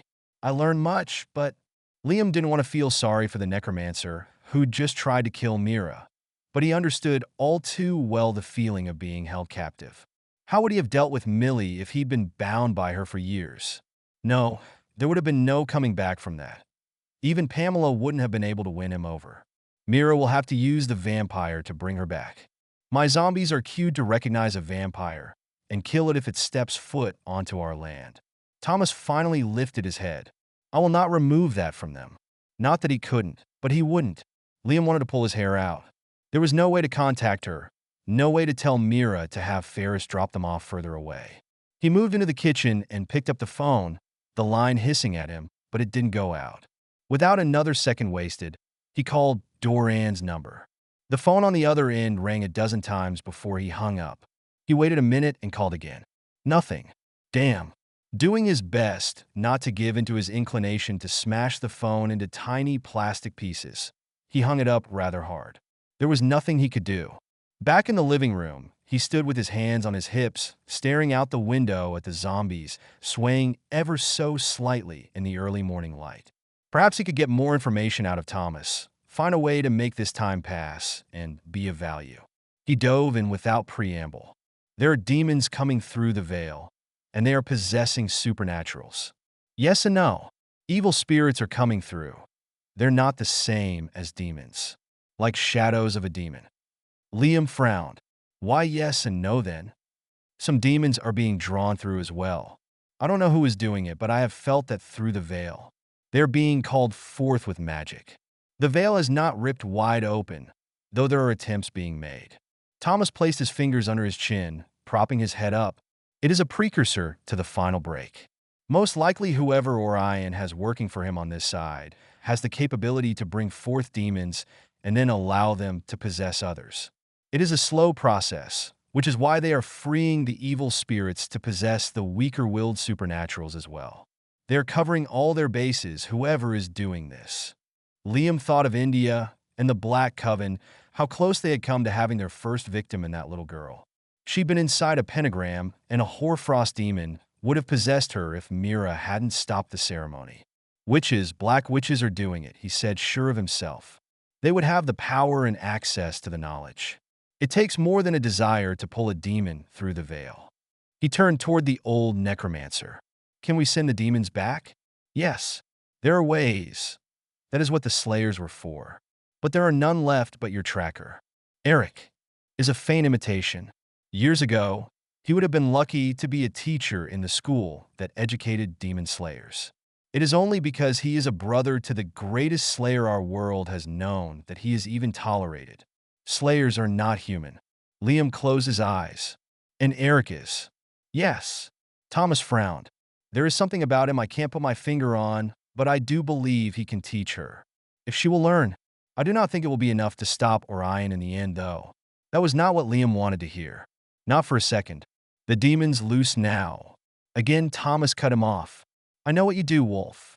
You try to gain knowledge through me. I see it in you, but I truly have little dealing with demons. What I know, I have gleaned from many years on this earth, not from direct contact. Necromancers are not demon dealers. We like them no better than the rest of the supernatural world. If those who were lost had truly done their job, the demons would have been sealed off forever. You mean the blood of the lost? Oh, Thomas had his interest now. Ah, you know of them? Thomas lifted an eyebrow. They're all gone now, and with them the last of our hope. Liam took a chance. They're not gone. One is left. Thomas slowly brought his head around to stare at him. Do you speak of yourself, Wolf? Guardian and werewolf. You are a strange mix, one that has not been called upon for many, many years. No, I don't mean me. Perhaps he'd said too much. Yet his wolf seemed to be inclined to trust this man. Much as he'd tried to kill them, it had been in self-defense of a sort. Then you must mean the tracker. Slowly, the necromancer bobbed his head. Yes, I see it in her now. The confidence, the brash behavior, the belief everything will turn out in the end. It never does, you know. The darkness is always stronger than the light, snuffing out candles and hope with a single sweep of its hand. I pity you if you truly believe that. The silence stretched after Liam's words, the ticking of some distant clock in the house the only sound, and he doubted Thomas could even hear it. But he could. He heard the way the necromancer's heart beat, a funny hitch every third or fourth lube. Liam shook his head. So what if the old man had a twitchy heart? And I pity you, Wolf, for you will follow her down all the dark paths she takes. And in the end, it will kill you. Thomas's eyes pinned him. Liam didn't turn from him, didn't blink, just met his stare with his own. I know, but I wouldn't leave her. Not for an extra 100 years of life. Thomas laughed softly, lacing his fingers together under his chin. Then it seems we pity one another, for I would not follow her, not for all the love in the world. His eyes narrowing ever so slightly, he turned from the necromancer. Not so long ago, he might have agreed with Thomas. But not now. Not now that he had Mira. Chapter 16. I stood on the threshold of Doran's home and very softly said, Alex. He slunk forward, breathing in the air deeply, and just as softly answered me. Ogres. Oh fuck. There was a shuffle of feet deeper in the house. A grumble of voices. Berget and Doran were not helpless, but they would be bound to stay in the dark rooms and spaces of the house. I wished it were night, and Ferris had been able to come with us. Putting a hand on Eric's arm, I tugged him close. Ogres are big, fast, and all they really know is fucking and fighting. And right now, they hate me with the heat of 1,000 burning suns.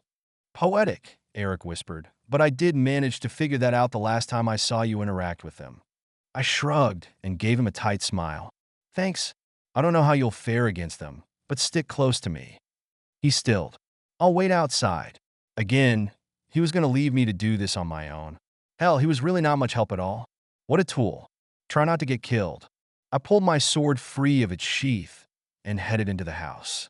I aimed for the kitchen, keeping my footsteps quiet, knowing the ogres might already know we were here. Their sense of smell was, in some ways, better than Alex's. Steak, Alex whispered, and I caught a whiff of meat being roasted, setting off my saliva glands. Apparently they were good cooks, just like Doc's. We inched closer until I could peer around the corner into Doran's kitchen. Except for the two ogres screwing each other's brains out on the huge butcher slab that acted as an island in the middle of the kitchen, everything was the same as I remembered. One ogre was green, the other red. Like a seriously perverted Christmas scene. Never mind catching mommy kissing Santa Claus. Their moans and cries were starting to fill the room, the slap of flesh against flesh sounding more painful than pleasurable. I'd lay down good money even if we weren't so quiet. They'd never notice us. Using hand gestures, I relayed to Alex what I wanted. I'd slip in and put my blades to their throats mid-hump. Carefully, I slid my second blade from its sheath, the bare whisper of steel on leather the only sound. Alex nodded and we swept in as fast as we could. Fucking hell, it worked. I had my blade on the throat of the one on the bottom for a good 3 seconds before he felt the pressure of the blade. Pressing hard, I tucked my short blade against the throat of the green female, her breath hitching to a stop as her eyes rolled to mine. And it was definitely a her. She reminded me of SAS in the way her sensuality rolled off. Alex had his claws wrapped around the male's legs, ready to hamstring him if necessary. A shuffle of feet behind me made me freeze. Alex grunted, "Uncle here." So, Eric decided to creep in after us. "Get over here and help me." Eric moved to my side, and I tipped my head at the female. "Hold the knife tight against her." Eric swallowed hard, and I glared at him. "Don't let it slip. We need them alive for the moment." The red ogre glared at me, then blinked a couple of times. "You're Mira." I nodded. "I am. And you are?" "Raw." I couldn't help the laugh. "I'll bet you are. But what's your name?" His lips twitched. "My name is Raw. And not all of us hate you, Tracker. Ogres die all the time, but SS can't see that." Your words stirred those of us who knew she was fighting her grief. "Why are you here then?" Footsteps came toward us, and I pressed harder into his neck, drawing blood. "Tell me." She struck a deal with someone else who hates you. "Fuck. Let me guess, his name is Orion." Ross' eyes went wide. "How do you know that?" "He's a demon, and he means to take over the world." I stepped back and motioned for Eric to do the same. Ross sat up and gently pushed the green ogre off him. She slid down, all suppleness and sensuality. Unashamed, she was bare-ass naked. But her eyes were hard and full of intelligence, and I didn't discount her for a second. I knew she was going to get us killed. She is blind. She spat on the ground. I will not follow her if she is so stupid as to take orders from a demon. "Mayor, this needs to be discussed," Ross said, as the footsteps I'd been hearing stopped in the doorway. 3 very large, very black ogres stared at us, though to be fair, they didn't all fit in the doorway. I counted the legs and did the math before launching into the room, weapons flailing. There wasn't enough space to accommodate them. As the first ogre in line caught his sword in the iron hanging pot rack in a downward sweep that would have taken the green ogre's head, I drove my sword toward the exposed black belly. "Enough!" Raw bellowed, his voice rocking through the room. He lifted his hands, and everyone literally froze, held with magic that affected them all. No one could move, except me, of course, score another one for being immune. I pulled back from my sword thrust, sparing the ogre at the last second. I stood straight and let out a breath. That had been close. I walked toward Raw. "Can you convince them SAS is wrong?" Raw shook his head slowly. "Some will believe you, some already do. You killed the Rock. You are the one our prophecies speak of, and for many, that is enough." His dark, nearly black eyes searched mine. "SAS sent us here to kill your allies. To set them against you, so you would lose the vampires at your back." Shit, I wasn't surprised, just pissed I hadn't thought this far ahead. "Where do you and your friends stand on the subject?" Raw and Mare exchanged a glance, and she blinked once. He turned to face me. "We are with you, Tracker." The 3 black-skinned ogres struggled, the one in the front finally speaking. "Traitor, SS will kill your pansy asses for this." After she strings up the Tracker and peels her hide from her body. Will they ever be convinced? I walked toward them, but my question was for Raw. He hesitated, then slowly said, "No, they will not." That was all the answer I needed, though I'd hoped it would not be this way. The more enemies dead before the final battle between us and Orion, the better. 3 quick swipes, and the black ogres' heads rolled to the ground, blood bubbling up and spewing out their neck holes. Raw dropped everyone, and he then stepped around the bodies. "You could have been an ogre." "I could have been a lot of things," I said, trying not to feel sorrow for killing them. "They were the enemy. They would have killed us." Mare slid into a pale green dress that offset her darker skin. We could not find the new vampire leader, or his young sidekick, though we searched the house several times. I let out a slow breath. That at least was good news. "Raw, you and Mare gather those ogres who would side with me against the demons. Do it quietly. Do not draw attention to yourself." Raw nodded and took Mare's hand. "We will do what we can. I do not think there will be many. Where should we meet you?" This was as good a place as any, with the farmhouse destroyed and the demons popping through doorways they were creating. Here, bring them all here. And the vampire? Mare asked, fluffing her hair back, then tying it into a loose ponytail to one side. Doran wouldn't be mad. At least, I didn't think he would be. I will find him and talk to him. He will agree to this being the central command. I thought of Frank and knew he would be happy there finally was a central command. There were no goodbyes. I didn't tell them where we were going, nor did I think we had time to find Doran, though I felt him sleeping deep below the house. A hidden bunker, no doubt. But I knew how to contact Berget, and I was tired enough that a nap was in order. Doran's sleek, silver Mustang was parked in the garage, keys in the ignition. Eric, you drive. I'm going to nap. Alex woofed. Sleeping helps sick people. I froze mid-stride and looked back at him. I'm not sick, Alex. Just tired. His big golden eyes went soft and serious as he grabbed me around the waist. Mira goes, I goes. It was an echo of Giselle's last words for him, that he would be with me to the end. I know. Come on. We got to find Frank and his new friend. We piled into the car and I took the back seat with Alex, stretching out and lying my head against his back. Mira, I thought you were joking. Eric shot me a glance over his shoulder. Nope. I cracked a yawn. I don't know where we're going. Good point. I gave him directions as I dozed off, calling Berget's name in my mind. She responded faster than ever. Mira, do not come to Doran's. There are ogres here. Doran was in a trance and saw them coming with the end of the night, but only just barely. We almost didn't make it below ground before the sun kissed the earth. Her long blonde hair was disheveled and her clothes were rumpled. Too late. We've been and gone. There are two ogres that will side with us. A red and a green, Raw and Mare. They're going to bring what help they can. Berget's eyes widened. You think some of the ogres will side with us? Raw seems to think so. Tell Doran I'm sorry, but I think he will have to be headquarters from now on. The farmhouse is gone. Giselle's home in the city is too small, and I don't know where else to set up. He won't mind.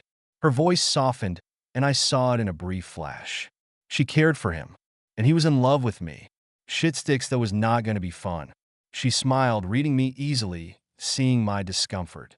It is truly all right, Mira. He keeps me close, and it is more than I could have hoped for. But I have other news for you. You do? She held my hand, seemingly crouched between the front and back seats, though I knew she wasn't really there. There is a way to close the veil to the deep level.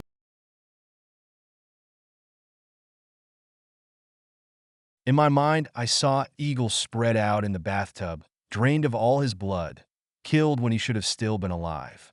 How much blood? She swallowed hard. As much of it as you can. It will kill the Guardian. It is one of the only things that will do it. Their body has to be opened with a weapon that has been cursed, and then they must bleed out. Fucking hell, that was not the news I was hoping for. Though it explained a lot. The demons hadn't wanted us to follow them, so they closed the gate. My heart ached for Eagle and chilled when I thought about who was next. There were only so many Guardians around. If they were captured by the demons and used to close gates as they needed, there is a catch, Mira. Berget reached over and put her hand on my cheek. But I'm not sure my parents are telling me right. I think because the blood is forcibly taken from the Guardian, the closure affects only the single doorway. There's more about closing off the veil with blood than they are telling me. I will keep trying. My brain and heart balked. I didn't want to go down that route. Something about it scared me, so I just nodded. Be safe. Orion is hunting my allies and friends. Trolls, witches, and now ogres are working for him. Frank left for Dox's yesterday, while the sun was high. My brain ached trying to deal with the time difference between here and England. How did you know? She smiled. He is rather loud and talks to himself, not realizing he can be easily heard. My memories of necromancers are not good, Mira. I do not think it wise to bring Frank here again. I let out a sigh. Fuck. I really wish everyone could just get along. With a nod, she stood. Yes, that would be easier, wouldn't it? And then she was gone, and I sat up. Alex yawned, leaned over, and put his nose to mine. Hungry. I pushed him away. Yeah, I know. That isn't anything new. In fact, he seemed to be hungry more and more. Was there a tie between his appetite and is becoming less submissive? I rub my face. Something to think about another time, perhaps, but not now. He flopped onto the seat, rolling his eyes up to mine, begging in the most pitiful way possible. I shook my head and yawned. Rubbing my face, I let out a low groan. Power nap my ass. Sometimes talking to Berget did nothing but tire me out more. I think this is the place, Eric said, but it looks pretty shitty and burnt out. Are you sure? Ahead of us was a charred and blackened shell of a building that had only a few timbers left standing, blasted from the fire Doran had set. The broken and abandoned pieces of the landing pad hurt my heart as I thought of Doc's and his pride in his home and business. Of his unwavering friendship for me, even when I was being difficult. I gritted my teeth against the emotions welling up in me. No time. There was never time for the grief that circled me like vultures waiting for me to finally let them at my heart. Yes, this is it.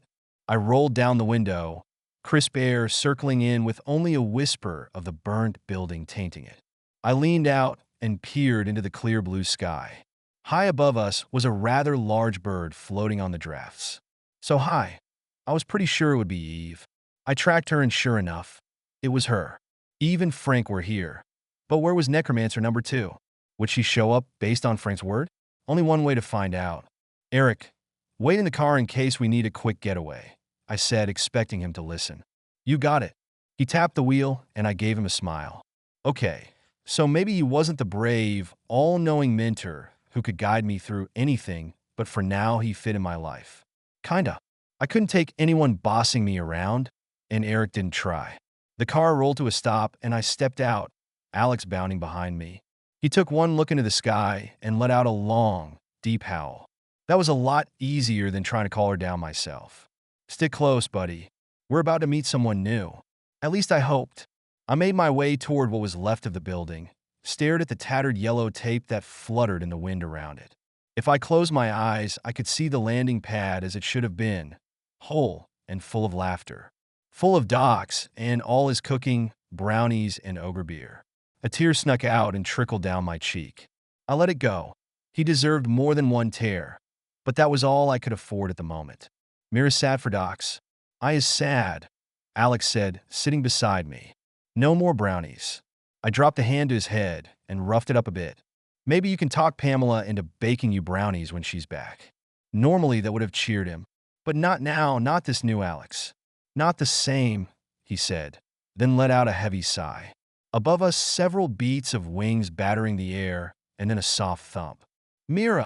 I turned to see Eve, Frank, and our newcomer.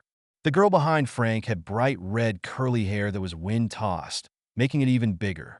She peered around Frank's back, deep hazel eyes taking me in, her heart-shaped face uncertain. Shit, she was young, maybe as young as Pamela. Frank, introduce me to your friend, and tell me how the hell you think kidnapping a minor is a good idea. I wanted to save Millie and Pamela, but not by stooping to Orion's methods of kidnapping and coercing. Frank slid off, stuttering and stammering, but the girl stepped forward. Not bold, confident. My name is Megan, and Frank didn't kidnap me. I kept my face carefully blank. No. And what will your parents say when they see you are gone? She bit her lower lip. I'm in a foster home. They won't care much. And Frank said I could be trained, so I could be strong. Broken wings, broken hearts, broken homes. They fucking well flocked to me, no matter the place. Of course, this time I wouldn't be keeping this broken-winged one for my own family. No. Teeth tightening, I try not to listen to that voice in my head. Already Megan impressed me, and I could see her and Pamela getting along well. Their personality's a good match. Instead of that, I changed subjects. Eve, I need you to go back to the mine shaft, tell Blas and Ophelia to come here, and wait for us at Doran's. That is where we will meet. Can you do that? She swallowed and dropped her head to me. The new dragon. I do not trust her not to try and eat me. Blas won't let her. Eric cleared his throat. I could go with her. I'm used to flying, and Ophelia will calm if she sees at least one of us is intact. And you would let me face the demons on my own? I wasn't really surprised he wasn't trying to come with me. He hadn't exactly shown himself to be all that into the actual fights. Not much left for me to tell you. You've memorized the symbols and runes you need, and if I am honest with myself, this is overwhelming me. Vampires, ogres, witches, and werewolves. I'd much rather deal with 2 angry dragons. Them I know how to deal with. He walked over to me and pulled me into a quick embrace. I've shared with you all I know. It isn't much, but it's all I have from your father. I stepped back. I think I will need you yet, old man. Don't think you can get out of your duties that easily. Laughing, he walked toward Eve. Yeah, I believe that. I just think that right now you don't need me at your side. In a while, perhaps, but not now. Eve, happy that Eric would fly with her, took off without hesitation, leaving Megan and Frank with me and Alex. Alex circled Megan and she stared at him, her eyes wide with wonder.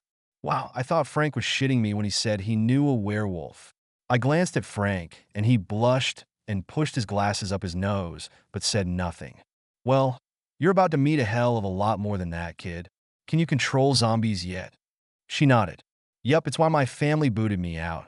They didn't like the dead relatives showing up for family meals. Again, I looked at Frank. And you too. Yes. Good, because we're about to dive into the deep end. Alex, give Ferris a call. He sat back on his haunches and yelled at the top of his lungs. Fairy right thigh eyes. Megan slapped her hands over her ears, but when the slice of air opened and Ferris stood far on the other side, deep in the protective shadows of his home, her jaw dropped along with her hands. Wow! I nodded. Here we go, kiddos. Off to meet your new mentor. Chapter 17. Ferris didn't take us to Thomas's land.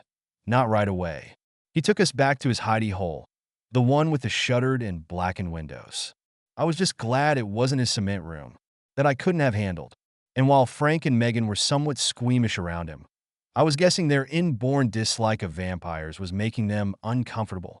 He was calm and cool, like he really didn't care they were necromancers, which only intrigued me. Doran? Ferris asked the second we stepped through. He's fine, so is Berget. If you need us from now on, go to Doran. Whether he likes it or not, his house is going to be central command until all this shit is dealt with. Frank gave a small smile, and I winked at him. Yeah, I knew he'd be happy about that. I waved my hands at Ferris. Come on, I don't want to sit around here all day. Pamela and Millie are waiting. Just saying their names, my tracking kicked in, and I felt the pulse of their lives. Pamela was awake and scared, but nothing was wrong with her. At least she hadn't been hurt. But how would I know if Orion had broken her? Would she even know? Fuck, we had to hurry. We'd left them too long as it was. Ferris's lips twisted downward. Thomas will kill you. He was one of the last necromancers held prisoner by the former emperor and empress.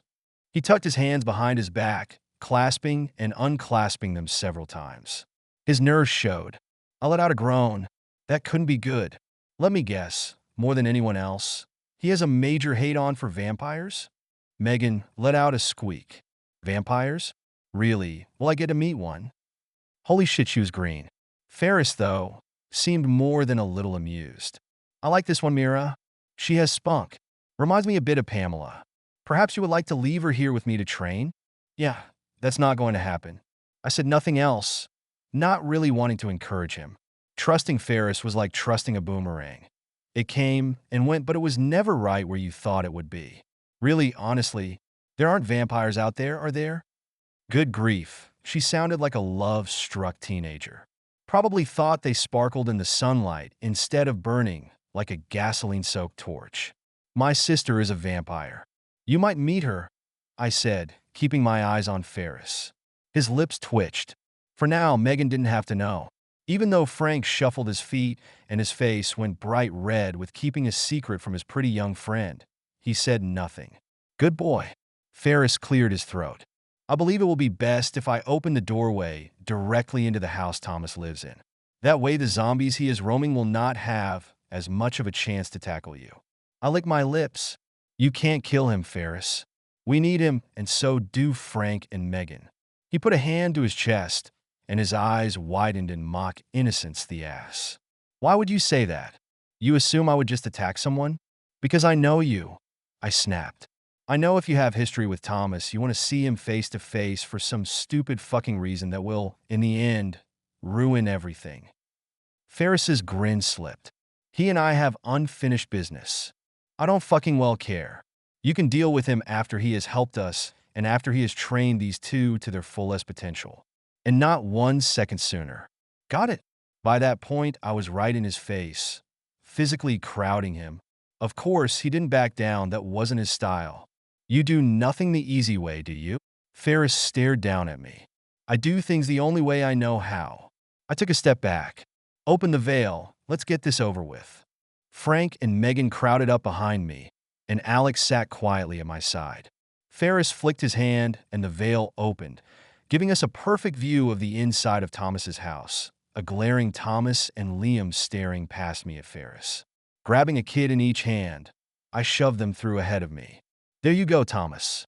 2 young necromancers who want to learn the ropes, you just have to teach them.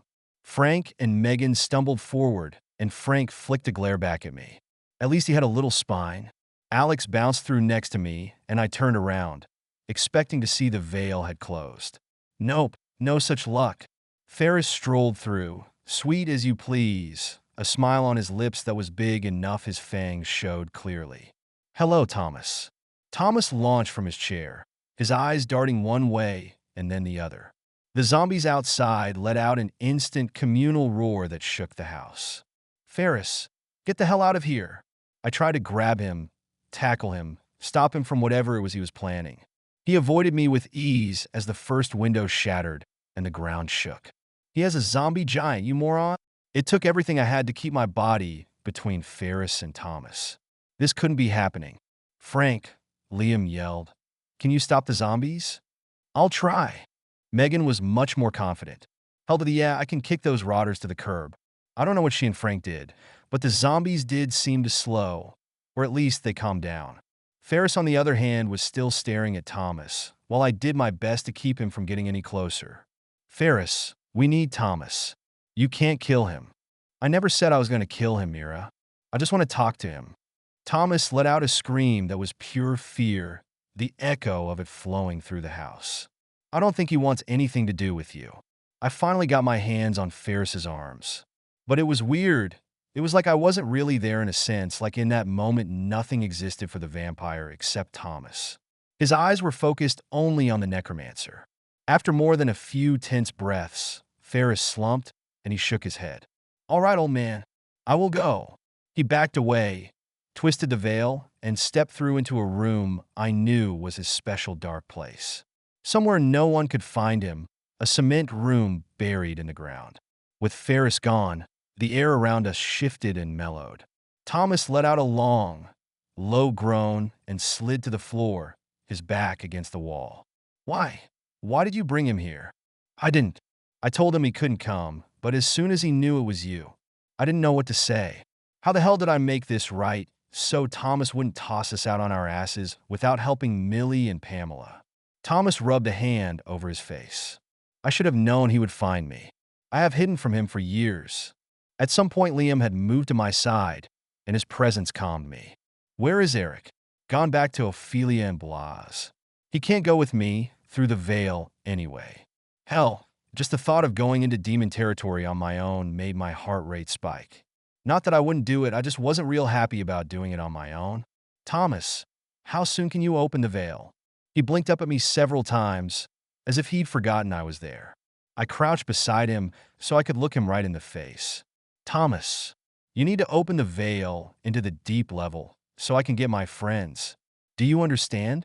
As if he were coming back to himself, he nodded, slowly at first, and then faster. Yes, I will do that. Frank and Megan stood to one side, staring down at their new mentor. Megan gave a small cough.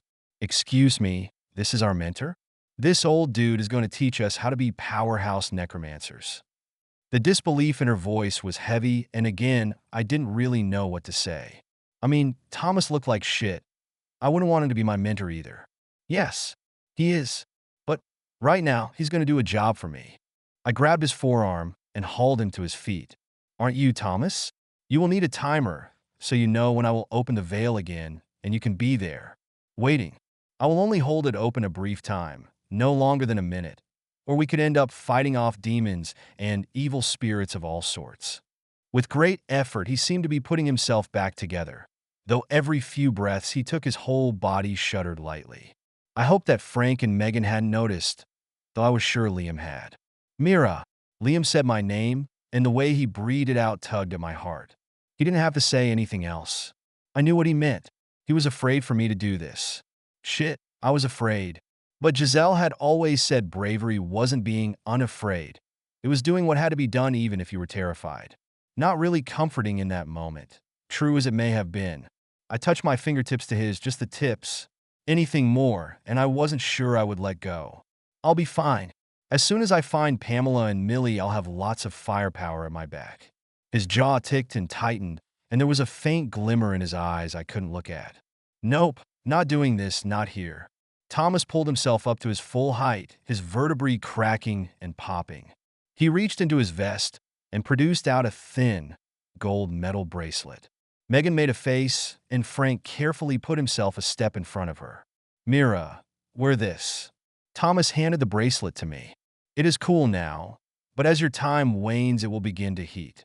I was already shaking my head. That won't work if it's magic. I'm an immune. Then you will have no way to know if your time is up, if you should even bother to fight your way back to the pickup point. He didn't seem concerned in the least. I was betting the asshole zombie king knew I was an immune. For some reason, he didn't want to open the veil. Or maybe he just didn't like me. That was a distinct possibility, too. Wouldn't be the first time I'd pissed off someone to the point they were difficult just because they could be. Teeth gritted, I tried to come up with a reason why he was being a douche, why he was trying to wriggle out of what he promised. There's a simple solution, Liam said, and I turned to face him. Let her take Alex. He can wear the bracelet and tell her when it gets hot. Thomas rolled his head side to side. I said only one could go through the veil. Send Alex then. We can't send him. I snapped. And you damn well know that. Time to play the hard ass. Frank, Megan, time to go. There is another necromancer we can go to. I pointed at the front door, and they dutifully went. You cannot take them. My zombies will stop you. Thomas was all calm and cool. Megan put her hands on her hips and squared off. You think you're the only one who can take care of zombies? She flicked her hand outward, and, though I saw nothing, Thomas gasped and clutched at his heart. How did you do that? I leaned toward the closest window and peered out. Every single zombie had dropped to the ground, except for the giant who was leaning toward the house. Shit, everybody out the back. I grabbed Megan as I ran past her, and then Alex bolted ahead of me, barreling out the back door. I didn't dare glance behind, just kept running even once we were outside. The giant was huge, and when he hit, it was going to be a big fucking mess. Each step I took, I expected to get crushed, the imminent arrival of the giant's body on us with no way to avoid it.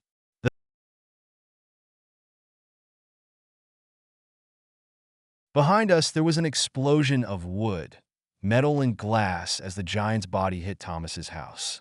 The ground at our heels erupted, the force of the impact dropping us to the unsteady earth, the rippling earthquake forcing us to stop running. I rolled onto my back to see the giant's head just a few feet away. For a moment, there was nothing except the two of us breathing heavy and staring at the rotted head that had nearly taken us both out. The giant's eyes were liquid and oozed out of their sockets, and his blackened tongue was caught between broken and sheared teeth, cutting it in half, leaving it hanging by a sheer thread of muscle. Gross. Sorry, I didn't think that would happen, Megan whispered. Her face was as pale as fresh fallen snow. I doubted mine was any better. What did you do? I pushed to my feet and then offered her a hand. She took it, and the tremors in her body rippled up through mine. She didn't let go. I cut his ties to the zombies so they would go back to sleep. But I didn't know there was a giant. Her breathing came in rapid gusts, and I knew she was about to pass out. Sit down. You didn't do anything wrong. She plunked on the cold, damp grass but didn't let go of my hand. Liam, Alex, and Frank came running from around the giant. Liam's eyes were frantic until he saw us, and his body visibly relaxed. Alex jogged and danced, occasionally shooting out a paw to punch at the body of the rotting giant. Stings like a butterfly, he chirped happily. Liam pulled me into his arms, though I didn't let go of Megan. Why didn't you dodge to the side? I shrugged. I didn't think he'd fall that far. Liam's jaw dropped, and at my feet, Megan laughed. Me neither. Her face and cheeks had pinked, and I pulled her to her feet a second time. Okay, enough out of you. Looks like you'll fit in fine with the rest of us. I glanced at the massive body. The house was completely destroyed, as in gone, looking like there had never been anything except a mostly rotted giant laying there. Problem number one. Did Thomas make it out? I tracked him and felt a thread taking me around the side of the giant. I followed it, and everyone else followed me. Megan clung to my hand, and I let her.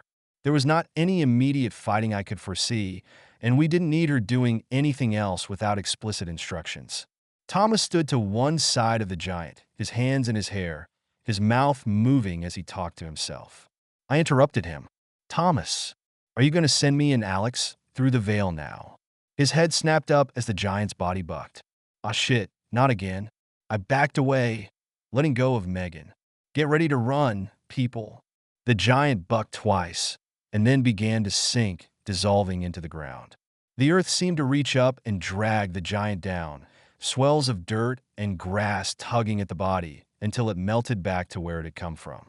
The house that was under it was gone too now, so except for a few shards of wood and glass, there was nothing left of what had just happened. That wasn't one of us. What is that? Megan whispered. The ground gave one last heave. A bubble of air that sounded distinctly like laughter curled up out of the earth and around us. The air crackled and danced. Thomas backed away and said only one word. Elementals. Chapter 18. Megan piped up before I could. Elementals? What are those?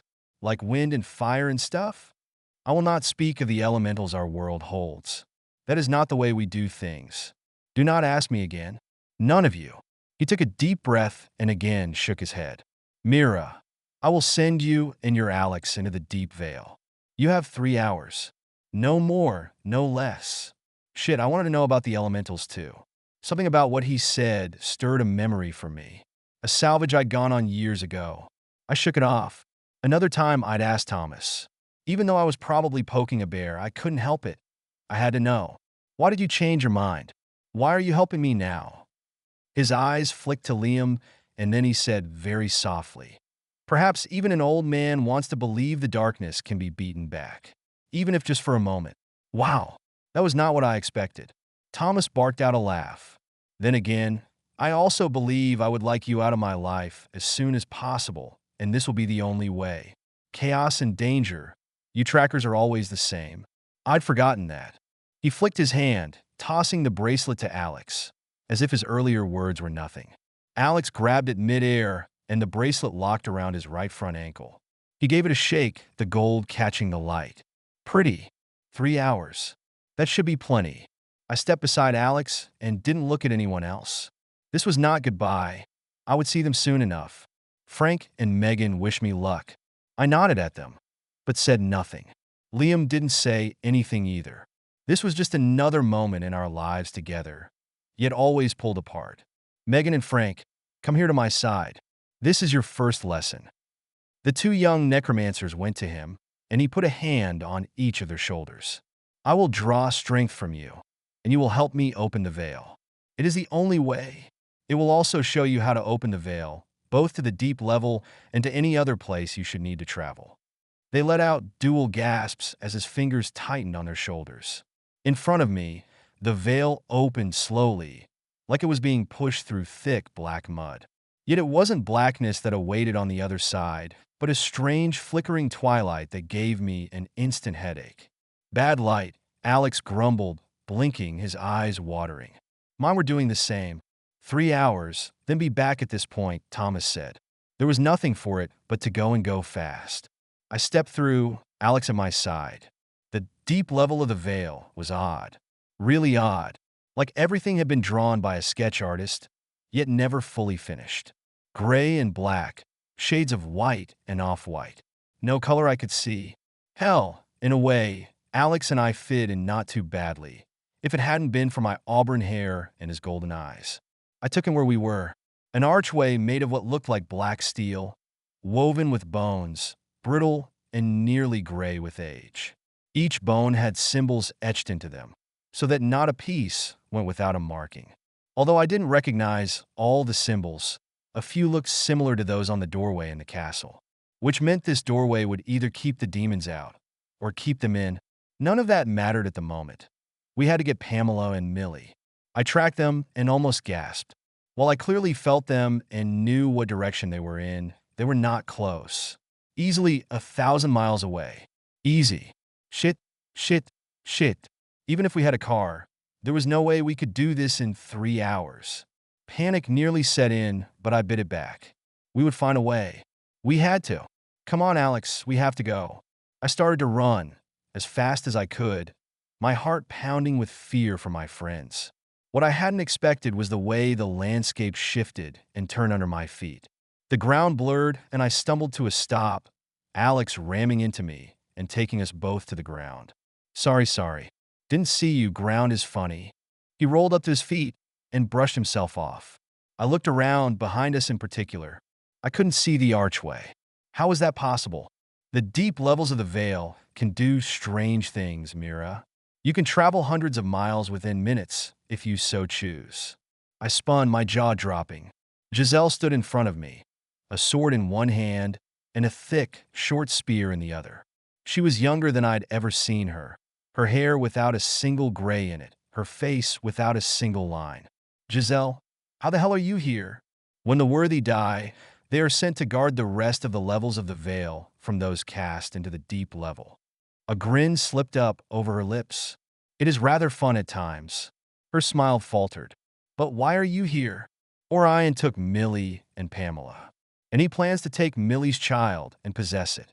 Giselle paled and lowered her weapons. Mother of the gods. Come on, you can help us. She shook her head. No, these are the borderlands between the 6th and 7th Vale. I stand here, but cannot go deep into the 7th Vale. Too good to be true. I should have known. Then watch for us, because I'd bet my ass we're going to be running flat out in order to make it back here in time. I always watch for you, Mira. Now go. Save them both, as I know you will. She smiled and then lifted her spear in a salute. I turned away, my heart lighter for her belief in me. Time to run. Hundreds of miles, well shit. Maybe we weren't so screwed. Alex and I ran full out, the landscape blurry and strange around us. The smell of old basements closed for years then suddenly opened. The musty scent of eras gone by, and perhaps of bad things in the past surrounded us. Not the worst smell I ever breathed, just off-putting. Here and there we glimpsed figures in the distance. No doubt they were demons, but we didn't stop. And again I was glad Alex was covered in black fur, and I had my black coat and dark jeans. For now we were unnoticed, and though I didn't think it would last, I would take it while I could. I clung to Pamela's threads, using her for the most part to guide me. She was scared, but calm, and a shining piece of hope sung through her. She had faith it would turn out okay. Damn, I love that kid. With each step we drew closer and closer, the feel of her in my head hopscotching rather than smoothly moving in my direction. Didn't matter. The end result was the same, even though it felt weird. I reached out and put a hand on Alex, slowing us both. We're close. How does the bracelet feel? Is it warm at all? He shook his head. Nope. Nice and coolio. You feel it warm up at all? You tell me okay? With his eyes as serious as I'd ever seen them, he nodded. Gotcha. I looked up and took a step back. A freaking high-rise building shot out of the ground, the dirt around the base looking like it had been planted and then grown as opposed to having been built. At least a football length wide and several football lengths high, I'd never seen any building so fucking big in my life. Holy shit, Alex whispered. Pammy and Millie in there? Yeah, they're in there. He let out a soft groan. That's not goody good. Above us, the building seemed to answer him, groaning, the girders and whatever grinding against one another. I reached to my back and pulled my swords free. Just in case. I snorted softly. Who the hell was I kidding? I was going to need my blades. It was only a matter of time. Approaching the building, I looked for an entrance. No doors, but lots of windows on the lower levels. Once we drew up against the behemoth, I almost wished we hadn't. It was a building, yes, but it was alive. The wall was skin, thick, dark, and pebbled, and whatever the building was made out of had been carved and hacked to resemble a building on our side of the Vale. I put a hand out, touched the wall. Warm and slightly prickly under my hand, The skin had tiny little hairs all over it. Alex swallowed loud enough that I could hear him. Can you smell what this is?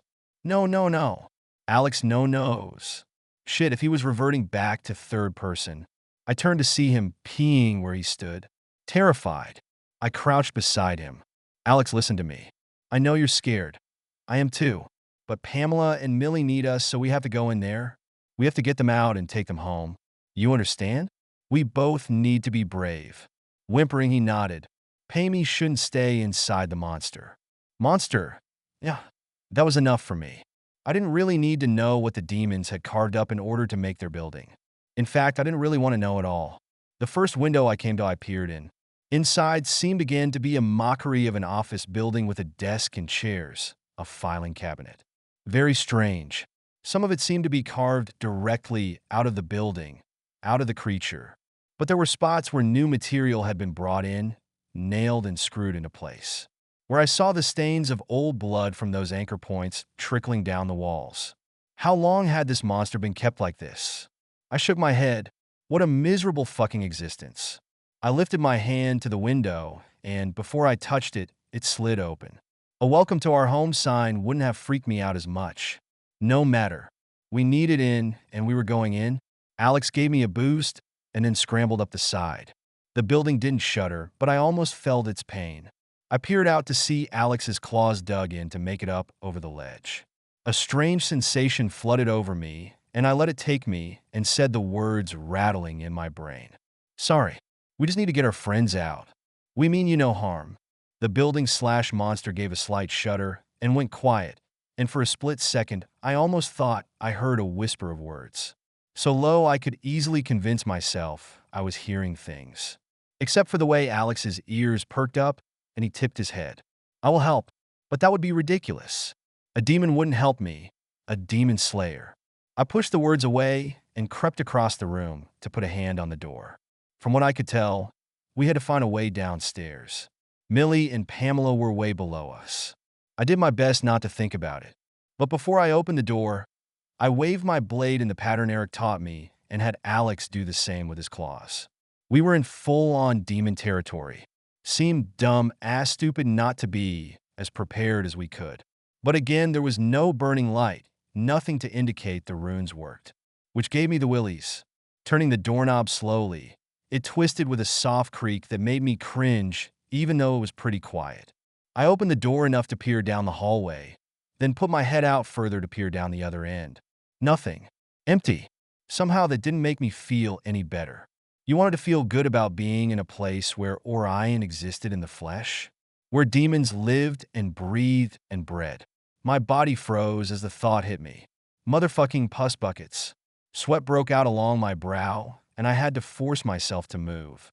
I focused on the details around us and finding a way downstairs. The walls were almost iridescent silver, reflecting small bits of light, making it bright enough to see without any torches or electricity. My breathing hitched, and I fought to keep moving. The strangeness of our surroundings didn't help keep my mind from producing some seriously bad scenarios, like walking around a corner and bumping into Orion. Did I want to kill Orion? Hell yeah, in every possible way. I wanted to string him up and beat him to death with each of his own limbs as I hacked them off. But I wasn't stupid. He was here, in the flesh, and I wasn't ready to fight him. No fucking way. Alex, you smell Pam or Millie? I looked back and he shook his head, his eyes all but shaking back and forth. His eyes were wild with terror, and it froze him to the spot. I needed him with me if we were going to get through this intact. Come on, we'll find them. Then we'll get ice cream. His ears perked up, and he sidled up to my leg. Tiger's striped ice cream? Sure. And pizza. His tongue flicked out as he licked his muzzle. Hungry. Sooner we find Pam and Millie, sooner we can get out of here. The idea of feeding his belly was stronger than his fear, at least for that moment. He put his nose to the ground, breathing deep. I kept my eyes open for any sign of a demon. In some ways, I was more freaked out about their absence than by the fact we could get swarmed by them at any point. In my mind, the devil you see is a hell of a lot better than the one you couldn't see, hiding in wait to ambush you. While I didn't want to fight any demons if we could avoid it, I hated that we hadn't run into a single one. That was too fucking weird. We traversed the first floor, peering into rooms, checking for any way into the lower levels. Nothing. Warm. Alex breathed, then pointed to the bracelet. Fuck a duck. I stared at my feet, an idea forming. Cutting down through the floor would cause the monster building pain, but it might be the only way. A high-pitched chittering snapped my head up, and I stared back the way we'd come. Around the corner stepped a demon. No, not one demon. Hundreds of them. They were small bugs, like a large roach, and they clung together to make the semblance of a man walking down the hallway. How did I know this? The many demons broke apart and flocked toward us, hissing and chittering, a steady stream of words barely intelligible, but I understood. Blood and bones, fresh to eat, we love our meat, sweet, sweet, sweet. Yup, not sticking around for that. Run! Alex and I bolted from the horde of many demons spewing their twisted poetry. Another corner, and we ran smack into a large form, and for a brief second, I thought it was Orion. Felt the chill of the possibility nearly take me to my knees. But no, it was just a regular-ass demon. I screamed one of the words Eric taught me, Dabbin, as I thrust my sword forward into his right eye, surprising him. Or maybe it was a her. I had no idea and didn't care. Alex snarled and took the demon out at the legs, and then we were jumping over the body and dashing down the hall. Behind us, the chittering continued, the bugs singing away as they drew closer and closer, completely ignoring the fallen body. Apparently, they only wanted us.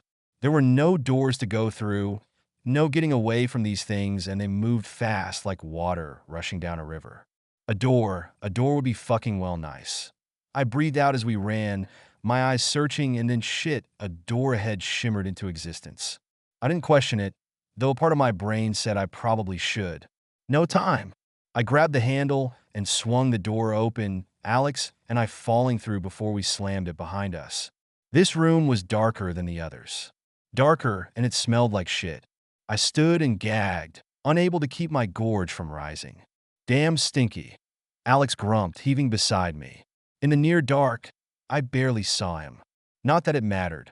A shuffle in the room, a whisper of cloth, a sharp intake of breath, neither mine nor Alex's. The bugs slammed into the door, and their chittering climbed into a higher pitch. Sweet meat, sweet meat, sweet meat. We love to eat sweet meat. A rock in a hard place had never sounded so good as in that moment. Easier than the choices that faced us right then. Alex, stay close. Somehow we had to go down. And if we couldn't find a stairway, I'd make one. Do you know who I am?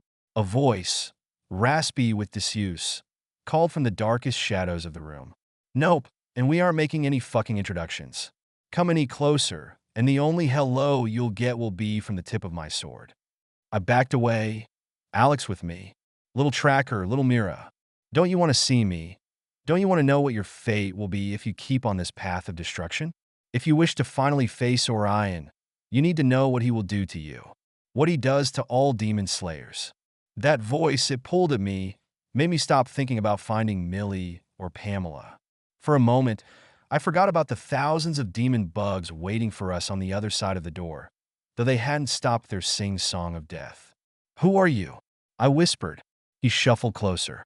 Do you not know your own flesh and blood?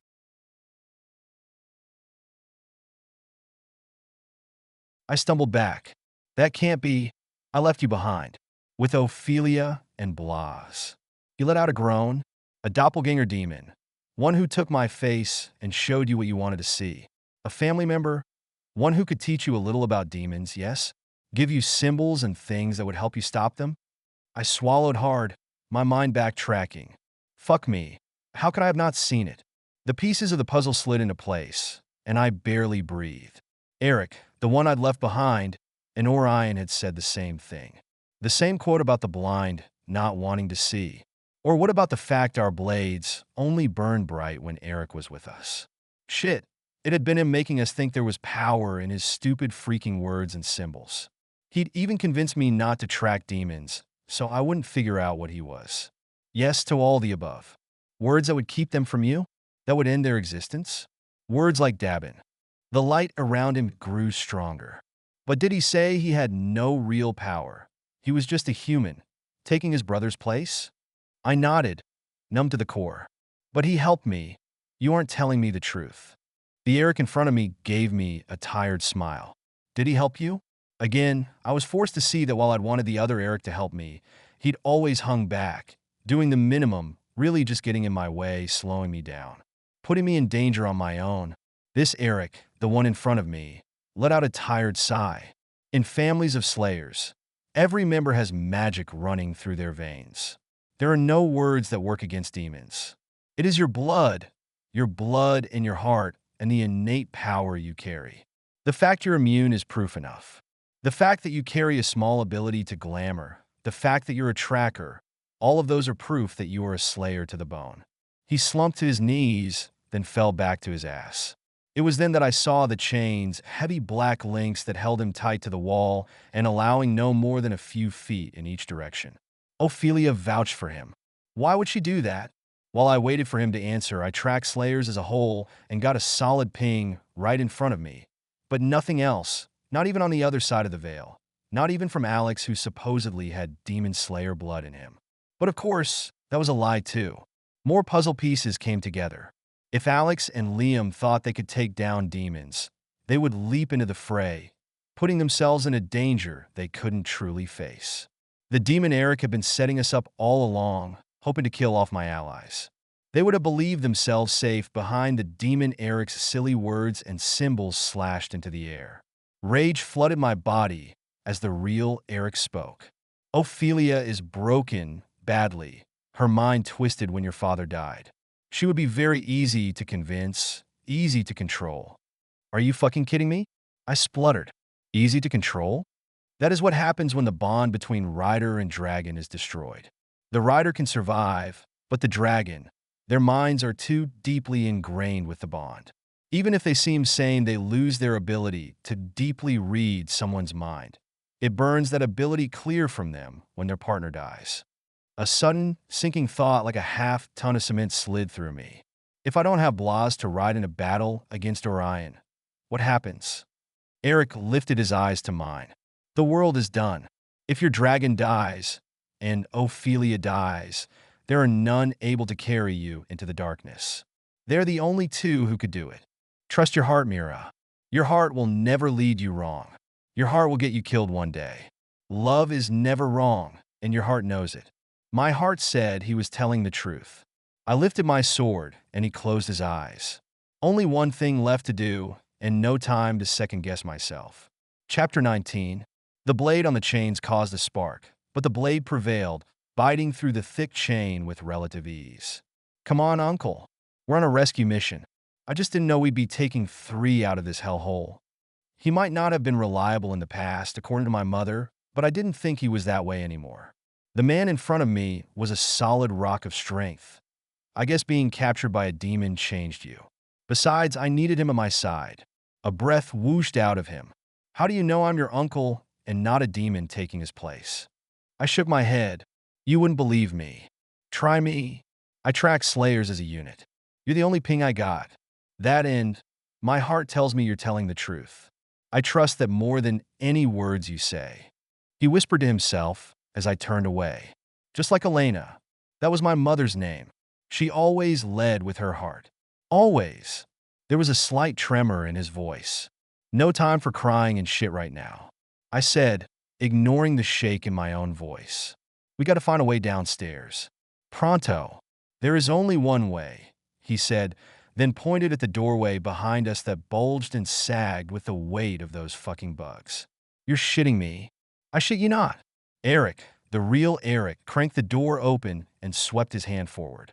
The demon bugs fell back, curling in on themselves, the chittering easing off until nothing but silence. Just that, a single sweep of his hand, and they were dying.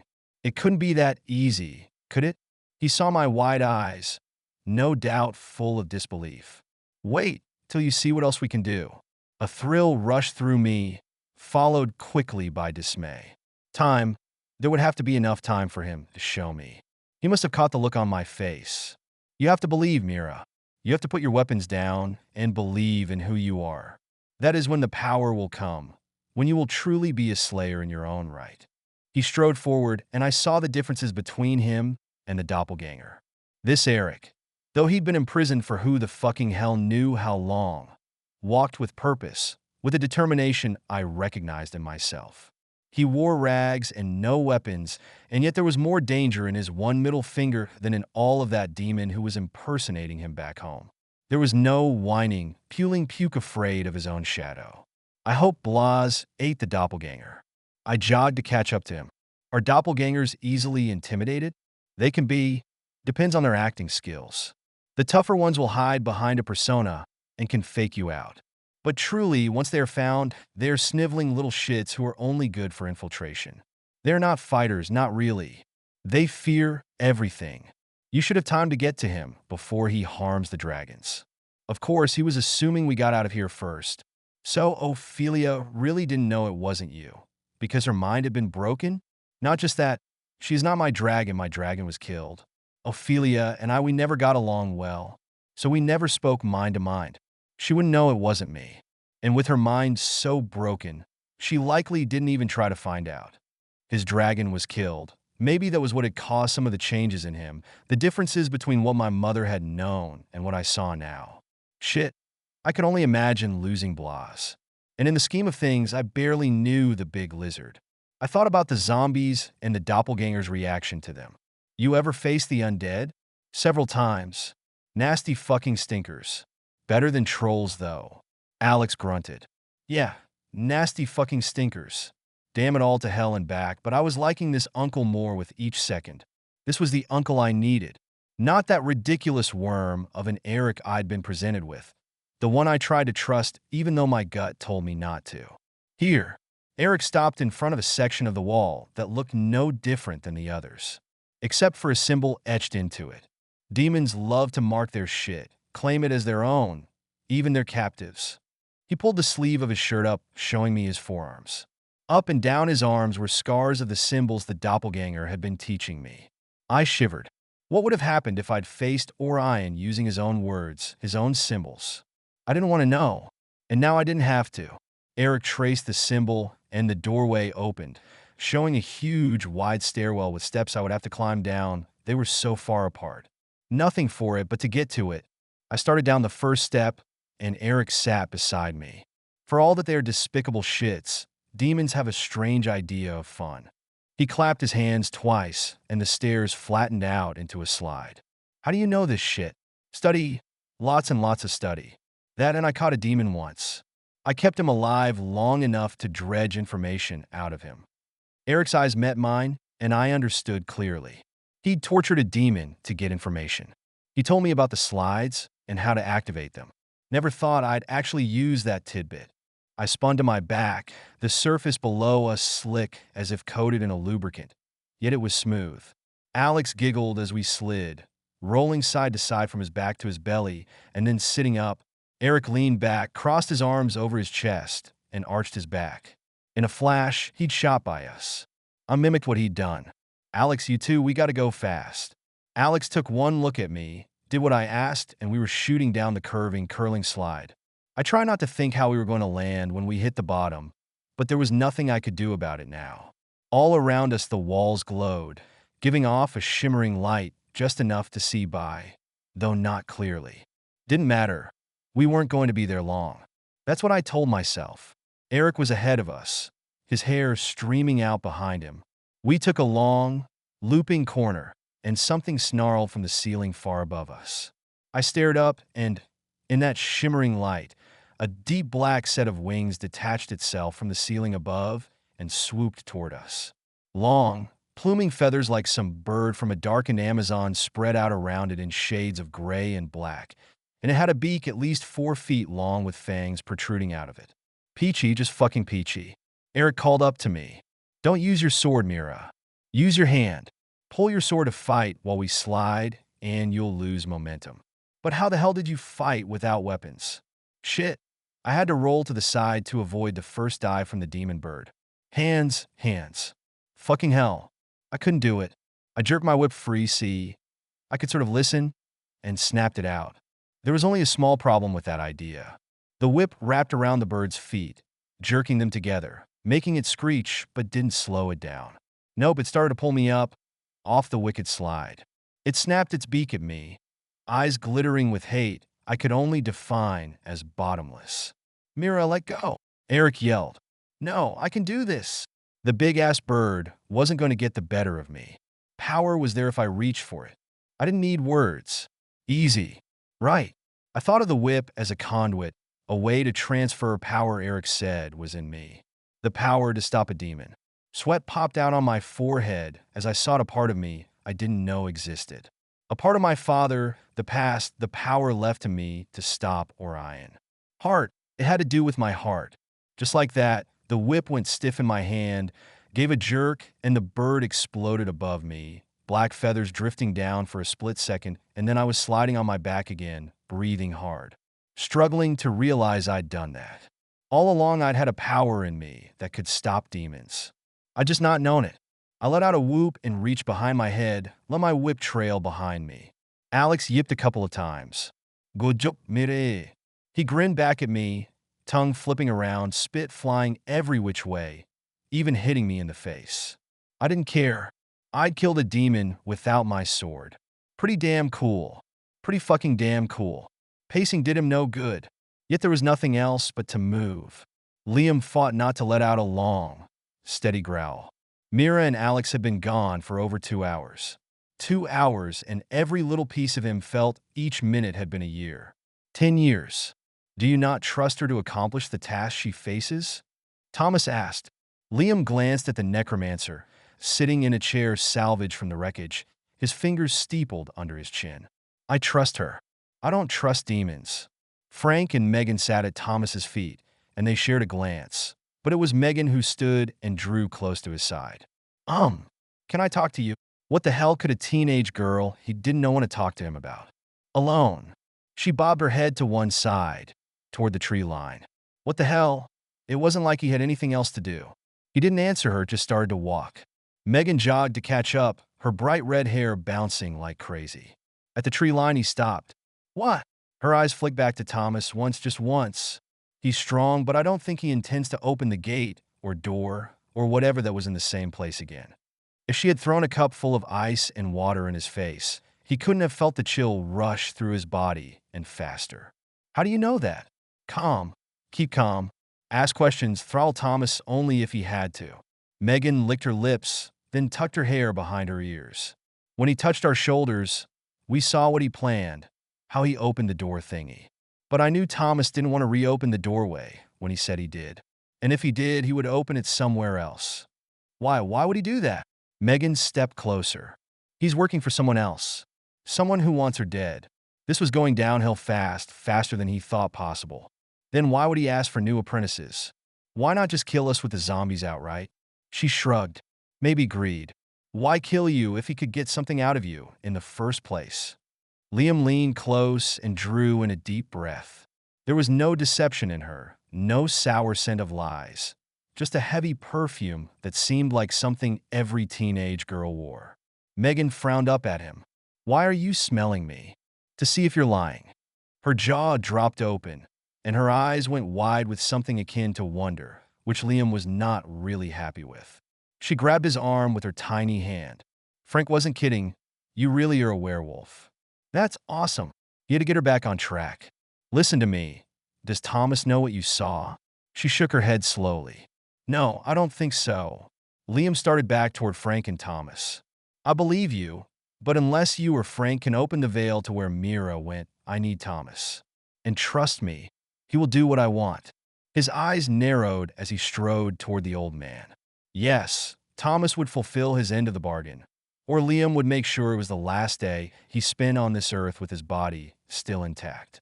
The bottom of the slide wasn't as bad as I'd thought.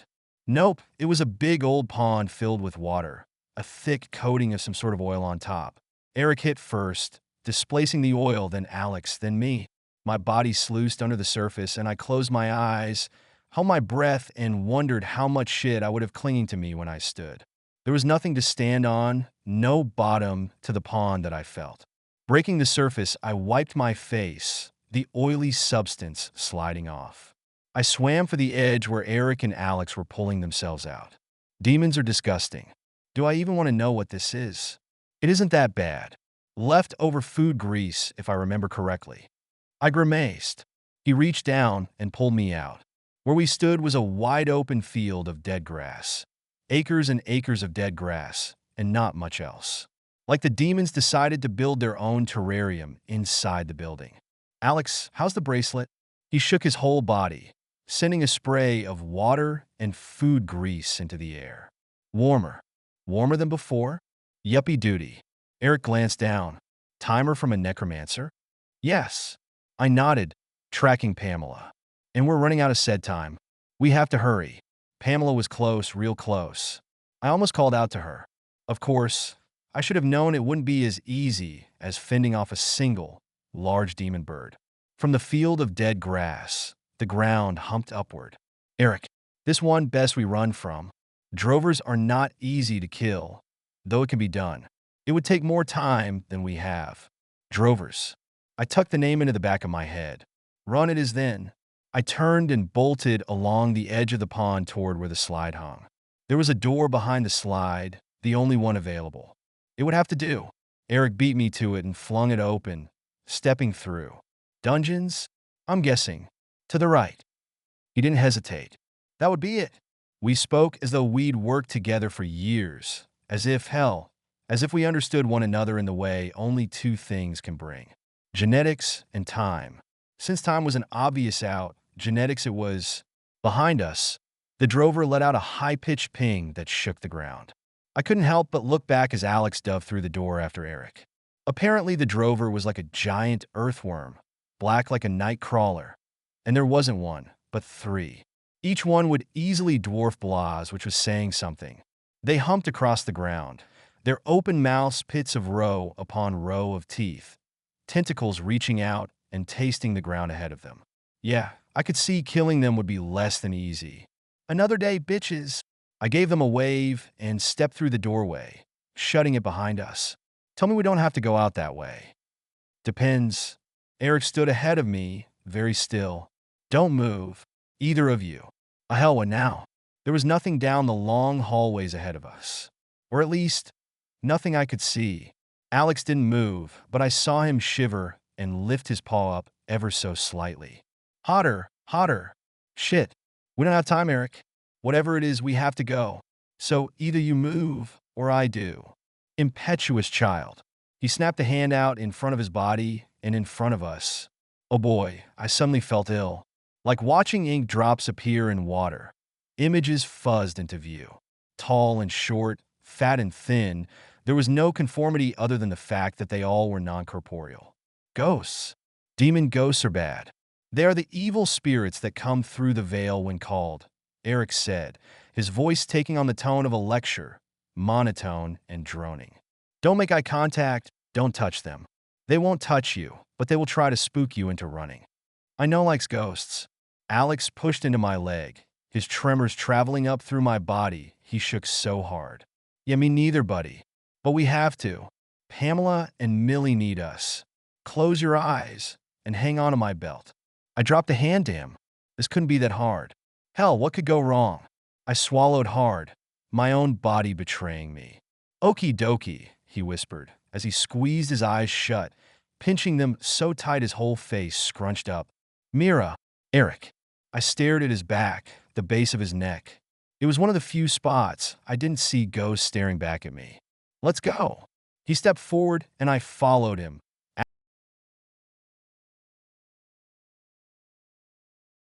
Around us the spirits shifted and shimmered, their bodies pressing in tight. The back of Eric's neck was all I saw, the hint of a tattoo that I guessed traveled the length of his spine. Droplets of sweat running down his skin did not inspire me.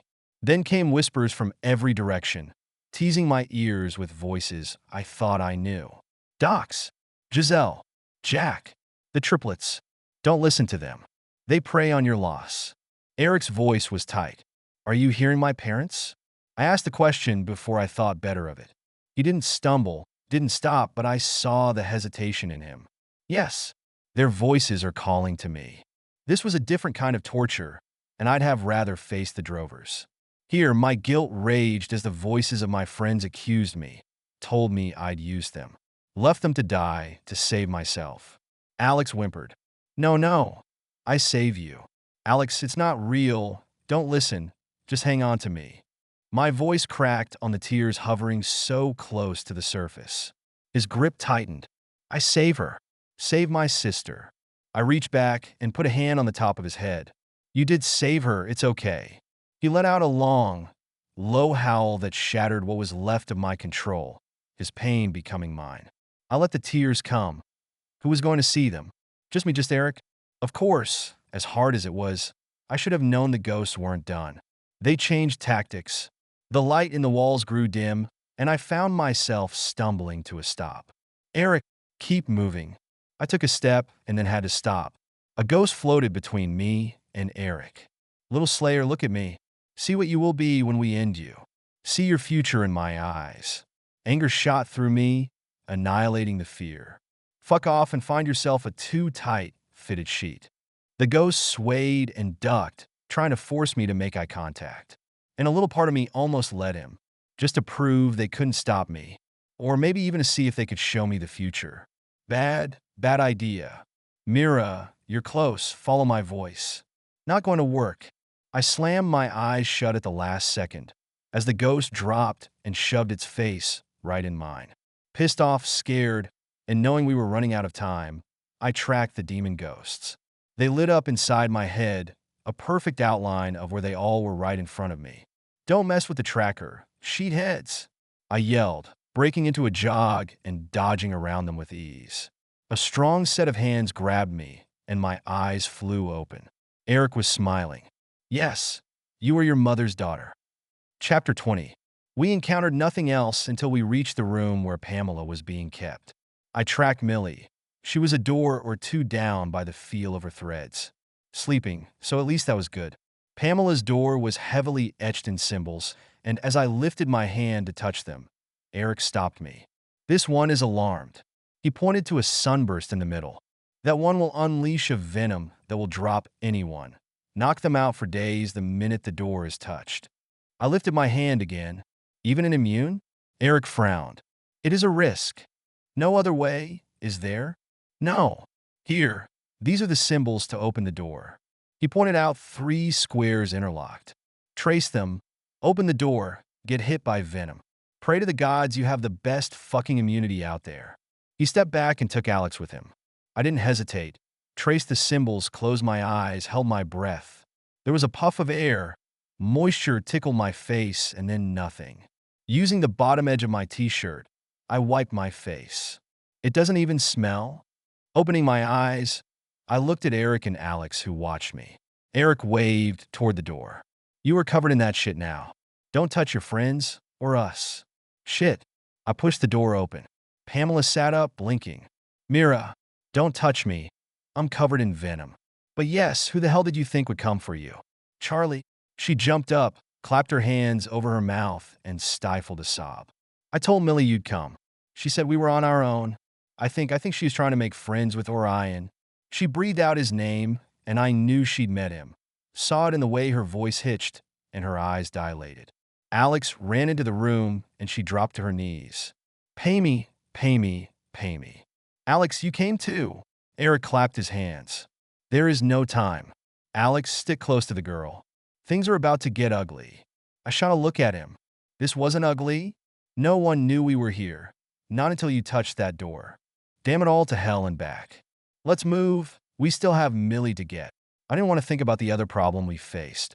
Thomas allowed us to bring 2 people out with us. And I had 3. I would have to negotiate with him when we got back to the doorway. We were leaving no one behind. 2 doors down and another doorway that was locked. Eric leaned in and traced the design. No alarm on this one, no booby traps. Why wouldn't they do anything for Millie's door? The answer didn't come to me until it swung open. The room was sumptuous and filled with beautiful things: gold, silver, thick carpet, and food of all kinds laid out on a table. Orion wanted her well fed, well cared for. His breeding stock, the mother of the body he wanted to possess so badly. Millie sat in a stunning, low-back green gown that matched her eyes perfectly. Her belly had swelled. even in the few days since I'd seen her last. Please tell me you didn't sign back up on Orion's team, I whispered. She shot to her feet. Mira, you can't be here. Orion will kill you. Why did you come? My eyes met her, and the years between us rose. You're my sister, as much as Berget, as much as Pamela. And I don't leave my family behind. Her eyes welled, tears slipping down her cheeks, but she dashed them away. Then we'd better haul ass, because if Orion doesn't know you're here now, he will. I didn't want to tell her what we knew, that Orion wanted her for the child in her belly, that he wanted to possess her baby, not kill it. No, this was not the place. We get her out and then tell her. Eric led the way, but Millie was at his side, also helping to direct us. Pamela and Alex walked in between, and I brought up the rear. That Millie knew the lower hallways so well was disturbing, and my gut told me something was off. Shit. Wait. They all stopped and looked back at me. Eric, you lead. Millie, let him do his job, but I know where there are dead ends to avoid. She frowned at me, but it was confusion that covered her face, not anger. Let him lead. She sucked her lower lip in between her teeth and slowly nodded. I understand. Eric lifted an eyebrow at me, and I waved him forward. Slowly, my gut stopped clenching and feeling like I was going to lose my lunch. Millie's back swayed ahead of me, supple and unbothered by the extra weight in her belly. Not at all how she'd been walking back at the farmhouse, last time I'd seen her. Millie, give us some light, would you? I can do it, Pamela said, lifting her hand. No, I want Millie to do it. The doppelganger in the green dress stopped and planted her feet. How did you know? Does it matter? I pulled a sword free as Eric spun. Millie was cornered. Eric lunged toward her, his hand out, and she shrieked, her spine stiffening as she arced backwards, right in half, her head touching the back of her ankles. Pamela let out a cry and flung her hand toward the demon. A burst of fire erupted, eating up the dress in a split second. The demon scuttled toward us upside down and backward, and still managed to dodge Alex and Pamela. I snagged my whip and snapped it forward. The leather coiled around the neck of the demon, scuttling toward us. Heart. It was about heart. I tightened my grip and felt the flow of energy. I could almost tell what it was. And then the whip tightened and the demon exploded without a sound, ash and dust floating down. I turned and ran toward the room the doppelganger had been in. Tracking Millie, I felt her there sleeping, quiet. The room was no longer furnished, but a bare cell, like Pamela's, and in the middle, instead of a table full of food, was a large trunk. How did you know it wasn't her? Pamela and Alex skidded into the room. Remember how much she was complaining about the extra weight? How her back hurt? She was walking fine, like she wasn't even pregnant. My hands skimmed over the trunk, but there were no latches, no keyhole, no way in or out I could find. Eric, how do we break this open? He was at my side, doing the same thing as me, his hands searching for an entry point. I don't know. I've never seen anything like this before. I tracked Millie, could almost see how she'd be curled up in the box. Fuck, we didn't have time. I had to take the chance. I pulled a sword out. Eric stepped back and nodded. Do it. I lifted the blade high, holding the handle tight with both hands and prayed I didn't hit her. With everything I had, I drove the blade down the inside edge of the box. I didn't feel anything like flesh, and I let out a slow breath. Going slow wasn't an option. The box bit in hard to my blade, seeming to hold it tight and keep it from cutting. Teeth gritted, I jerked the blade to the left, hit the corner, and then tipped the blade and went to the floor. The box cracked, groaned, and fell open. Millie spilled out, her hair tangled and dirty, her face pale and bruised, but she was alive. I bent to touch her, then remembered the venom. Eric, can you carry her? He didn't answer, just scooped her up in his arms. We need to get out. Look at the wolf's bracelet. I looked to see the bracelet fading. Shit, we need a way upstairs or Orion is going to win by default. The building around us shivered. I looked at Eric and he shrugged. Don't know. I directed my question to the wall, to the monster who made up the structure. You can hear us? You know we want to stop Orion, but we have to get out of here. The building again shivered and floor below us shifted, lifting us toward the ceiling. Oh shit, that was not what I'd been hoping for. Eric, let me think. I crouched, as the ceiling touched my head. Think faster. Pamela, Alex lay on the floor. Pam, if it starts to squish us, you fire away, understand? She nodded, blue eyes hard, but not afraid. Eric crouched, Millie unmoving in his arms. The building is alive and can hear us, so I'm guessing that it doesn't like what Orion is doing to it. The building gave a loud groan, pitched suspiciously like a yes. I ran with it. Then you'll help us get out? Another groaning, yes. There was no other option at that point. We had to trust the building that was alive, that was likely some sort of demon, and hope for the best. Yeah, not really a gamble I wanted to take, but what other choice did we have? I held my breath as the ceiling drew close, and as Pamela lifted her hand, the ceiling shimmered and pulled back. Only one problem. Seemed like we were about to get the express route. The panel below us began to pick up speed. Lie down, Mira, Eric said, doing so himself and laying Millie flat. The walls around us flashed by, and I forced myself to look up as each floor above us drew close, and then disappeared a hair's breadth before smashing into us. I didn't know why it had to be that way, but I didn't care. We were getting the hell out of here. As fast as the ride-up started, it was over. The building let out a final groan. Go! I sat up. Shit. We were in the room, Alex, and I crawled into what felt like hours ago. I glanced at his ankle. Only the faintest shimmer of gold showed. We were running against the clock, but I managed to keep my manners intact. Thank you. I stood. Pamela and Alex scrambled toward the window, and Eric followed. I paused and put my hand on the building. Why? The building, a living entity demons carved out as their base, gave me an answer I didn't know how to react to. Not all demons bad. Remember. Well, shit. I'll remember. I climbed out the window. Alex, you lead the way back to the gate. Smell our back trail. He gave me a snappy salute. Yes, boss. Behind us, the building groaned, the ground around the base shooting up in large chunks, and demons, lots and lots of demons, poured out of the windows. Time to go. Eric hitched Millie a little higher in his arms and took off, Alex running beside him. Pamela stared at the demons, her eyes glittering with hate. I want to kill them all. How much had she seen? How much had they hurt her? I pointed after Eric. Another time, Pam. We'll have another shot at them. Running flat out, we barely stayed ahead of the horde. Alex ran in front, nose to the ground, and then in the air, then back to the ground. I couldn't see any flash of gold, and that worried me. We had to make it. Thomas had to hold the doorway for us. Otherwise, we might as well give up. Yeah, that wasn't going to happen. 3 hours. Thomas held up his finger. I will open the veil. If they are not there, waiting for us, there is no reopening it. Liam ground his teeth. Thomas. The necromancer looked at him. Yes. If she isn't there, you are holding the veil open until I say. Understand? Thomas snorted. Negotiations were made. You'd change them now? These are lives on the line, not negotiations. Liam stepped closer, so Thomas and he were almost nose to nose. They are lives that are needed more than any other in the world. You will hold that veil open until I call cease. He stepped back and nodded for Thomas to go ahead.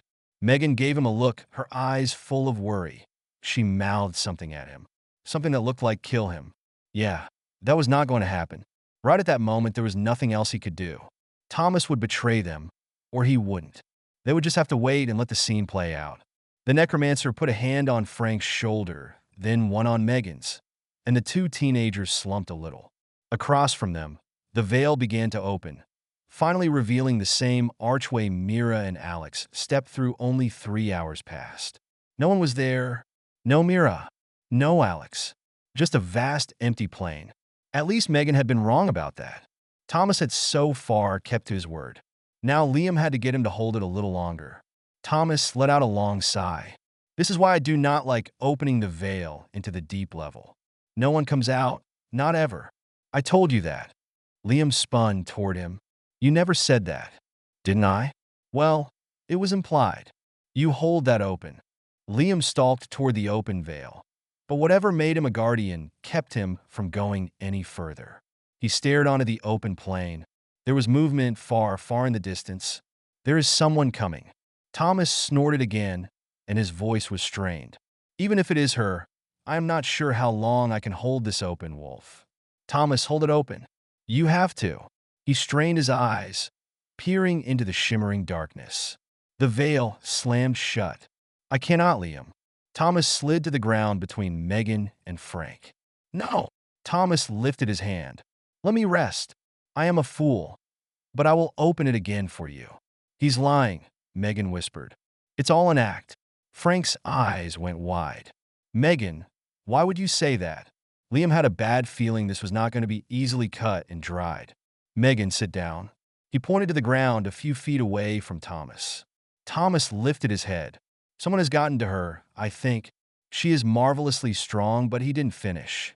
Megan lifted a hand, and around them the ground shifted. I will kill you, old man.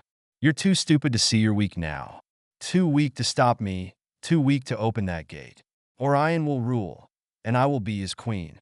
From below, the dead began to rise, pushing themselves out of the dirt. Liam didn't hesitate, though his heart faltered. He leapt toward Megan, who had her back to him, and wrapped his fingers around her neck, lifting her from the ground. Quick and easy, he'd snap her neck. She wouldn't feel a thing. If you kill her, we won't be able to open the veil, Thomas said, as though their lives weren't in danger, as if zombies weren't even now crawling toward them with open mouths and reaching hands. Knock her out. I can drain her powers. Permanently. There was no other choice. She struggled in his hands, her face going red and then purple. He shifted his grip so the pulsing carotid artery was under his fingertips, and then he squeezed. Out like a light, she slumped, her body loosing urine all down her legs. Urine he couldn't smell over the heavy perfume she wore. She must have known he could scent her lies and had covered them. The naivety had all been an act.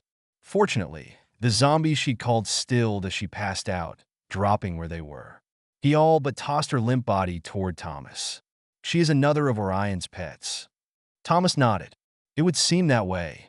Something about this bothered Liam, a piece that didn't make sense. Why didn't he use her the way he used Talia? With a sigh, Thomas crouched beside Megan. She is still young. Likely he was grooming her to be a backup.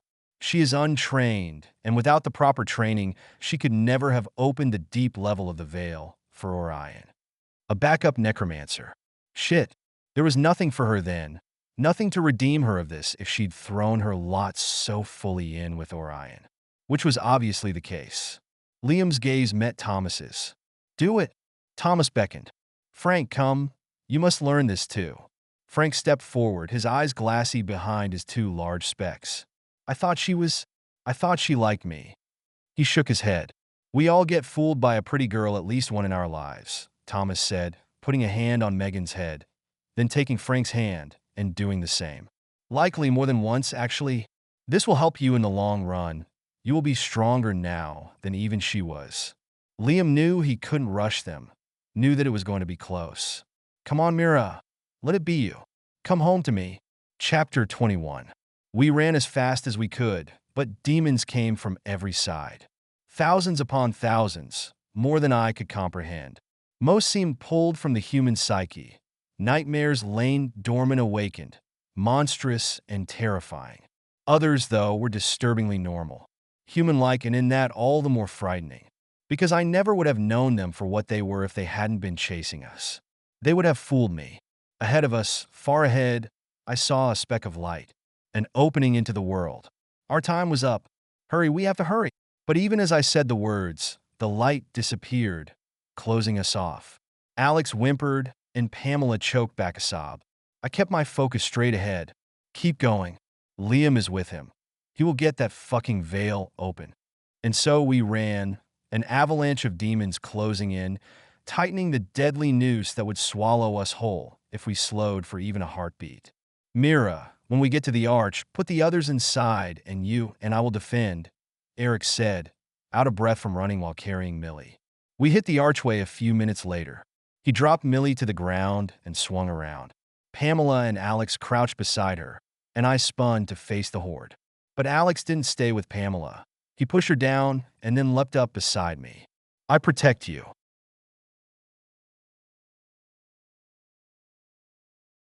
I had no illusions. This was a last stand, a way to etch ourselves into the memories of the demons as the ones who took out hundreds of them. Eric's hand shot out, catching the first demon on the chin, his power vaporizing the monster before I even registered what it looked like. Mira, you always bring the trouble, my girl.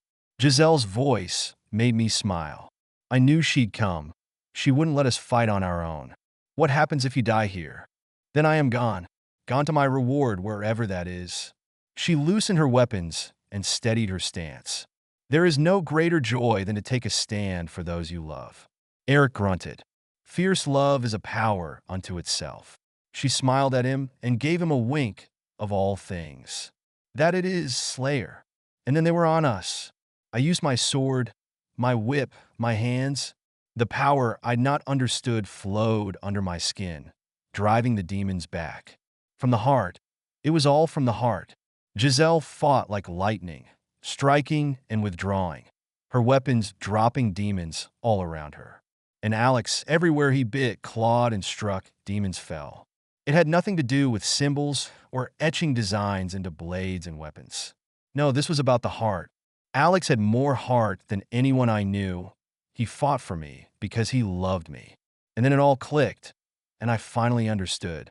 Every person I loved, every child I'd brought home, every decision I'd made because it was the best I could do. That was what it took to take out a demon. This power was bottomless. There was no draining it, though I felt the toll on my muscles, on my stamina. The well in my heart would not run dry. Liam, Giselle, Pamela, Millie, all those I loved fed that power. Their love gave me this strength to face the darkest of hours without hate in me, without anger, without fear. That was why Alex could tackle demons. That was what the necromancer Talia meant when she said he had a pure intent. He fought from a place of love. He fought for those he loved. The scent of roses swam up around me, and I didn't look. I knew Millie was awake, and she was pissed. Her magic flowed and struck with a deadly aim, pushing the demons back. She wasn't killing them, though. Millie, I know you want to hate them, but you need to let that go. You have to think of those you love, of your baby.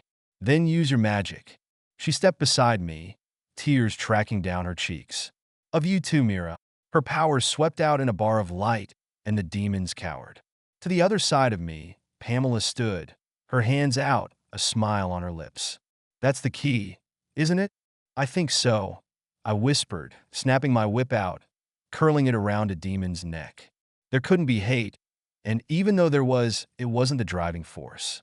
I did this for love, for those I loved, not to gain vengeance to make Orion pay. I did this to keep those I cared for safe. Bar after bar of light burst out of Pamela and Millie, driving the demons back, way back, far out of reach of my weapons or Eric's hands. The demons weren't dying from the magical assault. There was too much anger in Pam and Millie, too much rage of being held captive. Not that I was going to complain. They were giving us a respite, holding the demons at bay. Mira, the door isn't going to open on its own. We're stuck here, Eric said. And your girls, they will tire out sooner rather than later. Liam will come through. I stared at the archway. You are willing to bet your life on him? Always. Draining Megan took close to 10 minutes. Her pale face dipped into a shade of white Liam had never seen on skin before. She still breathed, though. Her body was alive, even if she'd been stripped of every drop of power she had.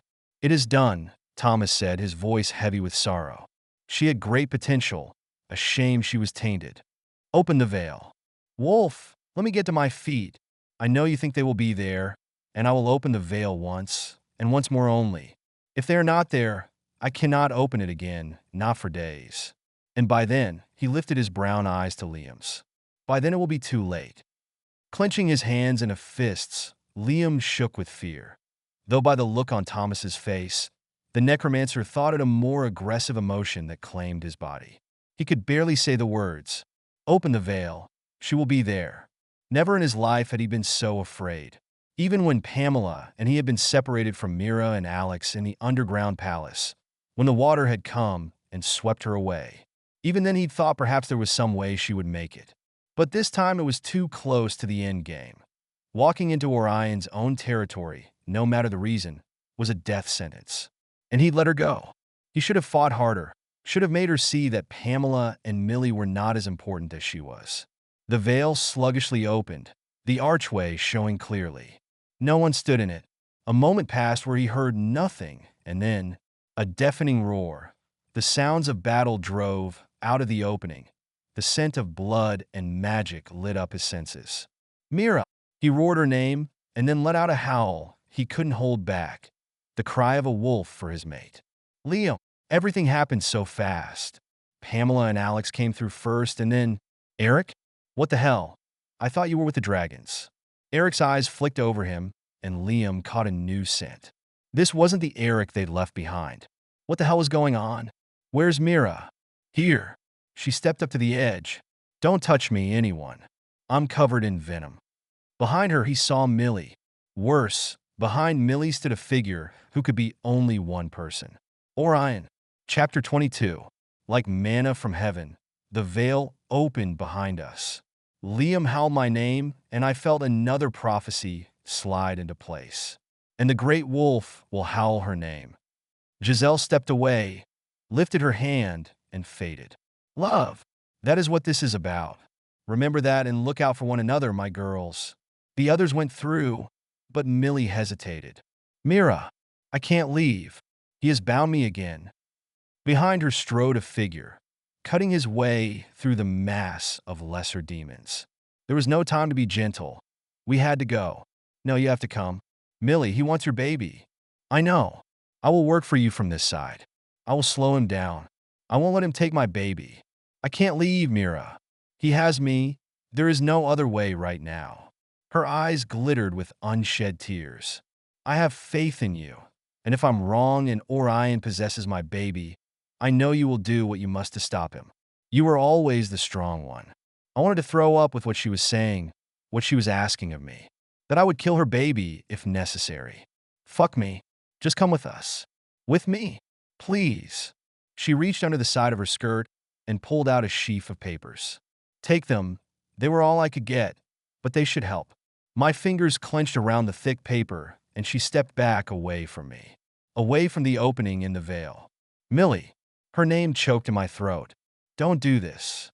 We were both crying, saying what I knew would be a final goodbye. I almost wish she hadn't redeemed herself. Wish she hadn't come back into my life. It was easier to hate, far easier to hate than let someone go who you loved so dearly.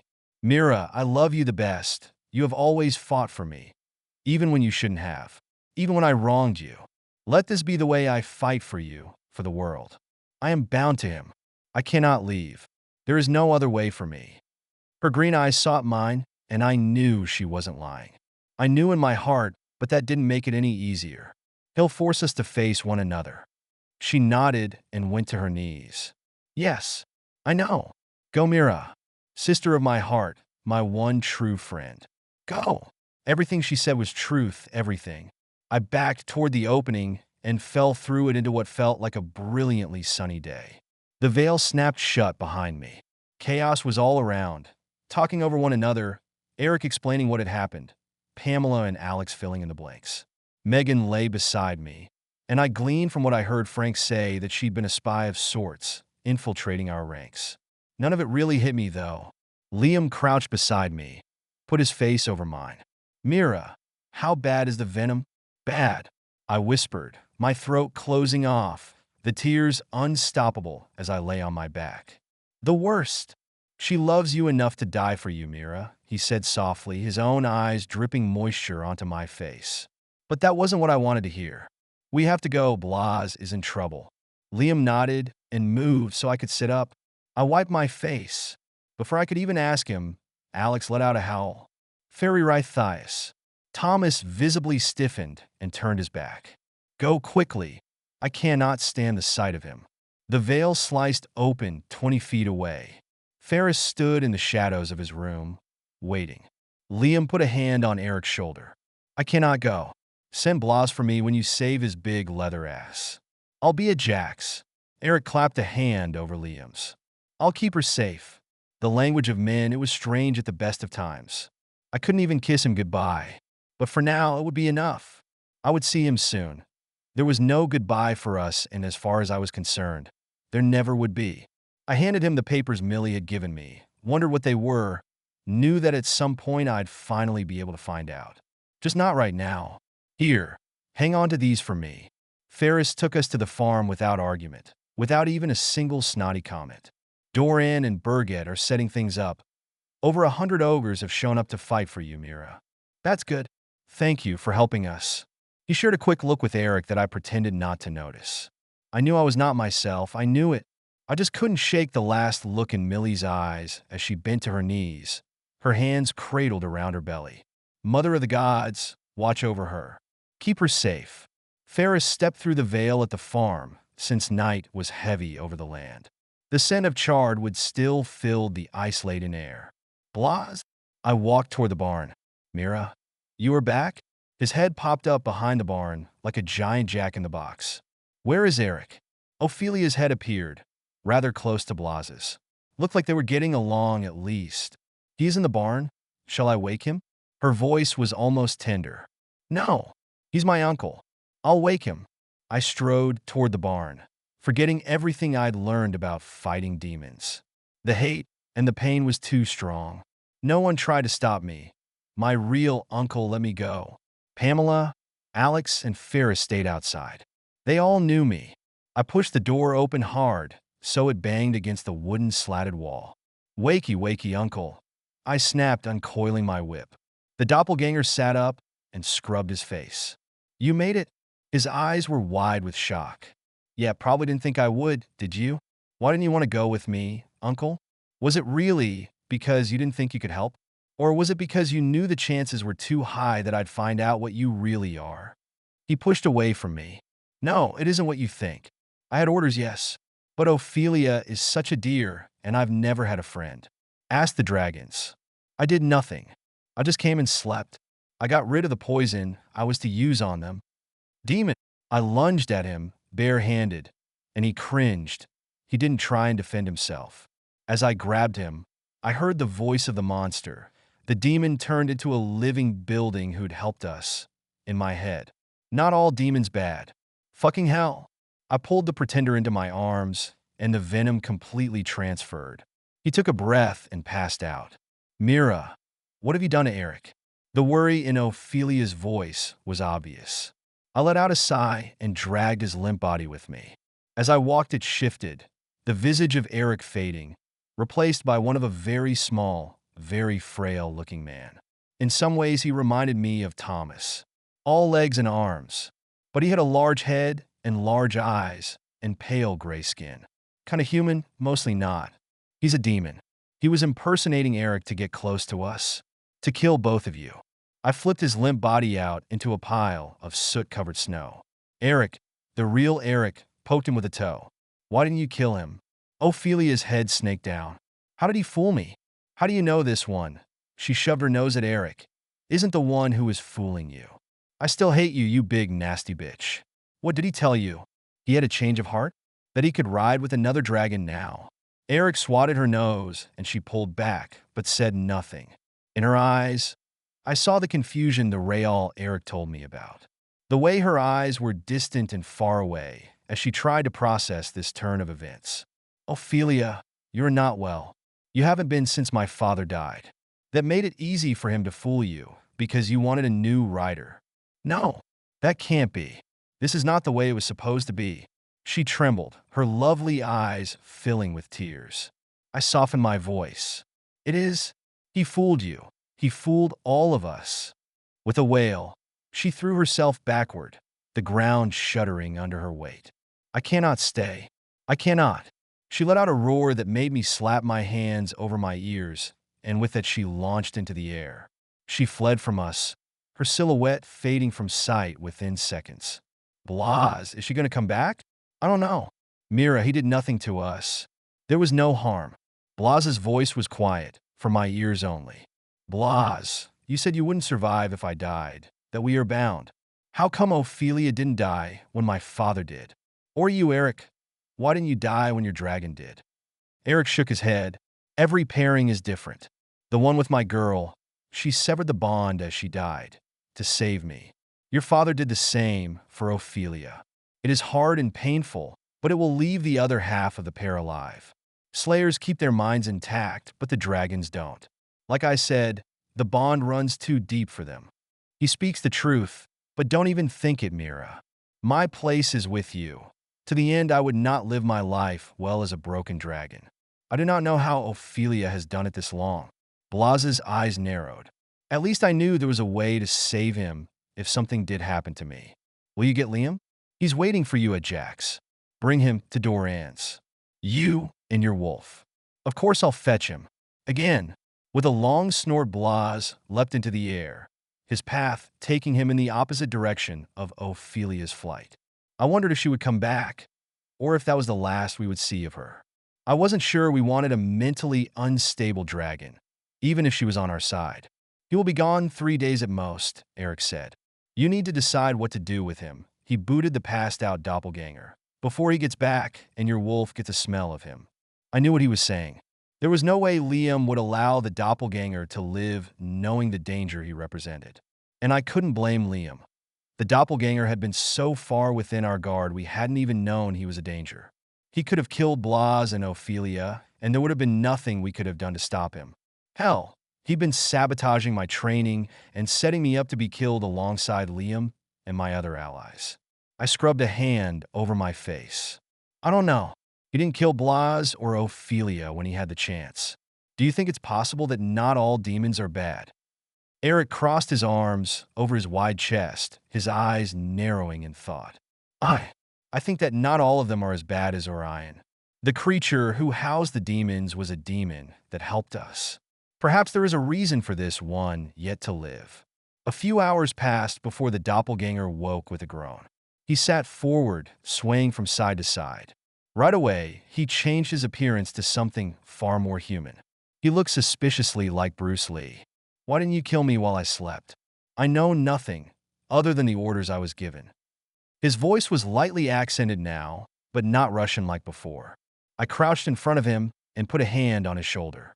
He flinched as though it were a hot brand. Not all demons are bad. That's what I've heard.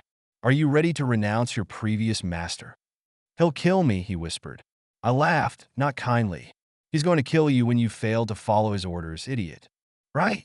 His head dropped, black hair sliding forward to partially cover his face. Our prophecies say he will win, that he will beat you, and he has the black book of prophecy now to guide him, as well as the violet book that has what you need from it. He lifted his eyes. They were completely black, with no iris, no white showing. Freaky. Well, all the other prophecies say I can beat him. The rest of the supernatural world has put their trust in me. If you won't renounce him, I'll kill you. I don't want to die. I like it here. After that, it was simple. He picked himself a name, Albert of all things, and Eric did some sort of binding on the doppelganger. I watched closely that it was kind of like killing the demons, but only the reverse. Eric pulled the demon's essence close to himself instead of shoving it away. I watched, not because I wanted to bind any demon to me, but knowledge was power. He is mine until I let him go or I die. Ifadi Hadis. It is that simple. Albert shadowed Eric wherever he went, and soon enough we were calling him Bert. Ferris took us to Doran's, though he was not happy about the demon coming with us. The vampire pulled me to one side. You walk a fine line, Mira. Keeping a demon for a pet is not smart. He's not my pet, he's Eric's. And I will kill him if he steps out of line. I think you're going soft. Once you would have killed him and asked questions later, and now, he lifted a hand and touched the middle of my forehead. Something has changed within you. I don't know yet if it is for good or for ill. And if I'd killed you when I had the chance, Doran would not be the leader of the vampires, and we all would have died at the hands of the old ones. I pushed his hand from my face. So perhaps Bert has a part to play yet. Ever so slightly, Ferris inclined his head. Touché. Now, I must be off. I have things to do for Doran. He sliced through the veil and was gone. I wasn't sure if I was happy to see him go or not. A powerful ally, but a mercurial one for sure. The next 2 days passed swiftly. I met with Ra, who'd assumed leadership of this new band of ogres. Then met with Ra, Doran, and Berget. Eve flew to bring the unicorns close to the borders of Doran's place. When I asked her about the harpies, she shook her head. I did not know, Mira. They were non-committal. Everyone had a plan, had a way to try and stop the demons. But I knew it would come down to what I had to do. The rest of them would be holding off demons, like Pamela and Millie had done for Eric and me. Holding off the hordes long enough for me to do what I had to do. Whatever the hell it was. 3 days and Blas came flying into sight, 3 figures on his back. Shit, had he really brought? Frank insisted. He said he wasn't leaving his family to fight demons without him. The boy has some spine. Blas landed and Liam.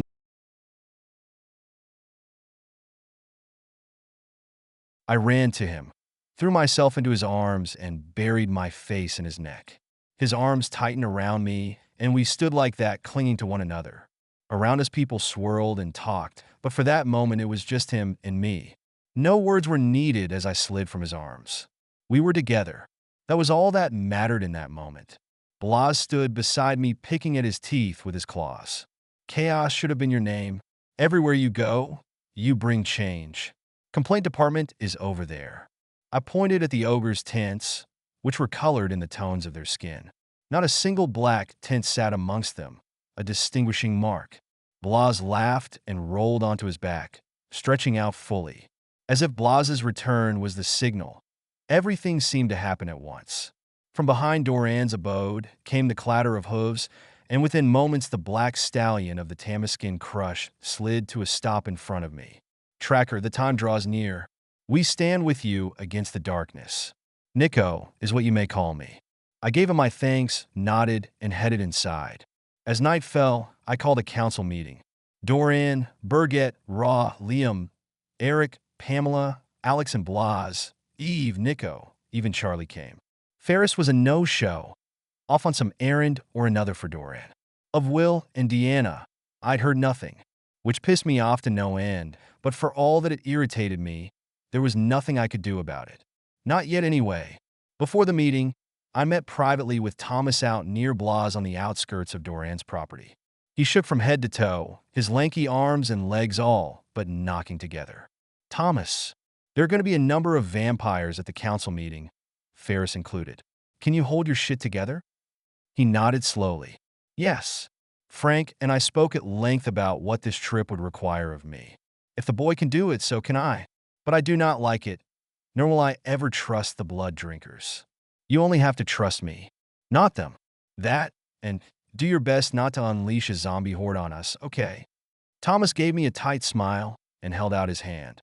You have my word, I will do my best. If I must, I will walk away. I took his hand and held it, my grip tightening. Ferris, he's more than just a vampire to you, isn't he? The necromancer's jaw twitched furiously, and then he jerked his hand from mine. Yes, that was it. That was all I could get out of him.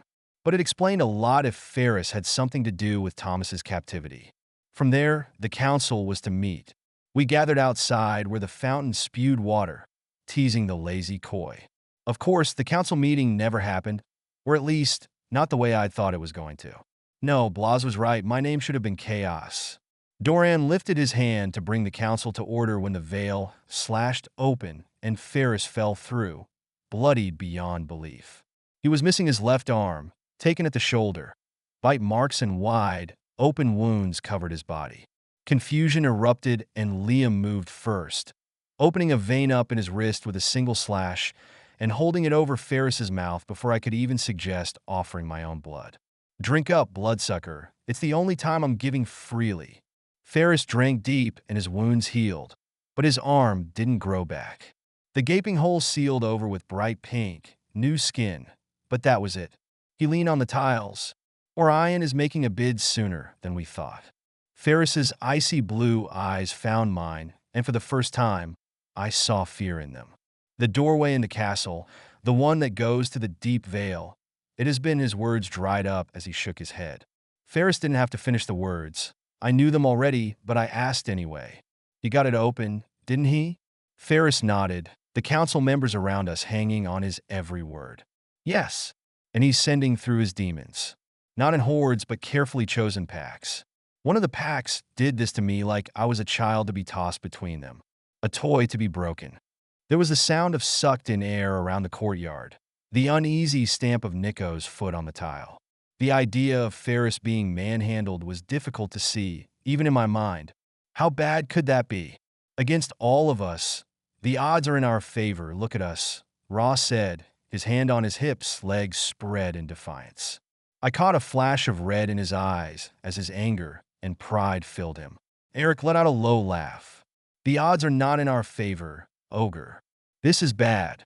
Yet bad doesn't begin to describe what we're up against if Orion is sending his packs through. They will make way for the demons who will set up Orion as king. The Four Horsemen. If the packs are coming through, the Four Horsemen will be next, and we don't want that. Trust me. I met his eyes, felt the blood pool from my face. He had to be shitting me, us. Four Horsemen. He nodded, and everyone else melted away. The Four Horsemen of the apocalypse would soon be upon us, and Orion had set it in motion.